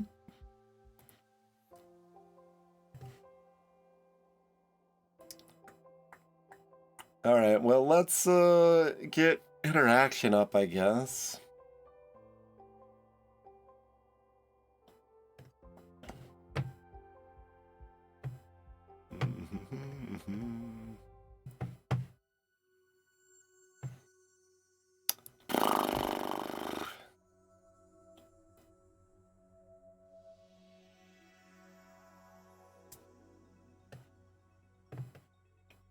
I'm just gonna chill over here, steal at all the hometown votes.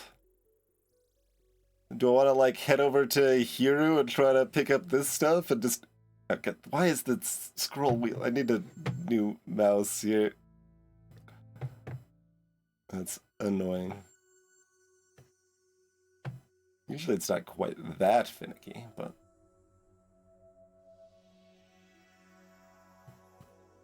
I don't know, I don't have the art skills either, though, so don't think I can get a general arts degree.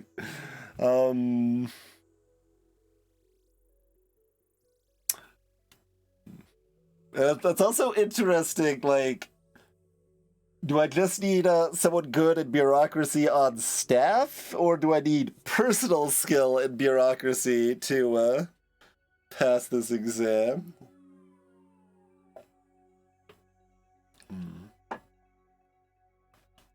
It, fair chrono.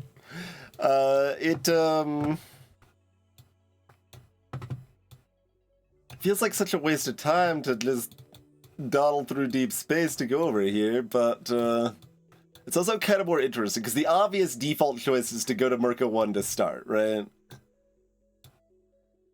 We've picked up some outskirts votes over here.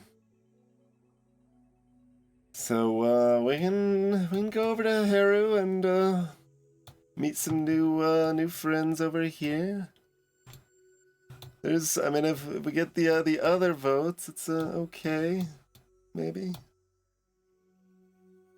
This thing here doesn't seem good enough. Yeah, exactly. We circle back to Merca 1 when we actually have skills, because they're like, that's kind of the home world of the Empire here. So like they're gonna have higher expectations, at least some of them.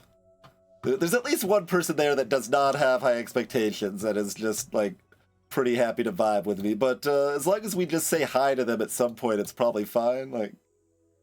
But, like, most of the others... But then, like, this person that's already, like, flipped, like, what if we had talked to them earlier? Maybe they could have pledged to us beforehand. But maybe we need the exact skills, like wrestling gators. And okay, I'm going this way. I'm going this way. It's a lot of empty space. We don't have the science skill to move faster. That sucks, but here we are. You wanted to see me? Yes, Your Highness. This is largely a formality, but it requires your approval and signature. The most recent Lagathir of Science, who is your father's minister, has been offered a research directorship in the Hero 2 sector. Oh, we're heading there. We're heading there. Hero 2? You haven't visited there yet, but by reputation, there's practically no there to visit. No habitable planets, no major population centers. Okay, maybe we weren't heading there.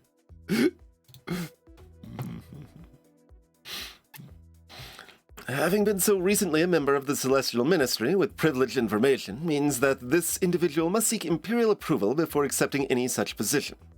It is a matter of security. You don't know anything about what the past,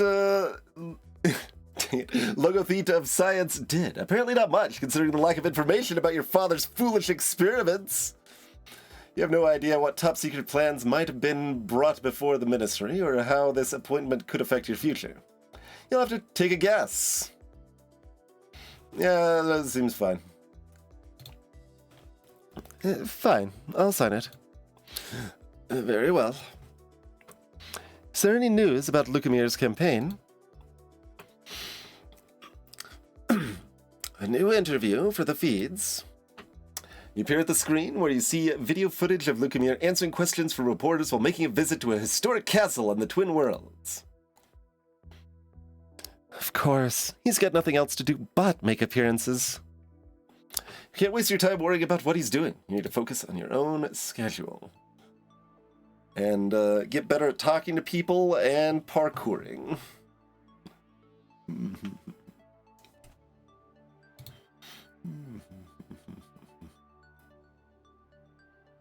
All right, rhetoric, reticate. Reticate it is.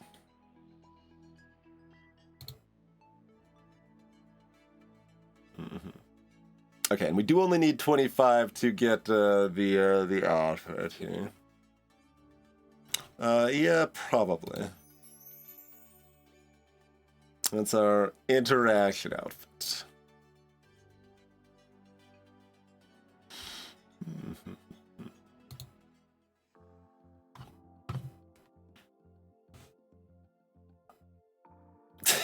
Denounce! What happens if I press this button? That flew out kind of wildly. As Imperial Princess, you have the power to declare an elector that you've met to be persona non grata and banish them from your presence, damaging their reputation. So please their enemies and upset their allies, because, okay. Right. So if if there's an elector that everybody else hates, you can be like, hey, this guy sucks. Don't you all think this guy sucks? I see. That's cute. But, like, to really know about that, you've got to do all that background information and find out who the alliances are. It's a lot. Exactly, Chrono. Exactly.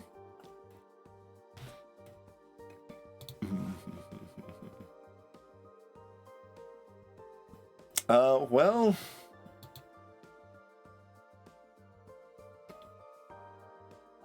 if we want to just really boost interaction heavily before we make it to the next set of electors, then talking to our pet probably actually makes sense.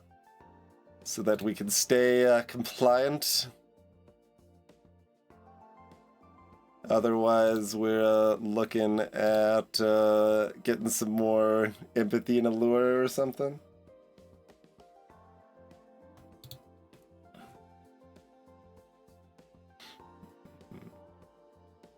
I mean, if I've got time to burn, I can look at Letgo's connections, but like, I don't really see what that's gonna do for me. Unless it, like, logs it in the codex for the future or something. But, like, who knows? Maybe their like, alliances and stuff are randomized. I can see that. Who did we did a background check on you? Yeah, it doesn't say much there.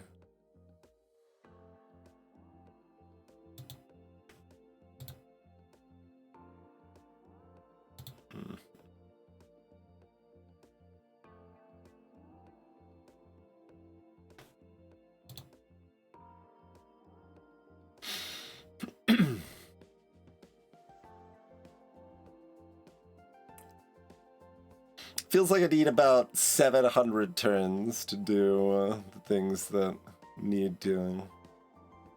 Alright, well, let's go visit our pet.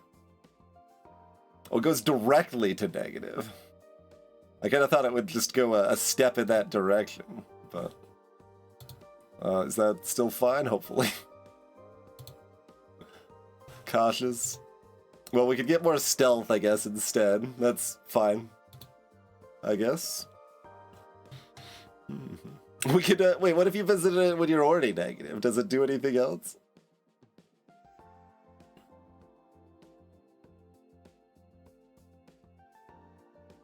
Well, considering you have to, like, spend an action as a baseline to explore their social networks and stuff, I could see being randomized make a lot of sense, and just, like, if that's what you want to explore, you've got to spend time on it regardless, rather than just, like, write it down or whatever.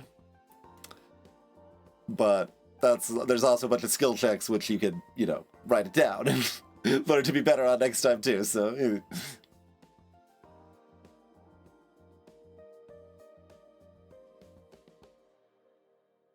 Denounce Elodie. She's hurting my mood.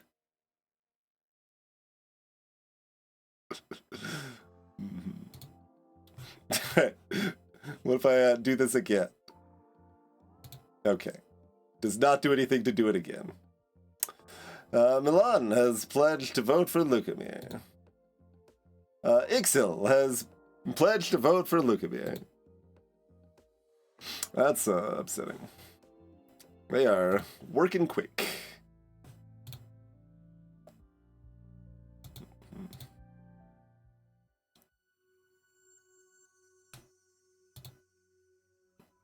And we're just farting around in deep space doing nothing. You are hurrying through the halls, late for a meeting, when, rounding a corner, you see a servant directly in your path, his attention focused on dusting a delicate platinum sculpture of birds in flight. You rapidly alter your trajectory so that you rush past him without so much as jogging his arm. Yes, parkour princess, pay it off. Phew. You have things to do. Pay it off for the important stuff. All right.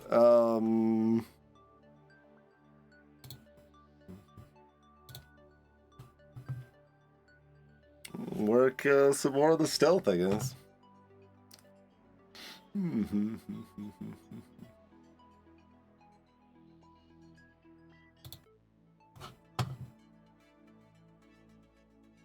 Alright, we can do bad card tricks now.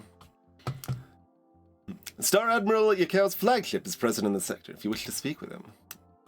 Frickin' Goober did not come when we asked them to come. They kind of do what they want. And this is the picture we get of them. They are definitely an anime character. Hello, Cancel.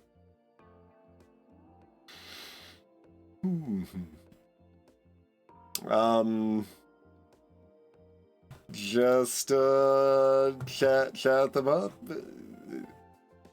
Like they're not. Yeah, they're not electors. So what does negotiate actually mean here then? And if they're here, no, we still don't get to lean on their military skill while we're,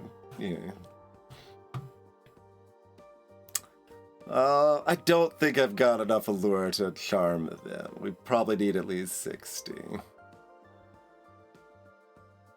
That would be my guess. I'm gonna just hit negotiate and see what happens, I guess. What's up? What is up, Star Admiral? Okay.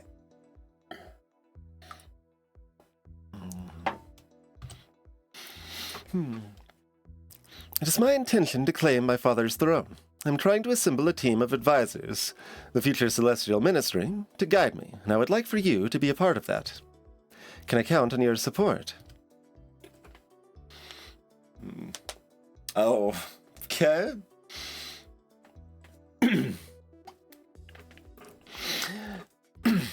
Lass, you may be the daughter of the Emperor, but you're the sister of a traitor, and I've no way to know if you'll bend or break. You're too young to serve, and if you win this election now, you never will. Is there steel in your spine? Is there blood on your teeth?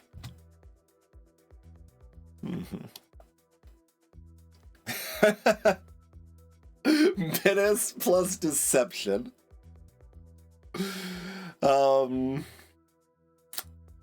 See, the first one would work if we had anything to do with our survival.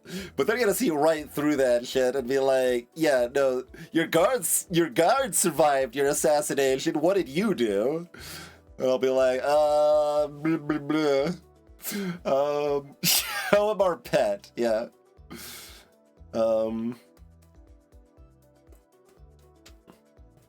But what if we'd actually done this? What if it wasn't deception? I mean, maybe you have the option. Maybe, but like, is this option only available because we heard of the concept, even if we didn't do it?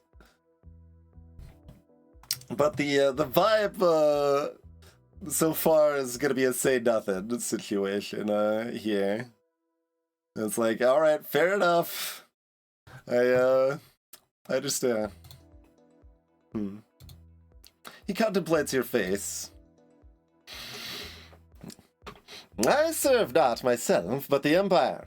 Whoever takes the throne, I will carry out their orders with my body and blood.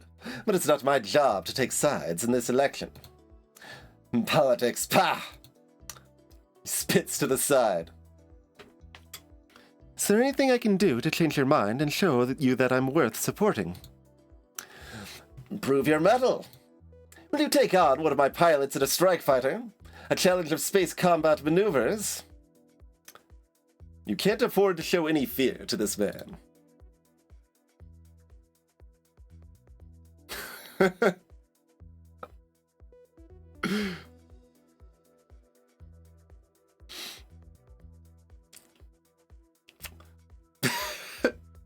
There's not even a, like, I will consider your offer or I will trade or anything. But, okay, I mean, they might respect us doing it even if we're bad at it. Possible. No, the empathy check was that I can't afford to show I'm scared. So if I choose this, they won't respect me at all. But, like, also maybe we die because we suck at... we don't know how to pilot a spaceship at all. We've got the most basic. We learned some basic computer skills from our, like, high school friend, basically.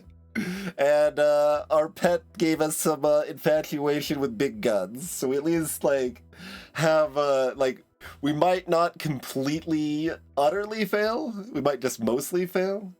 And, yeah, we'll see if they respect our mettle. All right, let's do it. Mood change Daredevil. Yeah, accurate. Challenge accepted. Oh, we get to do it later, though, maybe. Call me when you're ready to fly. Are your technical skills really good enough for that?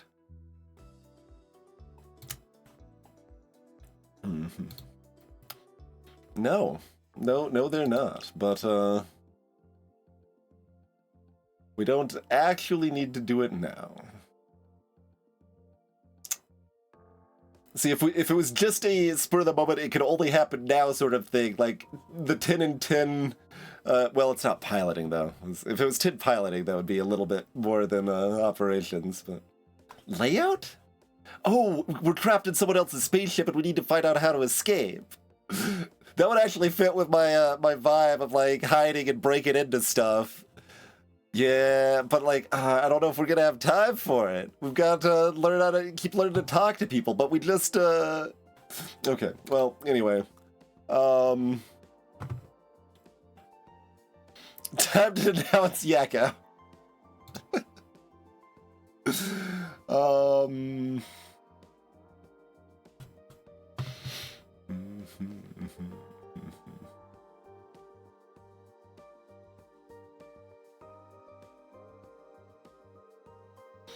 And they're just gonna, like, circle around the rim, so, like, maybe by the time we encounter them again, it's okay.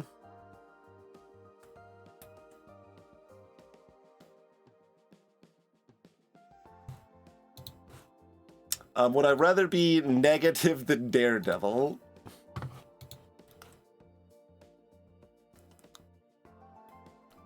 So we can move to combat, domination, spaceships, condition.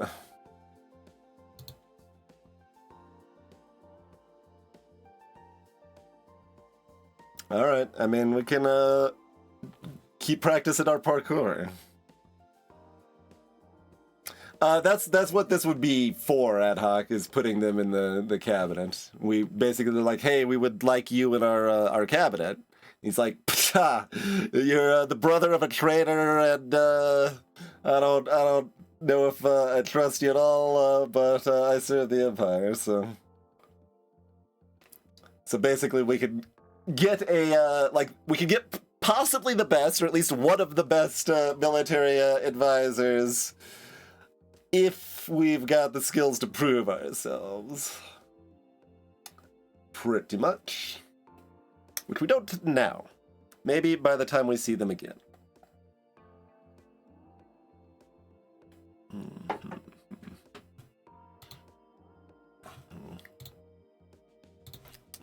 So I can either decide to flip my mood and work on more stealth, or I can keep it where it is and work on more condition. And then that then leads into social for some more interaction, which sounds good. Okay.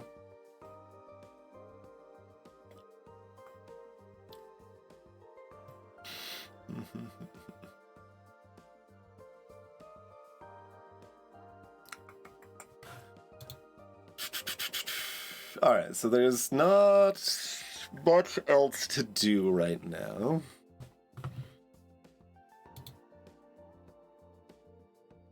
You can try to charm and flatter them suddenly. That doesn't seem... Like, I guess we look at Letko's background or Yakao's background.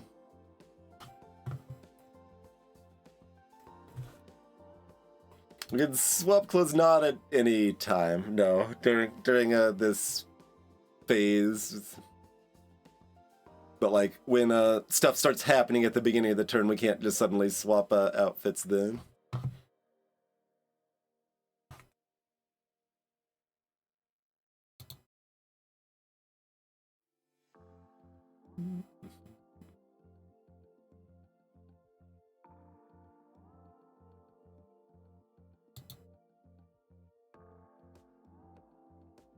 Alright, background me. What's your... Well, I guess it's different than background, but what's your social network? I don't think it really helps me any, but I don't think I have much else to do. They don't have very many allies. Unfortunate. But Branika might like us more. In the area we're heading to. Oh, I guess they don't have very many idiots either. They're just kind of doing their own thing. Mirel is pledged to Lukavir. Yep, okay, good, great. It's fine. It's fine. Everything's fine. Alright, well, I'm gonna go play paddleball, so... You visit the enclosed courts to smack a ball around with a handheld paddle, bouncing it off the many slanted surfaces at high speeds to make it ricochet into scoring targets.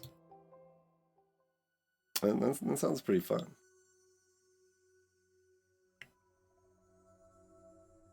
Alright, let's go to Harrow 3, I guess. Now, all of these have electors. There's a lot of elector, like, even 2 elector, like, I don't remember which one was the place that, like, wasn't habitable, but 2 electors or 3 electors on a place that's not habitable is interesting. But maybe I misunderstood the situation. Oh, we got descriptions. 2 warm ocean worlds. Oh, we can't see them until we're there. That's the home world. Yeah, I think it was 4, but...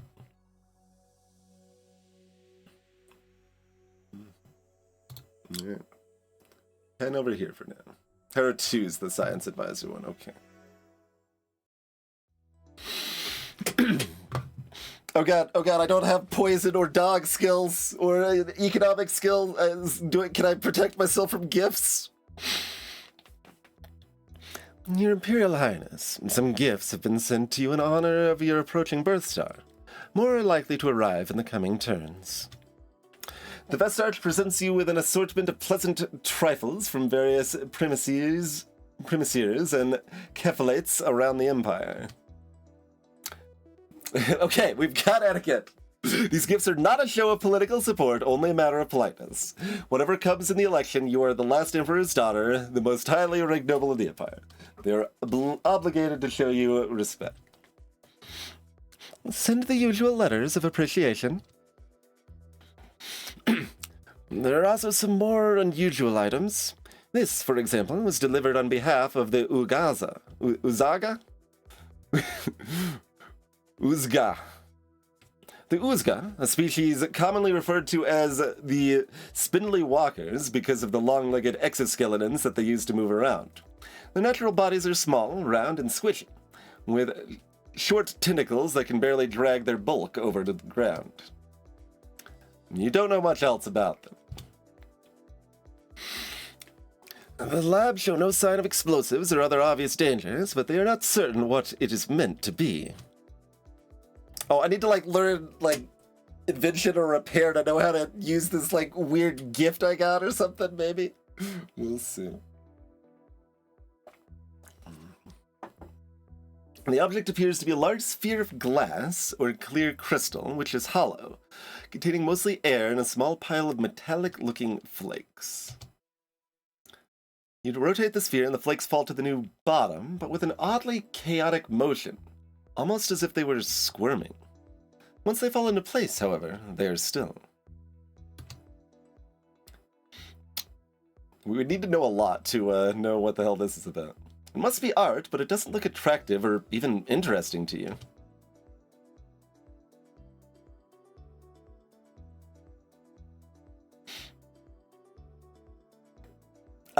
Both of these options are terrifying. I need to know more. How slighted will someone be in 17 turns that I threw away their gift? How explosive are the vaults in 20 turns?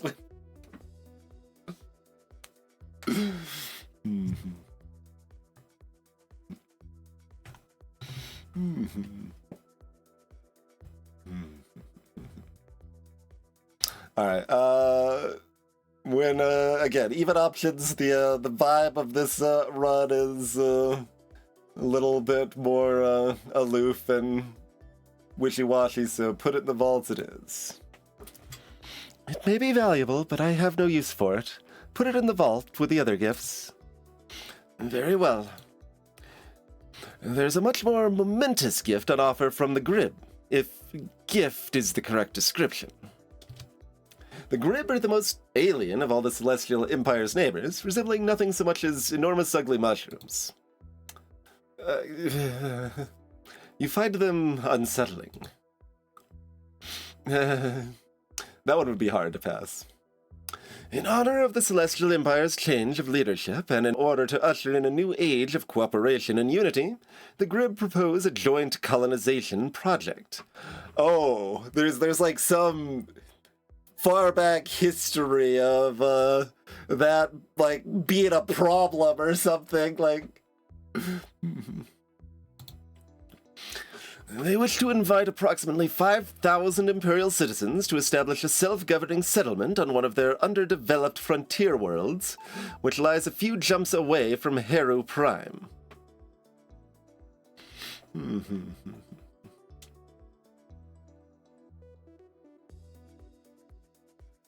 Yeah, there's a bunch of people that are not part of the Empire, right? But so we aren't getting elector votes from them, but there's wars that could break out. There's all sorts of other sorts of diplomatic ramifications.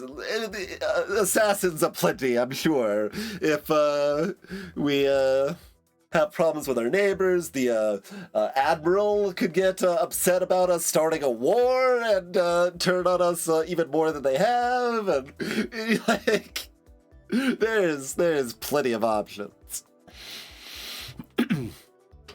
Establish a self-governing settlement on one of their frontier worlds, a few jumps away from Heru Prime. This is highly unusual.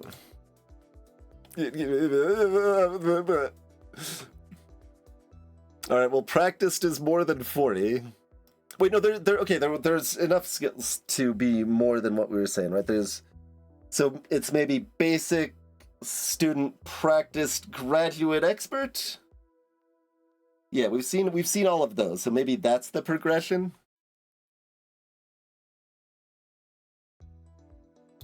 Um, intrigue plus military failed, even with that 75 intrigue. So if I had a little military knowledge, I would have a better idea. Like, so this is basically like the ramifications, right? The historical ramifications, the relationship ramifications, the economic ramifications, the like spy network ramifications.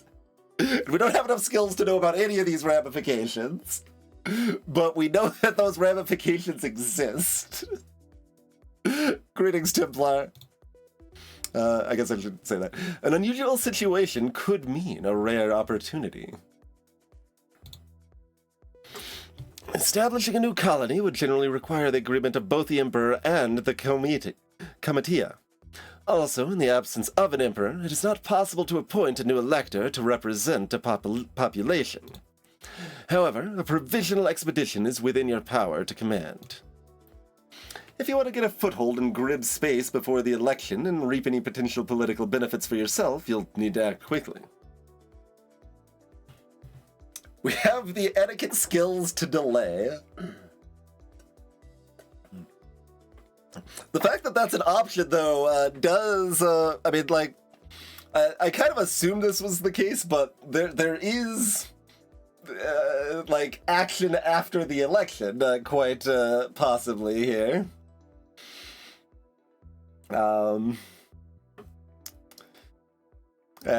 Yeah, like that's where our like reflex and combat skills can start coming in more to play, and if there gets a bounty on our head, like if we don't take the results quietly, or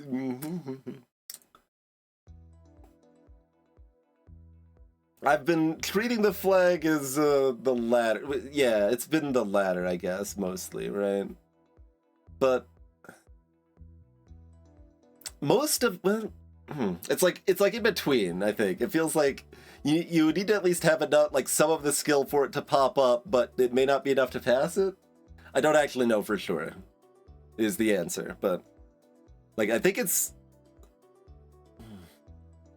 at least like 80% of them have been on skills we've had.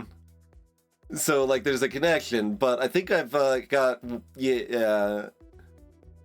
like one that we didn't have the skill for. But like an abnormally large number of them have been skills we've had. So I don't know exactly. It's maybe both.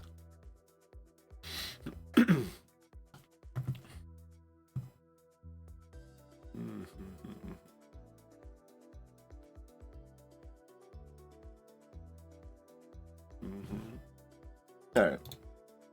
Etiquette failed. Okay. So we don't have enough etiquette for that, alas. Oh man, we would in 2 turns, not in 1 turn, I guess, but...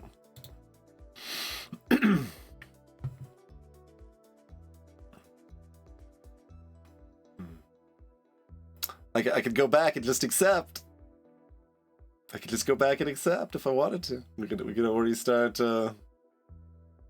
abusing. Explain to the Grib that we don't have the authority to make that decision right now, but we'll bring it up with the Comitia after the election. Very well. It's nice to have presence, but you do have studying to do. Parkour studying.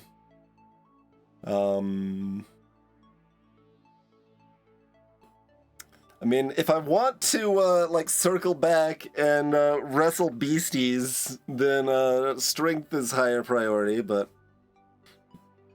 I mean, I'm gonna need to win some votes somewhere.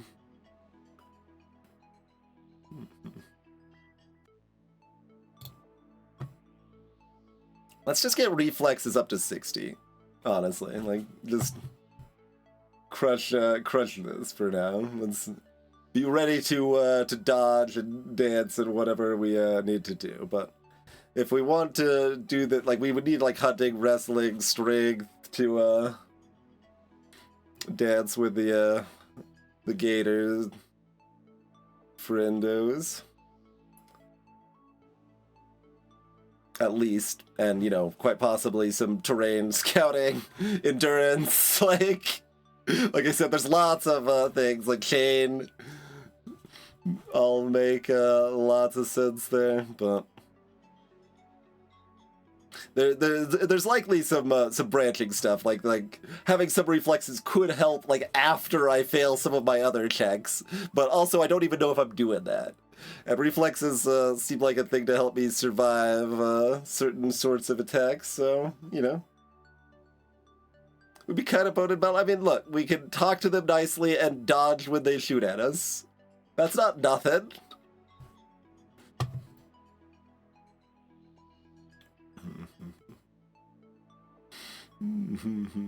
It's maybe not that much either, but it's not nothing.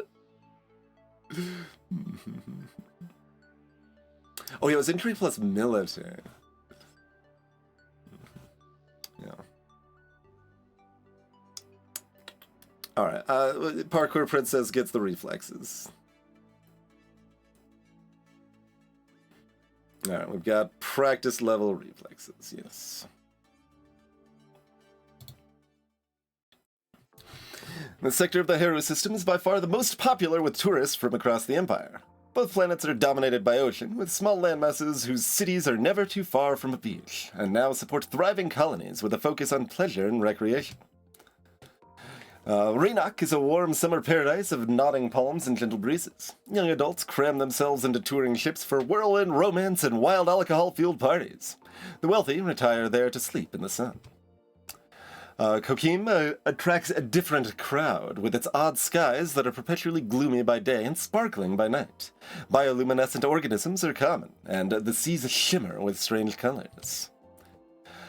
Kishinia had big plans for meditative retreat on Kokim to celebrate your graduation from Ishinka Academy. You and she and Vasily would be staying in an underwater resort with massages and transcenduction classes, getting in touch with your soul resonance, that sort of thing. Vasily would rather be relaxing on the Renock beaches, but Vasily never bothered to make the plans. Of course, the way things are going now, it's not likely you'll be able to keep Kishinia's plans either. Renock has the larger population, 2 electors to Kokim's 1. Both planets are known for their entertainment options and relaxed lifestyle. Would it be better to emulate that, or to impress them with your own pomp and circumstance?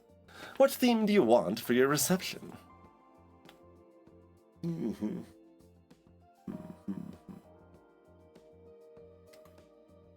Economics. But I'm bad at all of these things. I'm best at etiquette, but it's also the one I'm least keen on.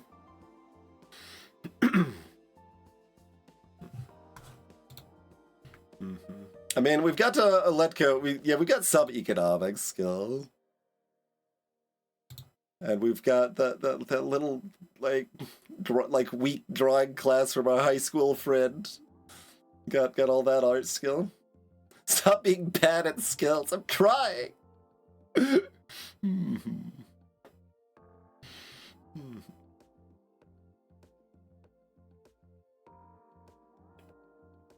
Colorful and casual. Economics. Not the skill check I quite expect for that. I guess it's budget.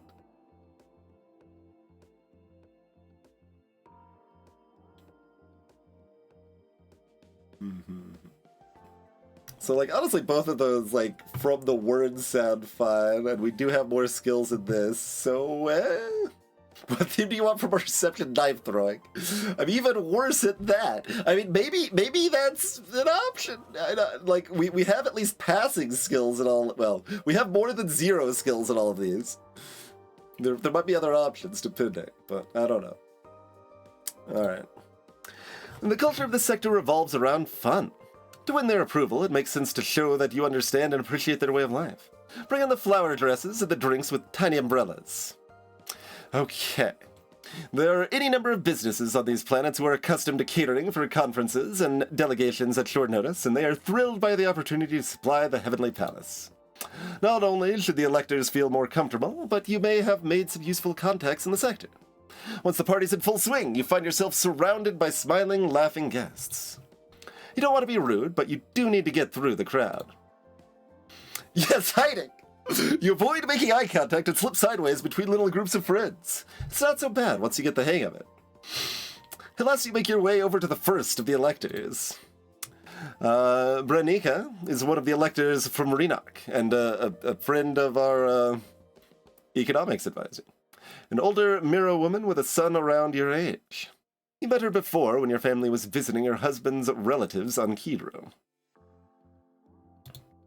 Not just visiting. There was some discussion at the time about whether it'd be good for the son's future to attend your boarding school and make connections in the Mercan system. You had to show him around and made some foolish comment about his eyes. It was a 5M ago. It doesn't matter. Probably. The son was called Win, which was probably short for something, but you didn't read Branika's dossier before this event to check. After all, you're not strangers. You can't see Branika's son or husband nearby. Did they not attend tonight?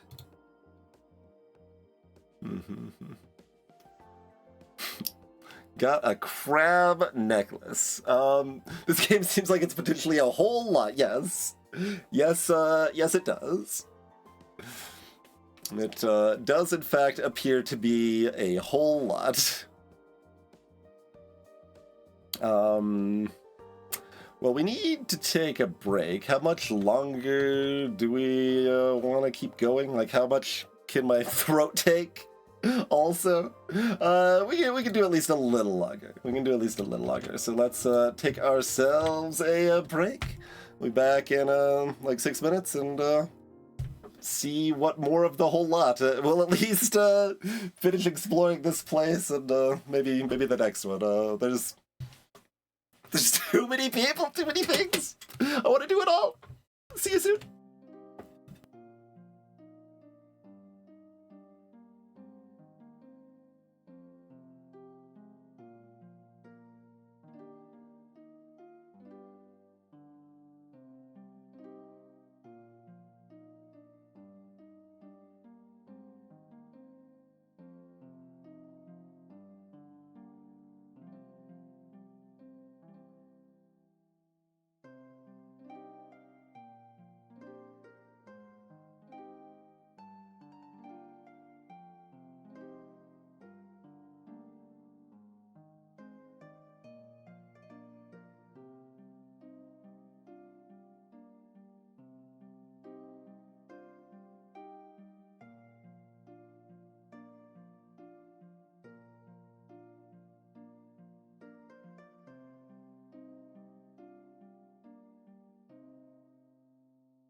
All right.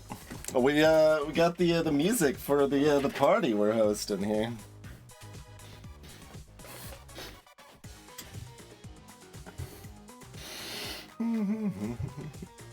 I guess it's time to talk to Krabatha.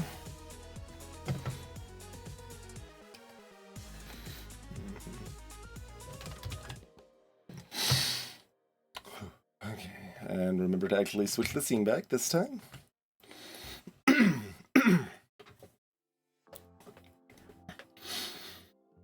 Although she's not looking your direction, the tips of Brenika's cat-like ears perk up as you draw near.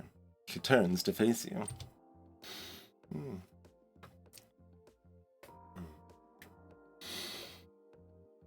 Well. Welcome and well met, Your Imperial Highness. I'm so happy to see you. What a lovely party.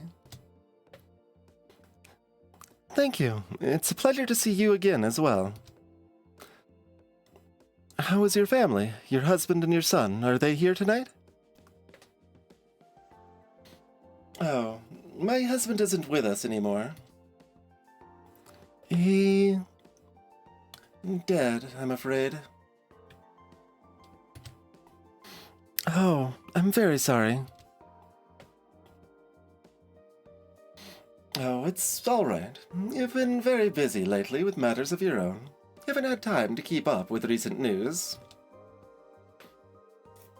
Okay, basic, like, just having basic etiquette to not, like, make a constant fool of yourself seems like possibly the most useful thing, just having 10 points in etiquette.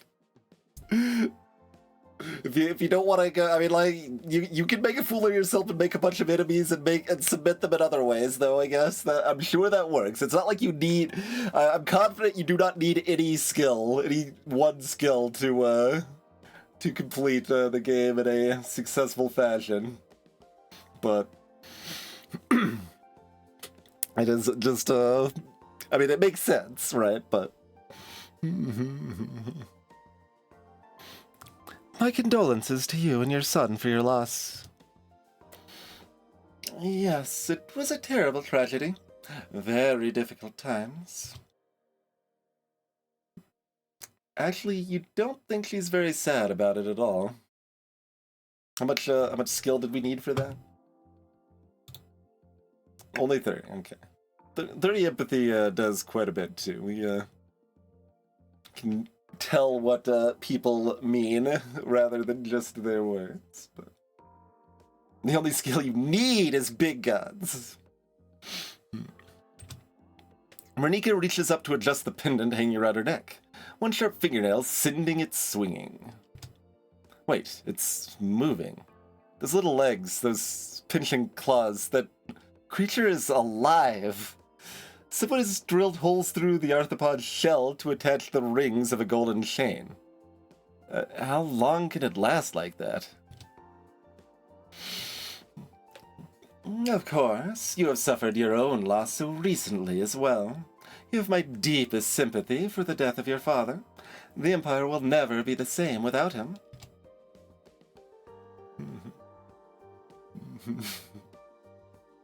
Oh, yes, that would be to detect her sincerity at our father there. Do you expect to have the opportunity to visit our home on Renak? I suppose that depends on how the negotiations go. You don't really have the time for a beach getaway unless it's necessary to win a vote. Renika smiles at you expectantly. She's waiting for you to say something more.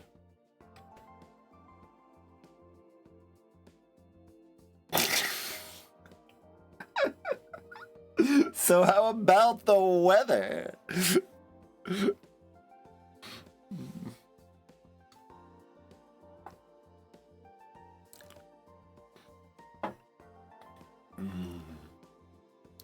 I mean, you don't wear something like that to not be asked about it, but also, I don't really want to ask about it.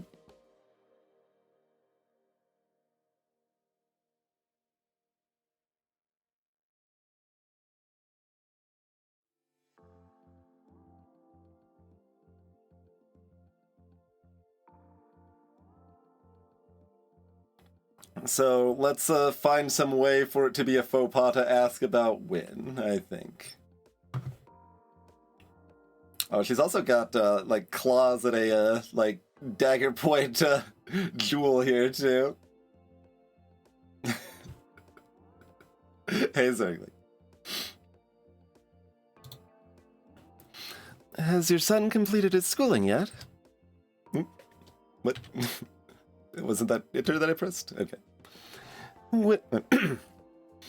Wendell has not yet graduated. He has been quite distracted in recent treasons and spending a great deal of time with his girlfriend. That's probably enough pleasantries for now. And we could also, if we were really good, we could to tell how she feels about that relationship too. But positive. Okay. You part with Branika and go in search of the other elector from Renak. When you first encounter him, you think you're seeing double. Two handsome merkin men dressed in matching floral silk shirts stand together, shoulder to shoulder, their heads bobbing in time with the music. One is the elector you're seeking, the other is his husband. They're certainly not identical, they're not even related, but they look similar enough that if you had only a description to go on, you could not tell which was which. Even their names are closely aligned. Radomir and Radomil. Perhaps that coincidence encouraged them to cultivate the resemblance. You wait expectantly until the elector detaches from his companion and comes over to greet you.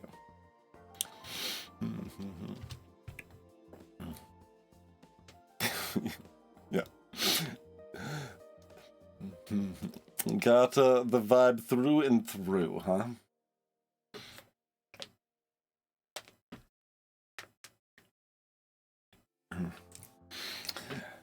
Your Imperial Highness, it's really amazing to have you here with us. It's like totally an honor. Science fail. That's interesting. What was the other basic body control? So I like react a little bit or something. There's something unusual about the way he talks. The words sound slow, almost slurred. Maybe it's a common accent on Renak? It is my pleasure to be here and to meet you. Is this your first time, or have you been into the sector before? That tilted the wrong direction there, but like, in the flesh. I've never had the chance to visit until now. Oh, wow. You've got to come down and, like, see the waves for yourself. I'm all over the place. I can't keep it consistent. This guy's high, science would tell you that maybe, yeah. Look, I mean, the previous drug check was on economics and deception, I think. But science is certainly another route that would make sense.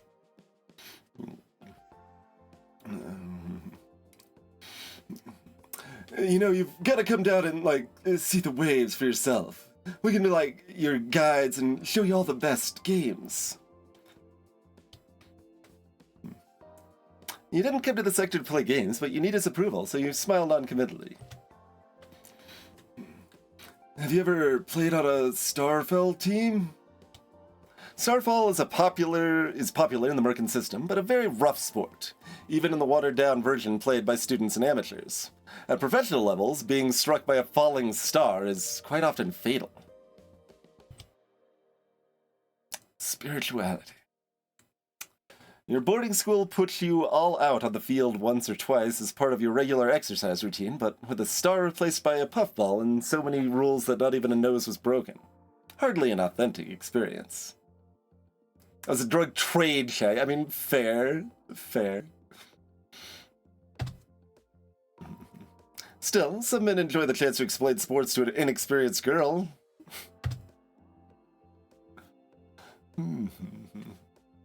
Oh, I'm good at the first one, though, huh?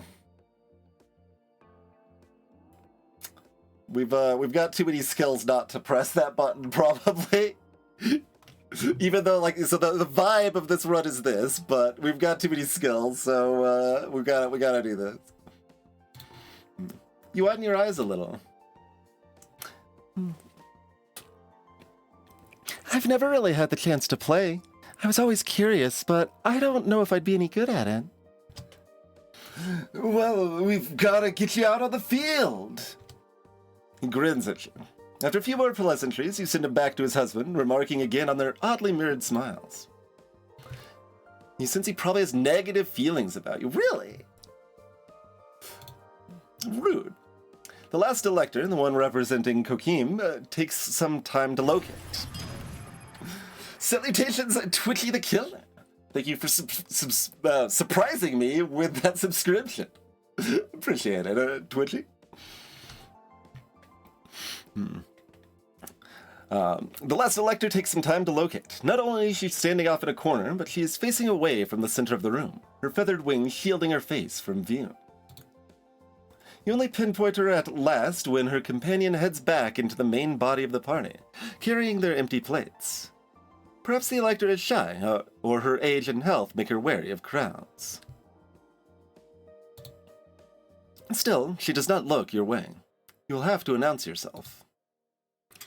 Madam Elector?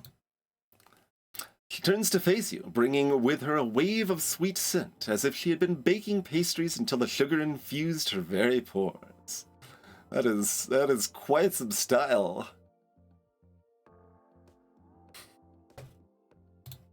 Her hair and clothing flutter and sparkle. No, it's not her hair, it's insects. Moonflies with glowing wings which crawl freely over her dress and extend their hollow tongues to taste her skin. But these ones don't seem to be, like... They seem to be there a little bit more,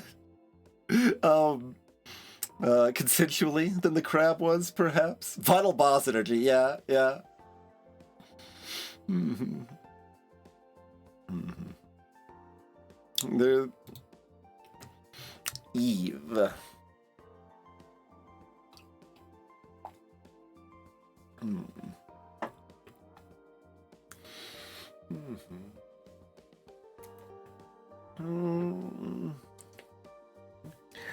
Oh, your Imperial Majesty.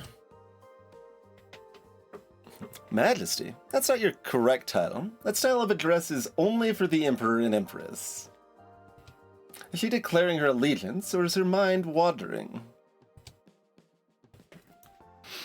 You are even more beautiful than your pictures. Such perfection. Like, it's easy to take, like, something a little sinister for almost any comment in a game like this. She reaches her trembling hands towards your face. I don't have any body control. Am I gonna flinch? I can at least try not to. There. Mindful of her age and position, you hold still and allow her to gently stroke your cheeks. I remember when my own was so young. This close, the intense fragrance of sugar and vanilla almost makes you sneeze. Princess Zorana, my sympathies for your father's passing. I remember my own. She looks away and sighs, a deep huff that shivers the wings of her glowing passengers. For so long you wait and think that they might come back. When they visit your bed, you scold them for making you worry, but you open your eyes and they are gone. I don't know exactly what she's talking about, but it seems that it's affected her more deeply than your father's loss has affected you. Thank you. You're very kind.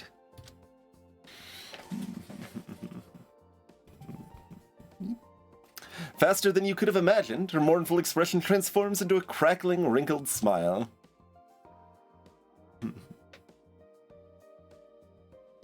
Never too young to get started, are you? We could be a family, you know. That's how she came. The union. Mother! A woman's voice calls from behind you. The companion you noticed earlier, apparently the Elector's daughter, returns carrying a pair of glasses. Ah, my star. See how she shines? The woman steps protectively close to her mother, who pats her shoulder. I'm fine, my dear. The princess and I were just getting to know each other. Did you get the sparkling wine? Ah, what lovely bubbles. You've made your introduction. Perhaps now is the time to retreat? And please, enjoy the reception. I will speak to you again later. The elector doesn't even seem to hear you, now staring intently into the liquid of her drink. She's probably positive, yeah. Okay. So we're gonna keep rocking these skills, I think. Yeah, okay.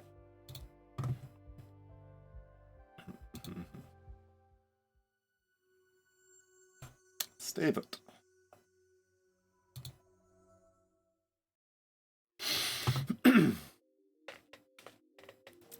Gift has arrived from the Chukuk, Your Imperial Highness.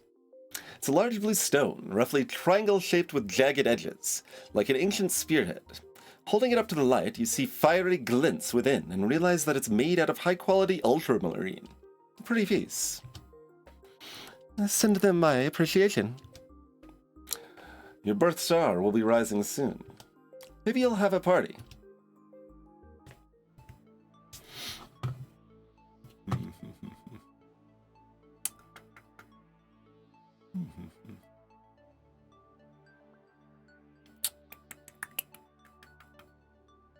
Oh yeah, we got options for both emotion and interaction now.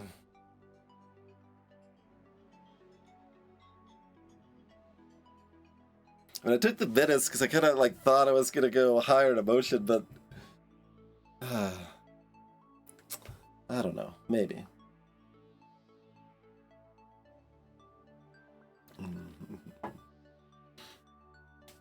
We could bump rhetoric to 85.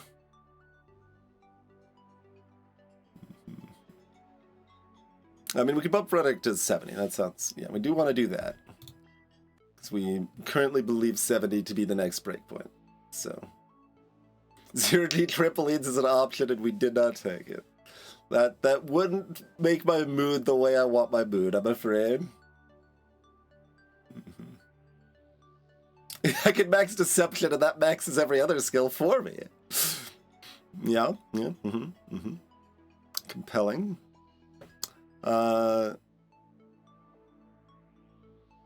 They did say when our Jubilee, or our birth star was.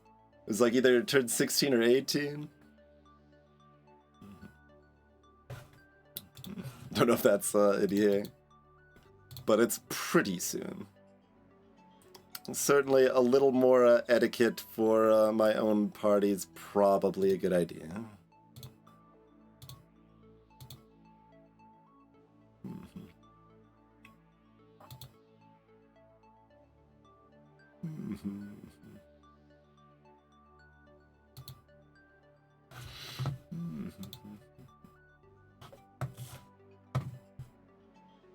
Like if I'm continuing to wear the outfit, these spots are pretty great. Probably.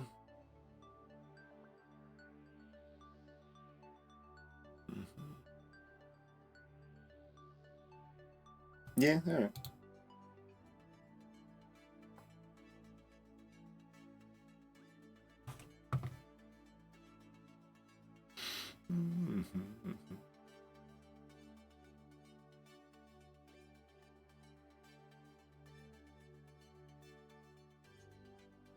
Just like, I mean, that confirms practiced is the one after students, so that fits our understanding. I think it is still the big pips. That still feels correct. So, okay.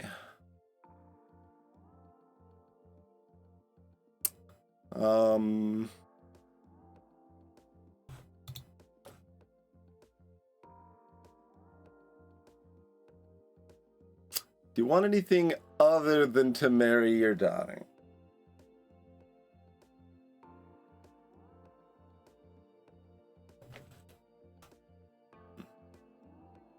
I have, like, so my actual skill is 60, but with the outfit at 70, Chrono, so... Yeah, that's adding 10 to everything.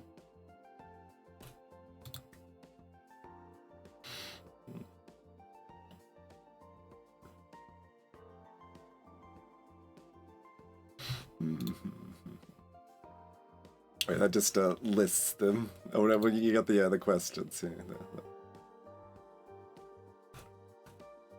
I was like, we got to let go's vote, but he didn't like us, so that's fair.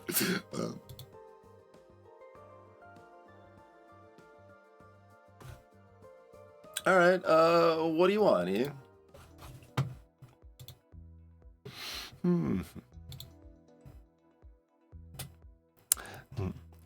Will you pledge your loyalty to me? Oh, that's very simple, my dear. I know exactly what I want from such a sweet flower. Grandchildren. She rubs her wrinkled hands together. I want beautiful babies and plush imperial cradles. Marry my son and you'll have my vote. He has a son? How old is he?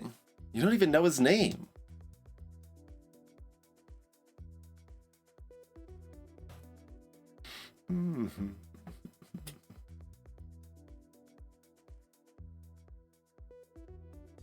Well, I'm sorry, but I'm not ready to make a decision about marriage right now. Then I'm not ready to make a decision about supporting you. Just immediately hangs up. Alright, fair enough. So I guess the question to, do you have any interest other than marrying off your daughter was technically yes. But, okay.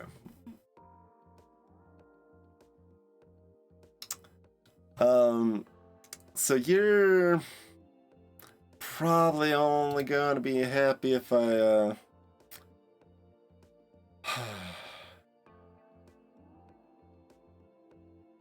like, I've got some adjacent skills. We would need some sports. Right, like, we would need some sports. Like, you probably want like 30 sports, but like 30 strength, 60 reflexes, 30 sports, that's possibly enough.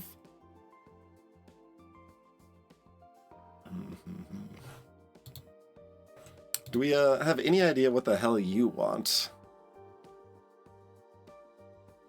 No? Do you want to investigate your background or just throw down the negotiation right away and see what's up here?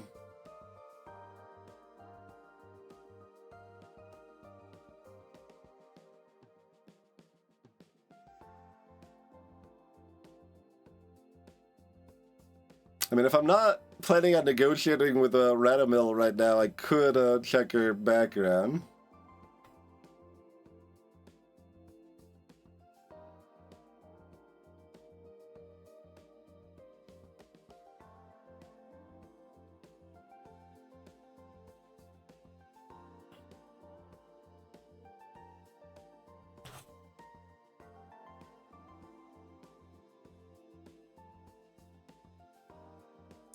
I mean, Radamil's made it fairly clear what he probably wants.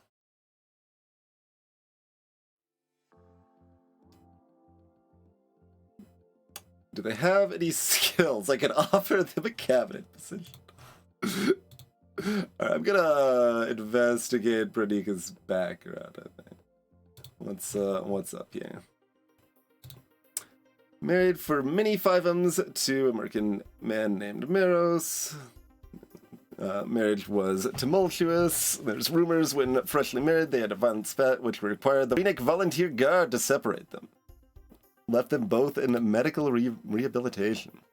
If that's true, all official records of the incident have been expunged. There's no reliable evidence, only gossip.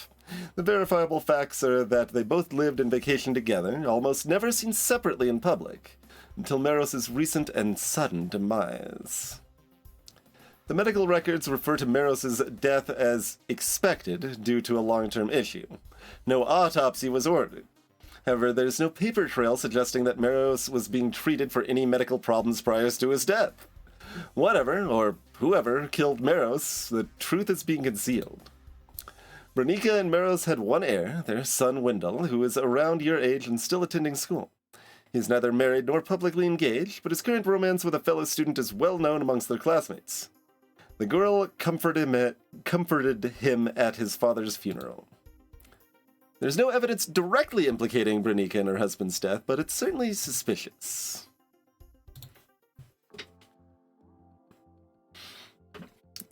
Investigative background is like 80% blackmail.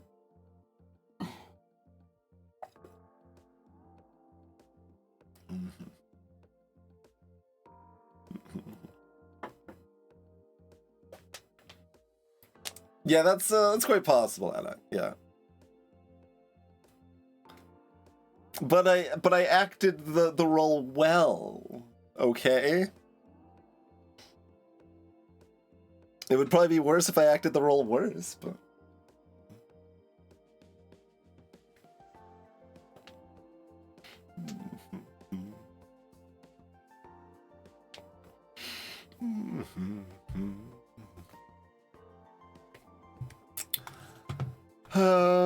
It doesn't really help me. Like the denounce option just always being there, like, oh, getting into denouncing is like a whole thing that like I don't even feel like messing with, really.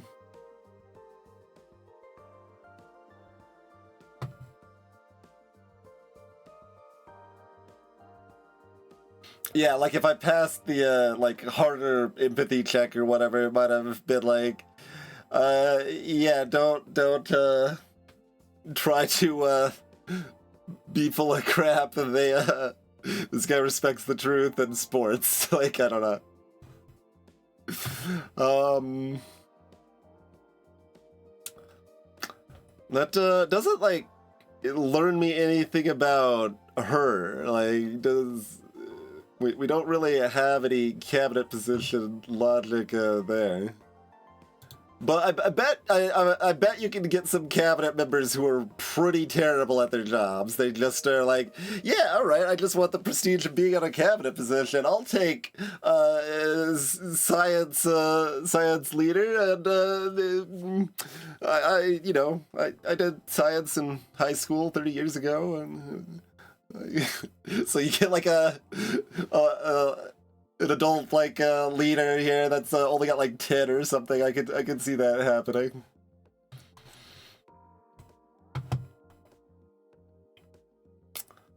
I mean, I guess we really still have no idea what the hell you want.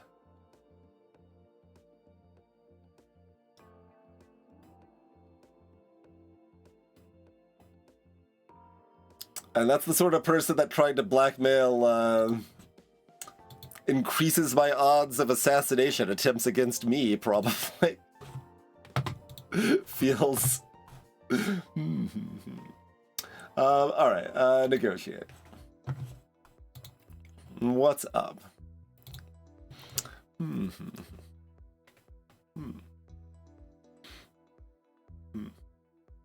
Bernica spears an olive on a claw tip, then pops it into her mouth.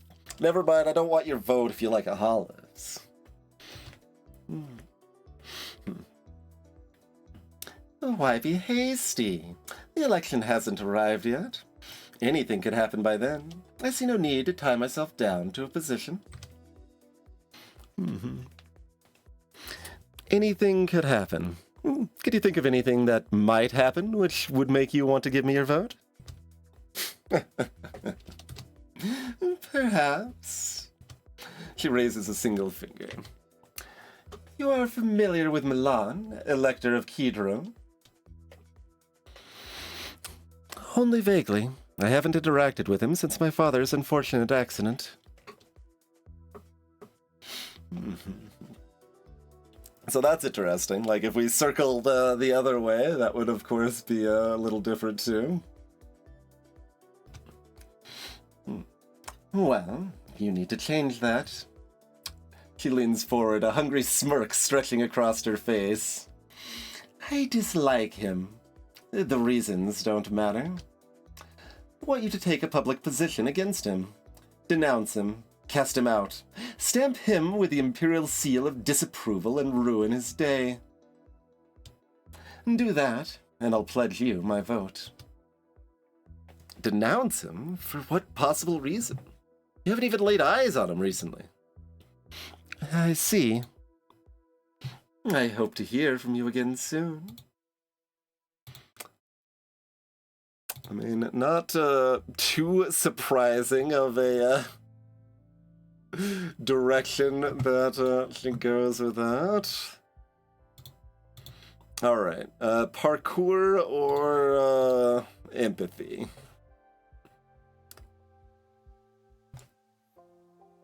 You had Milan on your council when you spoke to her. Okay.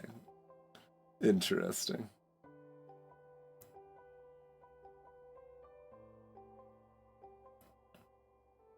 Yeah, we could be more precise. Like, I don't know if it's like how that works. It might just be like the probably positive, probably negative is correct 80% of the time, and then it's right 100% of the time if we have empathy at 70 or whatever. That's kind of my default assumption, but could be other things. It could be it could be qualitative information. That's that is possible.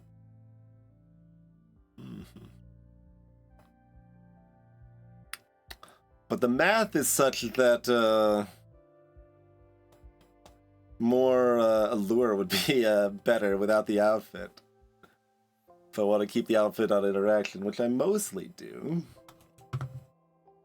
At least until after my birthday party. Alright, well in that case,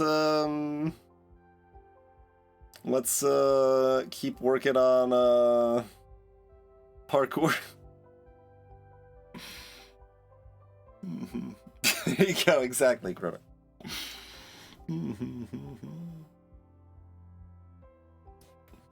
Yeah, I'm not sure, Adak. We,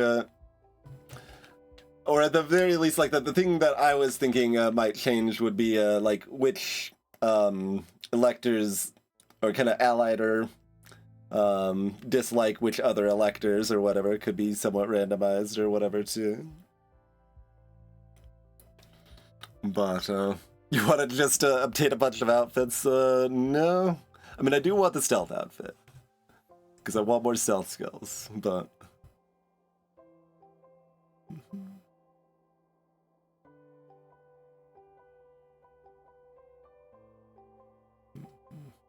I am a little bit more interested in a focus.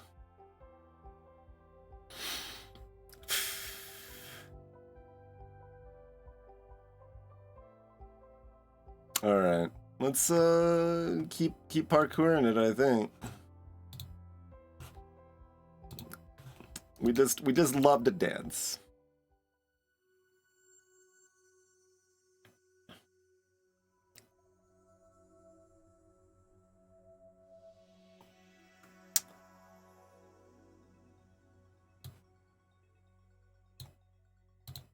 Searing heat, baked by the sun.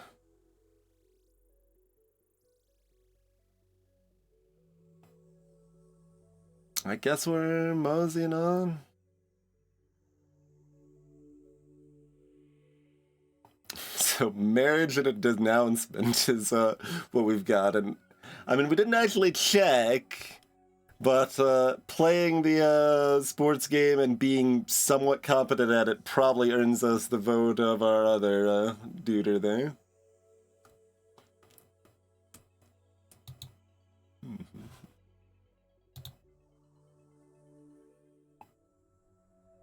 I mean, there's no way they'd be permanent unlocks. It's just gonna be the same as Long Live the Queen, that you get them when you have the requisite skills in that run. Your screen chimes a merry tune. Your friends are calling you. Wait, how are they on the phone together though? Hold up.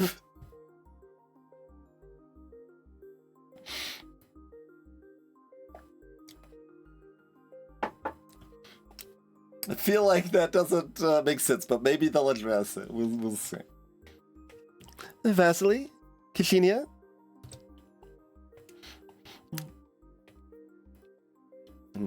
Never heard of a conference call. I mean, they're overlapping. Best wishes on your birth star's rising. Okay. They do address it. That's good enough. That's good enough. They didn't want to do separate art for it. That's understandable. I set up the call so we could both talk to you at the same time, even if we can't all be together. I mean, like, if you could have stayed for one more week, I would have hired you too, but we were too busy learning about computer hacking, but okay. They sing a little duet together, an old children's song about a crocodile being happy even on a dreary day because you were born. Thank you. Perhaps I'll find you later for your good luck kiss. That's sweet, but you don't have to. So, you won't believe what I heard about Zasmine? Zasmine, that's probably a person, not a place. I was thinking it was a place. So you won't believe what I heard about Zasmine. For a while, you sit around and gossip about old classmates and social shenanigans. It's like being back at school again, except without the fear of detention. Okay, I have to ask. Is it true about Mazarin? Is what true about Mazarin? She's been reading conspiracy forum theories again.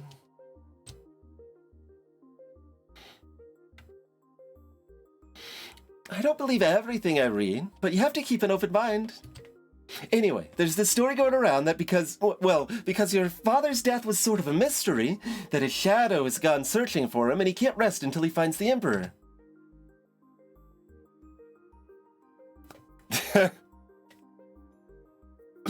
I mean, I've got enough deception to pull it off, but no, the vibe is not lying to our closest friends. That's sort of true, I guess. See, I told you. He's cursed to be immortal and wander the stars forever. That's not what I said. Vasily just sighs and shakes his head. It's nice to spend time with your friends, but eventually you have to get back to your studies. All right. Get back to parkour.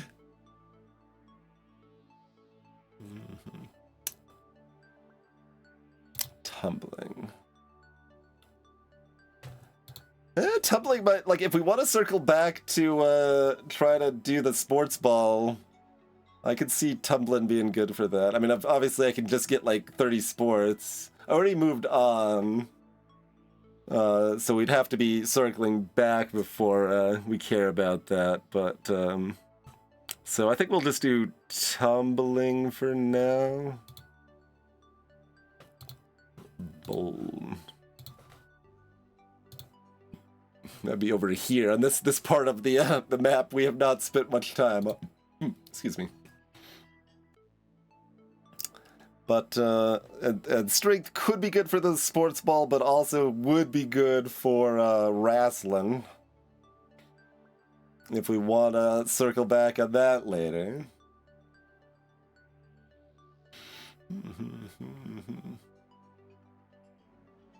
Sometimes, Krona. Like, it even references it as a thing, like, grammatic skill can sometimes substitute for deception.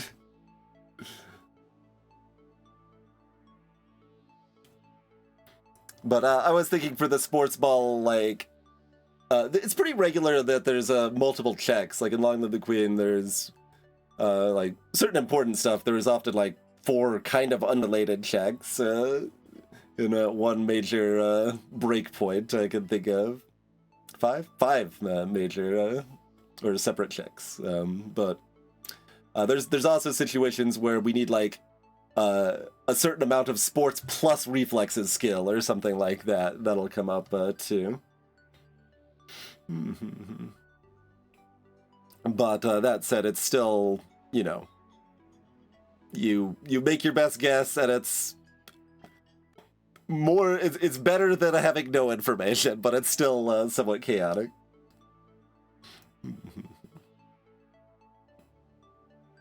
But tumbling is more just general survival. Well, sort of. Like, there's plenty of reasons strength could be more general survival too, but without wrestling, it's harder to picture that. So I kind of just want to gymnast my parkour action here a little bit more. Tumble towards victory. And freedom. And there's a sound at the door. Come in. The Vestarch enters, carrying a white box. Your Imperial Highness, I am tasked on behalf of on behalf of your father, with bringing you this gift. He ordered it in advance so that it would be ready for you today. Oh. Will it be another message of disappointment? Another upsetting video? You open the box to reveal a pair of gleaming silver shoes, covered over with intricate designs. They're beautiful. And stronger than they look. Perhaps your father didn't totally dismiss you after all. We got some kicking shoes for our parkour action.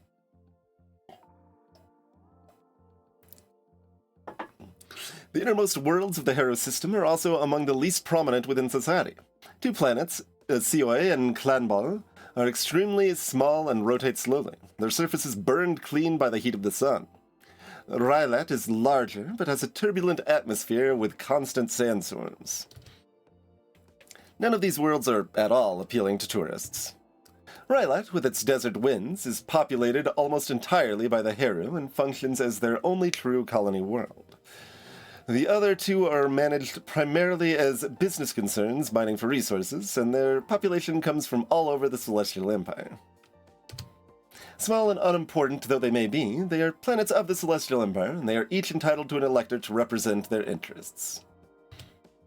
Given the mixed population of the system, it's hard to choose a particular theme for your reception. Not all of the electors owe loyalty to Harrow Prime, and their true allegiances may not be visible. What theme do you choose? Imperial tradition and neutral business? Neutral business is now arts. Excuse Heru style is arts and history. Oh god. Well, we're bad at all of these things except etiquette, which we're actually pretty good in, so I guess etiquette it is.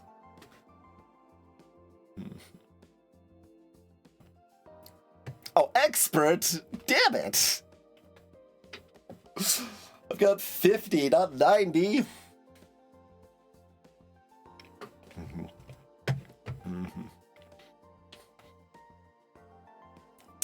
Okay, well that description, is like an immediate, like, abort. This, is very much not the vibe. Doing the others badly would be better than this. Okay. You bring out works of art from the Imperial Collection to decorate the reception room, hoping to impress your guests with the wealth and power you command as the traditional heir. As the gathering gets underway, you seek out the electors. And, like, the tone of the party could also influence the immediate how much the electors like me or whatever, too. As the gathering gets underway, you seek out the electors. The first face that you recognize is an older Myrthan woman with flowers woven into her dark hair. Grojana, elector of Clanbong. She is accompanied by her husband, a handsome, mature Theoran with strong arms and scaly green wings. Catching sight of you, Grojana laughs and pats her companion's hand, then detaches herself to come over and greet you. Are those flowers or moths?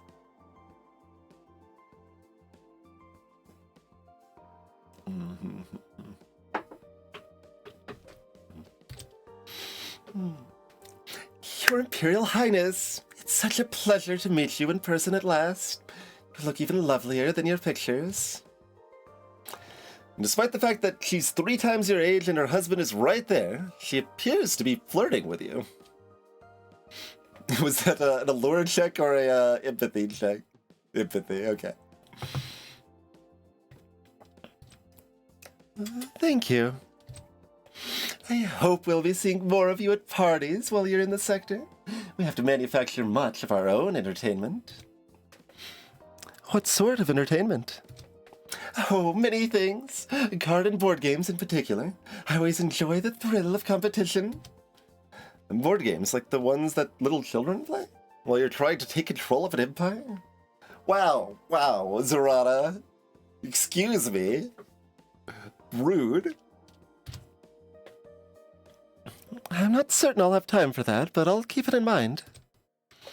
Oh, you are a precious creature.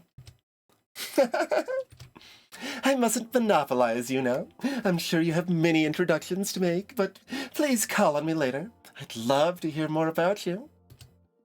Before leaving, she makes a strange low curtsy to you, spreading her arms wide and crossing her legs, then bending her knees until she's almost kneeling on the floor.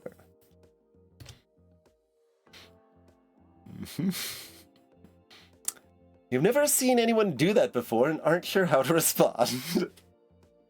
We are not an etiquette lord or a history student. You far outrank a minor elector and are not obliged to respond in kind, of course.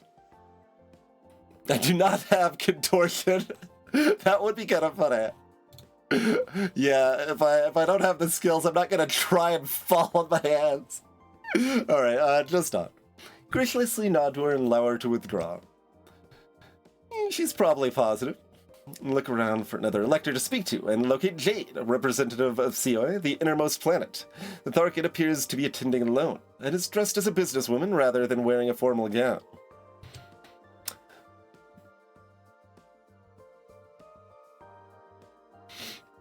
Oh, interesting. That, yeah, I was like trying to figure out what that pop-up was because it wasn't a failed or success. It's like, no, because we chose this. Like, I told you it was the wrong vibe. I told you. She likes us less because we chose Imperial tradition. Quite directly, I imagine.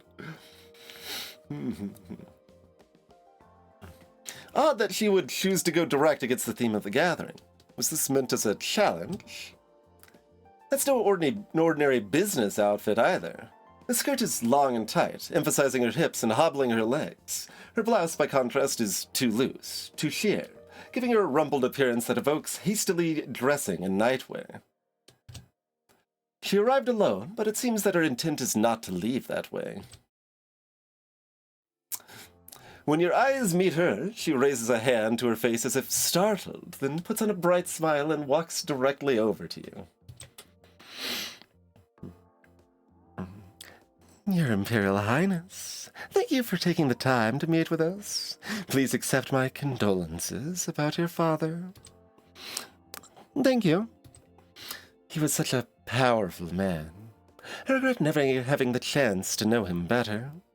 But it just goes to show you have to seize opportunities when you can.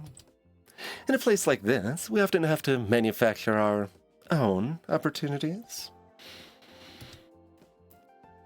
The Elector of Clanbala said something similar. Oh, she did she? For some reason, she appears to find this extremely funny. Some people love to play the game, but they don't realize how easily they can be outmatched by someone younger and faster. Which I suppose means I should keep an eye out for you, doesn't it? She eyes you in a way that seems both flirtatious and provocative. She's trying to get a reaction, but you're not sure exactly what.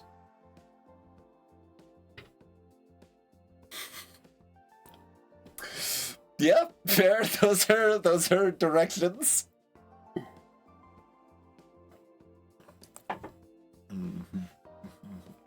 But I don't have my flirting dress on.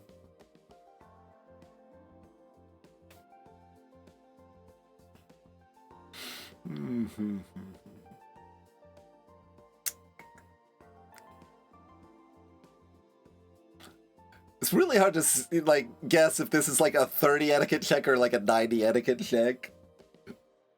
Because, like, you're just trying to calm it down, and then she's just willing to accept that, like... But, like, stats or not, like, the situation calls for these. Menace seems a bit much. So, despite not having the outfit to bring us to 50, we'll go with this, I think. She likes to play games, does she? Perhaps we will each have the chance to see what the other brings to the table. Perhaps so. Please call on me when your schedule permits. I'm sure we can come to a mutually beneficial agreement. Yes, we'll talk later. She nods to you and walks away, angling her path to accidentally bump into a man in an expensive suit as she goes. All right. Shaking your head, you look around for the final of the 3 electors you need to meet. Heru are easy to spot in a crowd, but telling one from another can be more difficult. They all look a bit alike to you, perhaps because you've never known one well. Heru are rarely seen in the Merkin system. Gender is considered irrelevant personal information among the Heru, generally discussed only with their mates and their doctors. Their unusual naming conventions provide no clues on the subject. So. At last, one feathered figure detaches itself from the crowd and makes its way over to you. It is not particularly tall, but its feathers are faded with age, and it moves slowly. Rippling eternity. A breeze stirs and the skies lighten at your presence, Imperial Princess Zorana. From the heart of our home, we send warmth and welcome unto you. I who greet you am known in your tongue as Rippling Eternity. It is a pleasure to meet you. It raises one clawed talon. A meeting is a beginning. Many lifetimes ago, your ancestors and mine met for the first time upon the surface of a world both near and far from where we stand now, and the stars were carried in their arms. Even the ancient callers, those who led their flocks in wisdom, could not have imagined that eyes in the dark were watching from the limitless voids of space. It was the Voyager known as High Peak who was the first to spot a light growing in the sky, a light which would in time descend and take shape into a great and gleaming figure. It sounds like it's gearing up to tell you an entire epic of the Heru people based around the first contact with the Celestial Empire. That could take a while, and especially in such an old and quavering voice.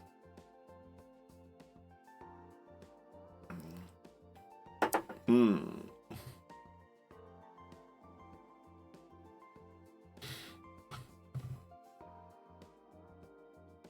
I don't exactly want to interrupt, but we're better at it than other things.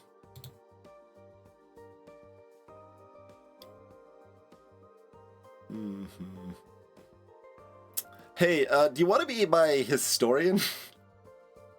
By the way, just like let's not wait a day to suss this out. Just like, hey, you want a position as my historian right now? Let's just make it quick. We've got 70 rhetoric. We've got no dramatic, but.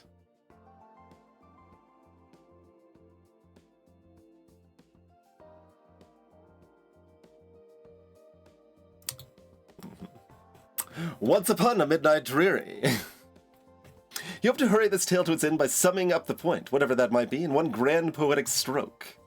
Yes. And then all wings would beat as one, as kin we all must be, to rise above the setting sun and in the stars be free. Yeah. The elector stares at you, falling silent. It's a poem I learned to recite in school, representing the unity of Heru Prime upon their admission to the Celestial Empire. I see. Empathy practiced failed. Come to think of it, was that poem actually written by a Heru? Oh well, at least it shows you were thinking about the subject. Thank you for your words of wisdom. I hope we can speak again later. I am certain that we will. With that, you extricate yourself and continue around the room, smiling at the assorted dignitaries. Much remains to be done before you have any chance of claiming the throne. You can't let rippling eternity claim all your time. Probably positive. Okay, good.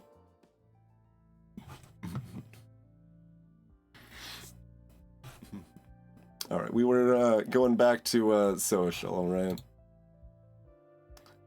Motion. Gotta get that rhetoric to the stars.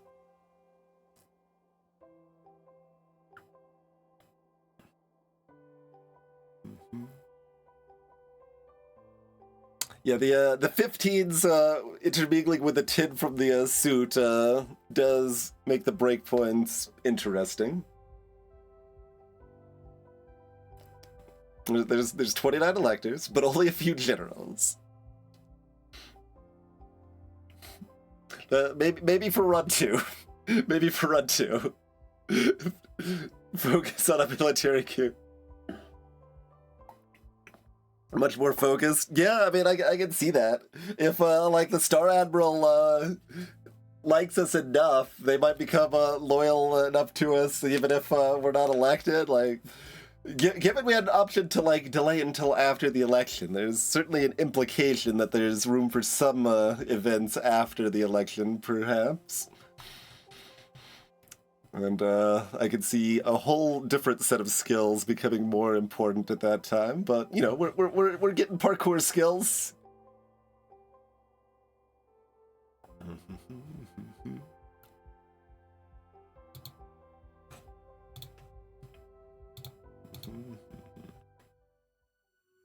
We like talking and we like parkour. Stay put.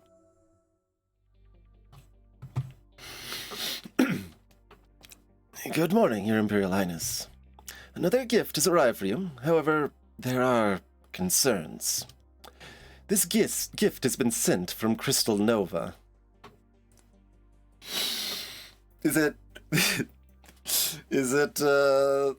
my crystal? Is it my birthright? Am I a magical girl? Oh, your family. What is it? The Vestarch brings out a wooden box made of many separate pieces connected in strange shapes. You can't immediately see how to open it. What's inside? Nothing, as far as our scans can tell. This is a puzzle box, a challenge for the mind. The act of finding a way inside itself is the gift, though it can be used to store trinkets. I recommend destroying the box. This gift by its nature is not fully understood. It could contain hidden dangers. Can you trust such a gift? Do you even want a gift from your Novan relatives?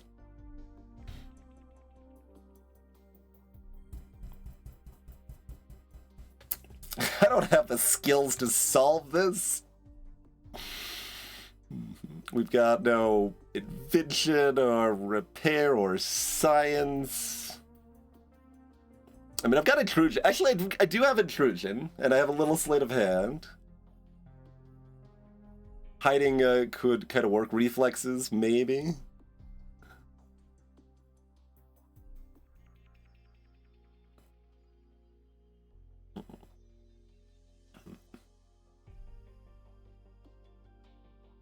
Demolition would be a alternate way to solve, I could see, yeah.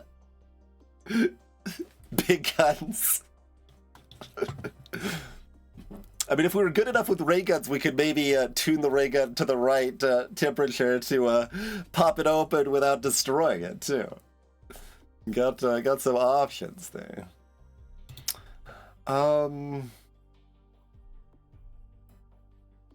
So the Vibe is put in the vault, but I think I'm gonna try to solve it.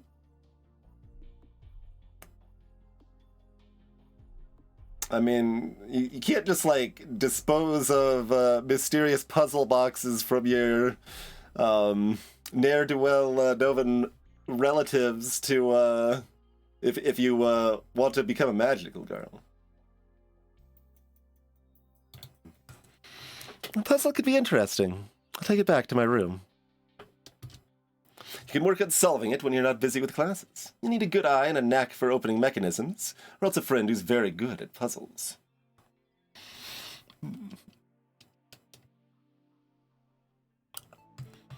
I might have some of those things. It's possible.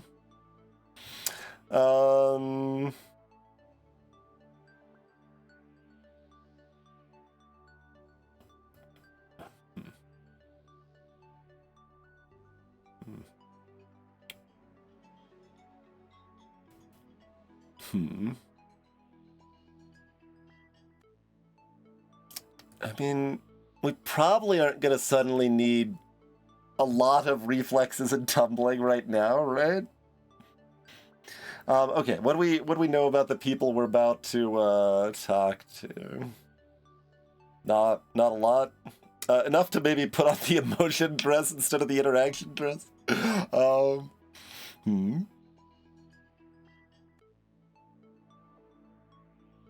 Or keep interaction nightgown on and double pump allure. Possible.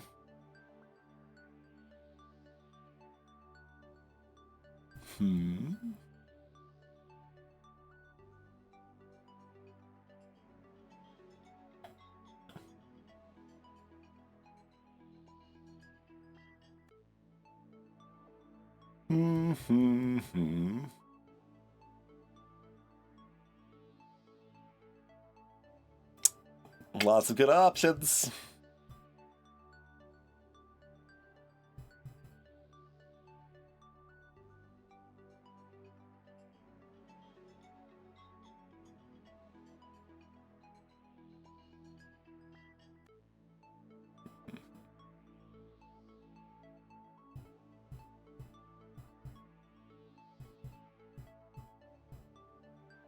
I mean, if I think I only care about allure, I'd be better off keeping the interaction dressed on and just putting 2 points into allure right now.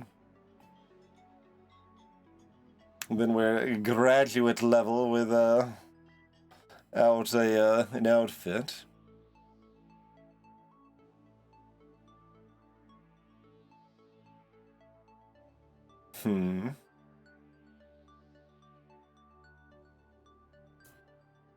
I mean, I kind of want, like, tons of rhetoric, but it can wait, right? Everything can wait. I've got 2 people who are just flirting with me. So leaning in that direction should give me at least 1 vote. Right? Hopefully.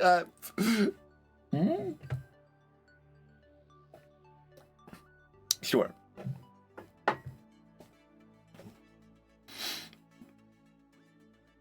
All right. Graduate level allure. You sit in your room, turning the wooden box over and over in your hands. I could have put more points into like getting something here too, perhaps, but like I said, I've got like some things that are at least in the ballpark, but not a lot. Intrusion's the best. 30 is like enough for a partial success, but not a full success is what it kind of expects. But I push this bit here, and you can slide this piece there, but then that spot is blocked and can't swivel. Okay, so we're looking for 50 intrusion or 50 repair. Or... oh, if we had visual arts or repair to go with my intrusion, we would at least have some more information to go on. Out of frustration, you try shaking it, but no key rattles loose. There must be a solution, but you're just not getting it. I'll have to try again later. Okay.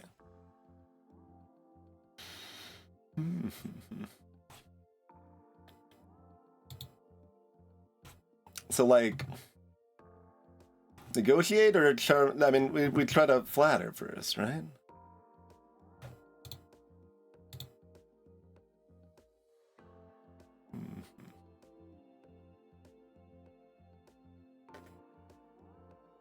Like, how long do I want to spend here? Everything takes so much time. Ah!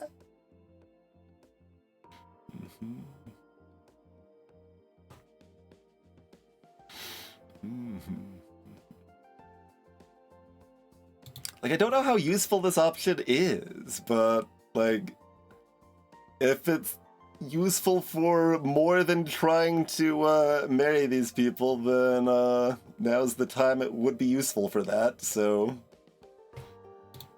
Alright, I guess we'll do it with the extra overt one first, and then see how that goes. You attempt to charm her with your personal appeal. Jade, as before, is impeccably poised and dressed for display. Dangling from her choker is a swirling crystal pendant that draws the eye down her body. She radiates the impression of worldly knowledge and experience. Everything that you don't have. She looks at you, and her tongue flicks out to her wet lips. Oh, I don't have enough minutes for... What was the check level on that? Practiced, yeah. Okay. Not too far off. We could have had it right now if we wanted to rewind for it. And she looks at you, yes. Such a pretty young thing. Such soft skin. Such sweet eyes. Though possibly a little too sweet. An empress requires sharp edges. You're not quite sure whether to feel flattered or insulted. So do I need more minutes? Like, does this improve your... Like, did that do anything helpful for anyone? Whatever, I don't know. Whatever, negotiate. What's up? Will you pledge your loyalty? She sighs, lifting a hand to stare at her nails. I don't see any reason to make promises. I haven't made up my mind. Why should I? I'm not particularly invested in this election. I have no reason to care. No, call myself down version. You ought to care. This election affects the entire empire. Whomsoever happens to win this little contest and claim the grand celestial throne, I doubt they'll be coming back to the sector for the next 3 5ems. She might be right about that. I'll make up my mind when it suits me. Not before. She switches off the connection as if trying to leave you with the impression that you were wasting her time rather than the other way around.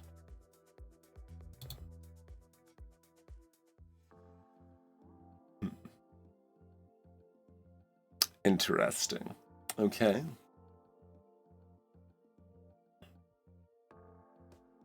So that opens an angle if you want to get more minutes and flirt more violently, I guess.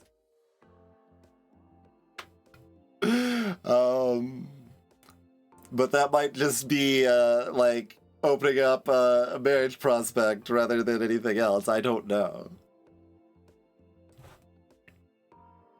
All right, well, I'm gonna go... Wait. Can I just offer you a cabinet position? I need a historian.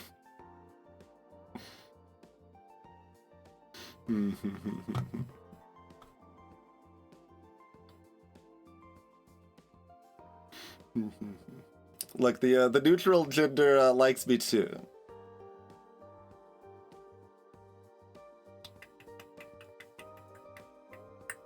Yeah. You're wise? I don't have time to investigate.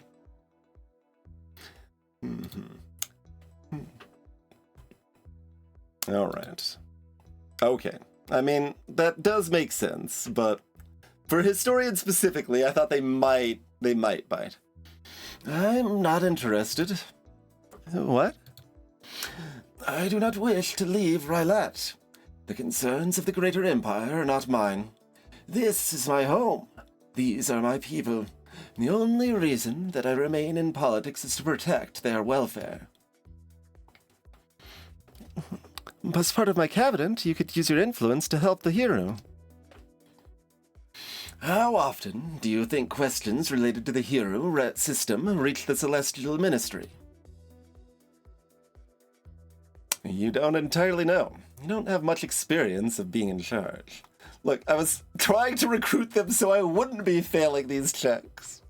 It is a foolish teacher which considers itself an expert in all things after gaining knowledge of only one. Consider it a matter of my own vanity that I do not wish to be labeled such a fool. I have no desire to act as your advisor, nor to exploit such an assignment for fame or personal profit. Therefore, I must decline. A thoroughly honest elector, which at the moment is entirely inconvenient for your purposes. Still, positive, though.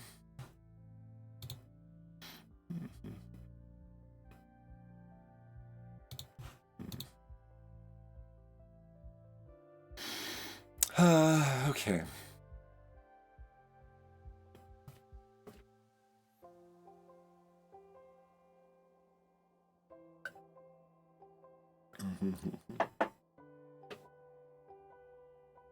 Like, investigating might have told us that was a waste of time, but we got the same information either way, I guess.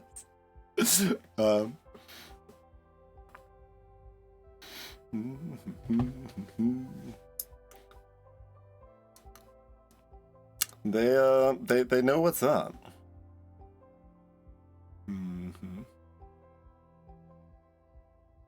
I don't know, do I want to spend more time here? Like, we haven't convinced anyone, and we haven't even talked to the other elector. I guess we do need to spend more time here. Time to blackmail them into becoming a historian. Or I guess it is their preferred pronoun.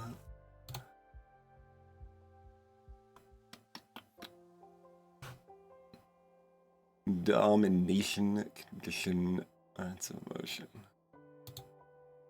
So, if we wanted to get up the sports stuff, we could. That's because what I did last time, probably.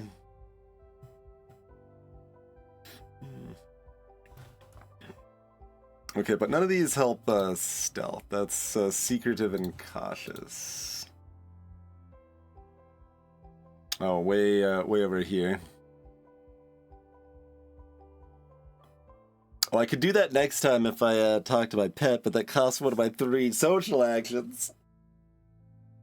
Well, it's the only one I did last time. I did a lure twice last time.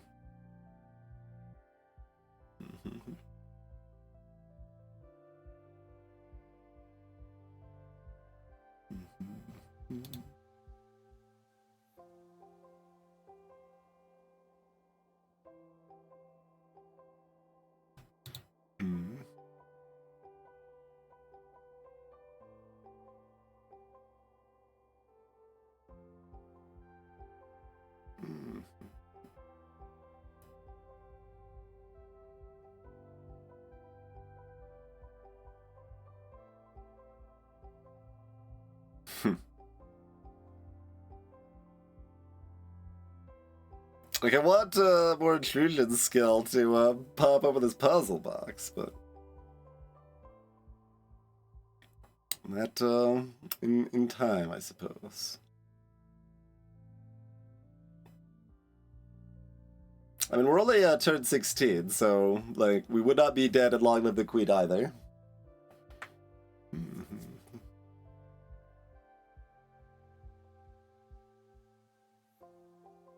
Like, Chocolates is like turn 25 to 30-ish. Like, Kevin's like 35-ish. Like, there's ways to die before that, of course, but usually if you're pissing a bunch of people off or being like extra insane. I mean, it's brutal, but also there's like at least 6 different ways to avoid it. But it's a it's one that is very I would say almost more common for people to die on their second playthrough. Like, I haven't watched a huge amount, but I watched a moderate amount of Long Live the Queen. And that seems like one that like someone accidentally has the skill for the first time, but then they like are playing quicker the second time and weren't thinking about what they managed to avoid there or anything, and then they don't have any of those skills. Oh yeah, the birthday party, that's also probably around the 20s, right? Like none of those are before turn 20, I don't think. Like I'm trying to think. I mean, I could look, I guess. Like, look up Gwinnell's birthday party. Yeah, that's week 27.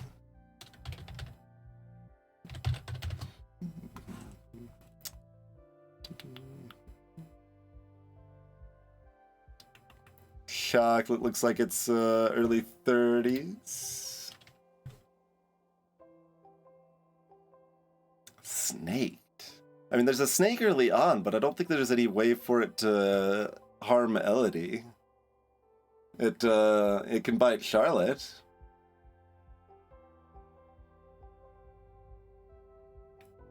If I tried to do the dogfight with Tin Paladin, would that be a death? This is possible.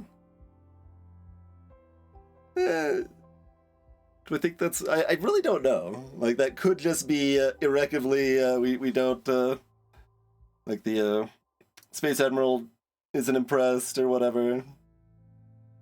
And we could even be, like, temporarily injured is also a thing. But it is, like, a training exercise sort of thing. So... it's not like meant to be a duel to the death. And yeah, Kevin's week 33.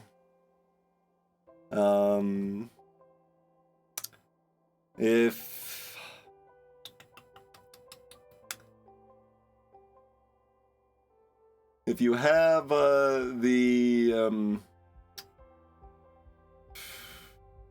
Duchess of Hellas executed early on, that really pisses off her brother, obviously, but I don't think anything comes of it until a little bit later.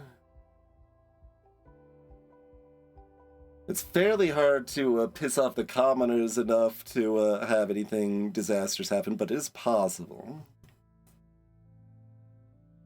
Like, I know Long Live the Queen just well enough to be, like, making, like, some of these tracings through my head, but the most common deaths are in the 30s, I would say, turn-wise, but 16 or 20 are the earliest. Okay, yeah. It's like, there's definitely ways to die earlier, but even there's some spots that look like they could be death, but failing just, like, grievously injures you for a week or two. Like, trying to climb out onto your window ledge to fetch a dirty poem about you.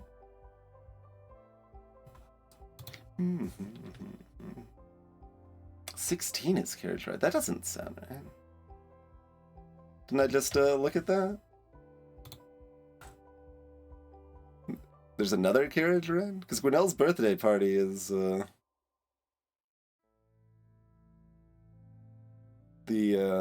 28th week. But that's a good place to die, is the 28th week, absolutely. I guess there's a different carriage ride or something.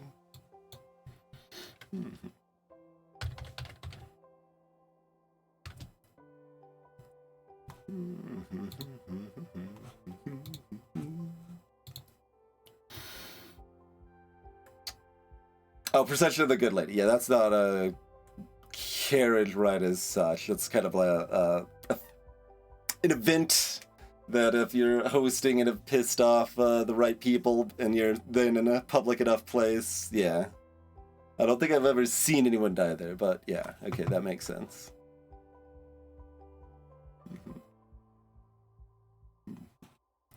That makes sense, but yes, no, there's plenty of ways to die, but like, I'm just saying, like, on par, we're only on turn 16, so like, but we have implied that we can die at the very beginning, That's quite possible. Do I accept chocolates? I have enough knowledge in trade and accounting. I know these chocolates are suspicious.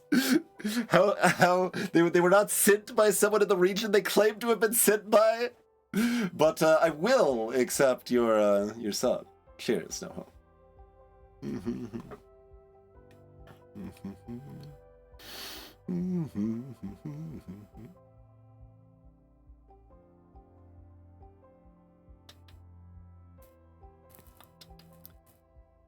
Okay, yeah, there's multiple reasons you might face some early assassin on that parade, but... Oh wow, yeah, that's an interesting one that you can be assassinated by. Okay, yeah, I haven't seen that. But anyway, yes. But yeah, no, I think after a second run, it's pretty logical to do save and loads if you're not taking notes. I think that's a better way to experience it myself. Not necessarily going like super far back, but it's like, okay, I died, let's go back like 2 weeks and see if we can maneuver around that a little bit or whatever.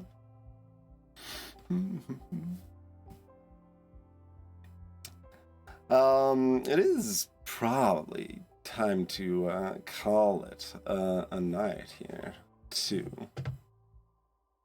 I guess I can leave this decision for future Twinge or something. Bloop. Ooh. We're in the mood, chooser. Yep. There we go. Back to you. But yeah, thanks for checking out some Galaxy Princess with me, everybody. Seems to be, you know, doing what it's supposed to be doing, right? We're having a lot of tough back and forth decisions about what we want to invest in and what we need to do, and there's a lot of stuff going on and we can't do nearly all of it, and the world environment's interesting enough, and yeah. So we'll see if we have a chance to return and all, but thanks for watching. Good night, everybody.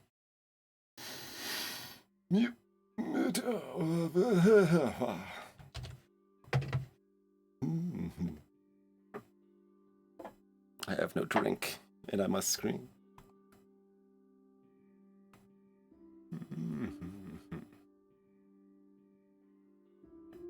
Yeah, we'll just call it there. That's fine.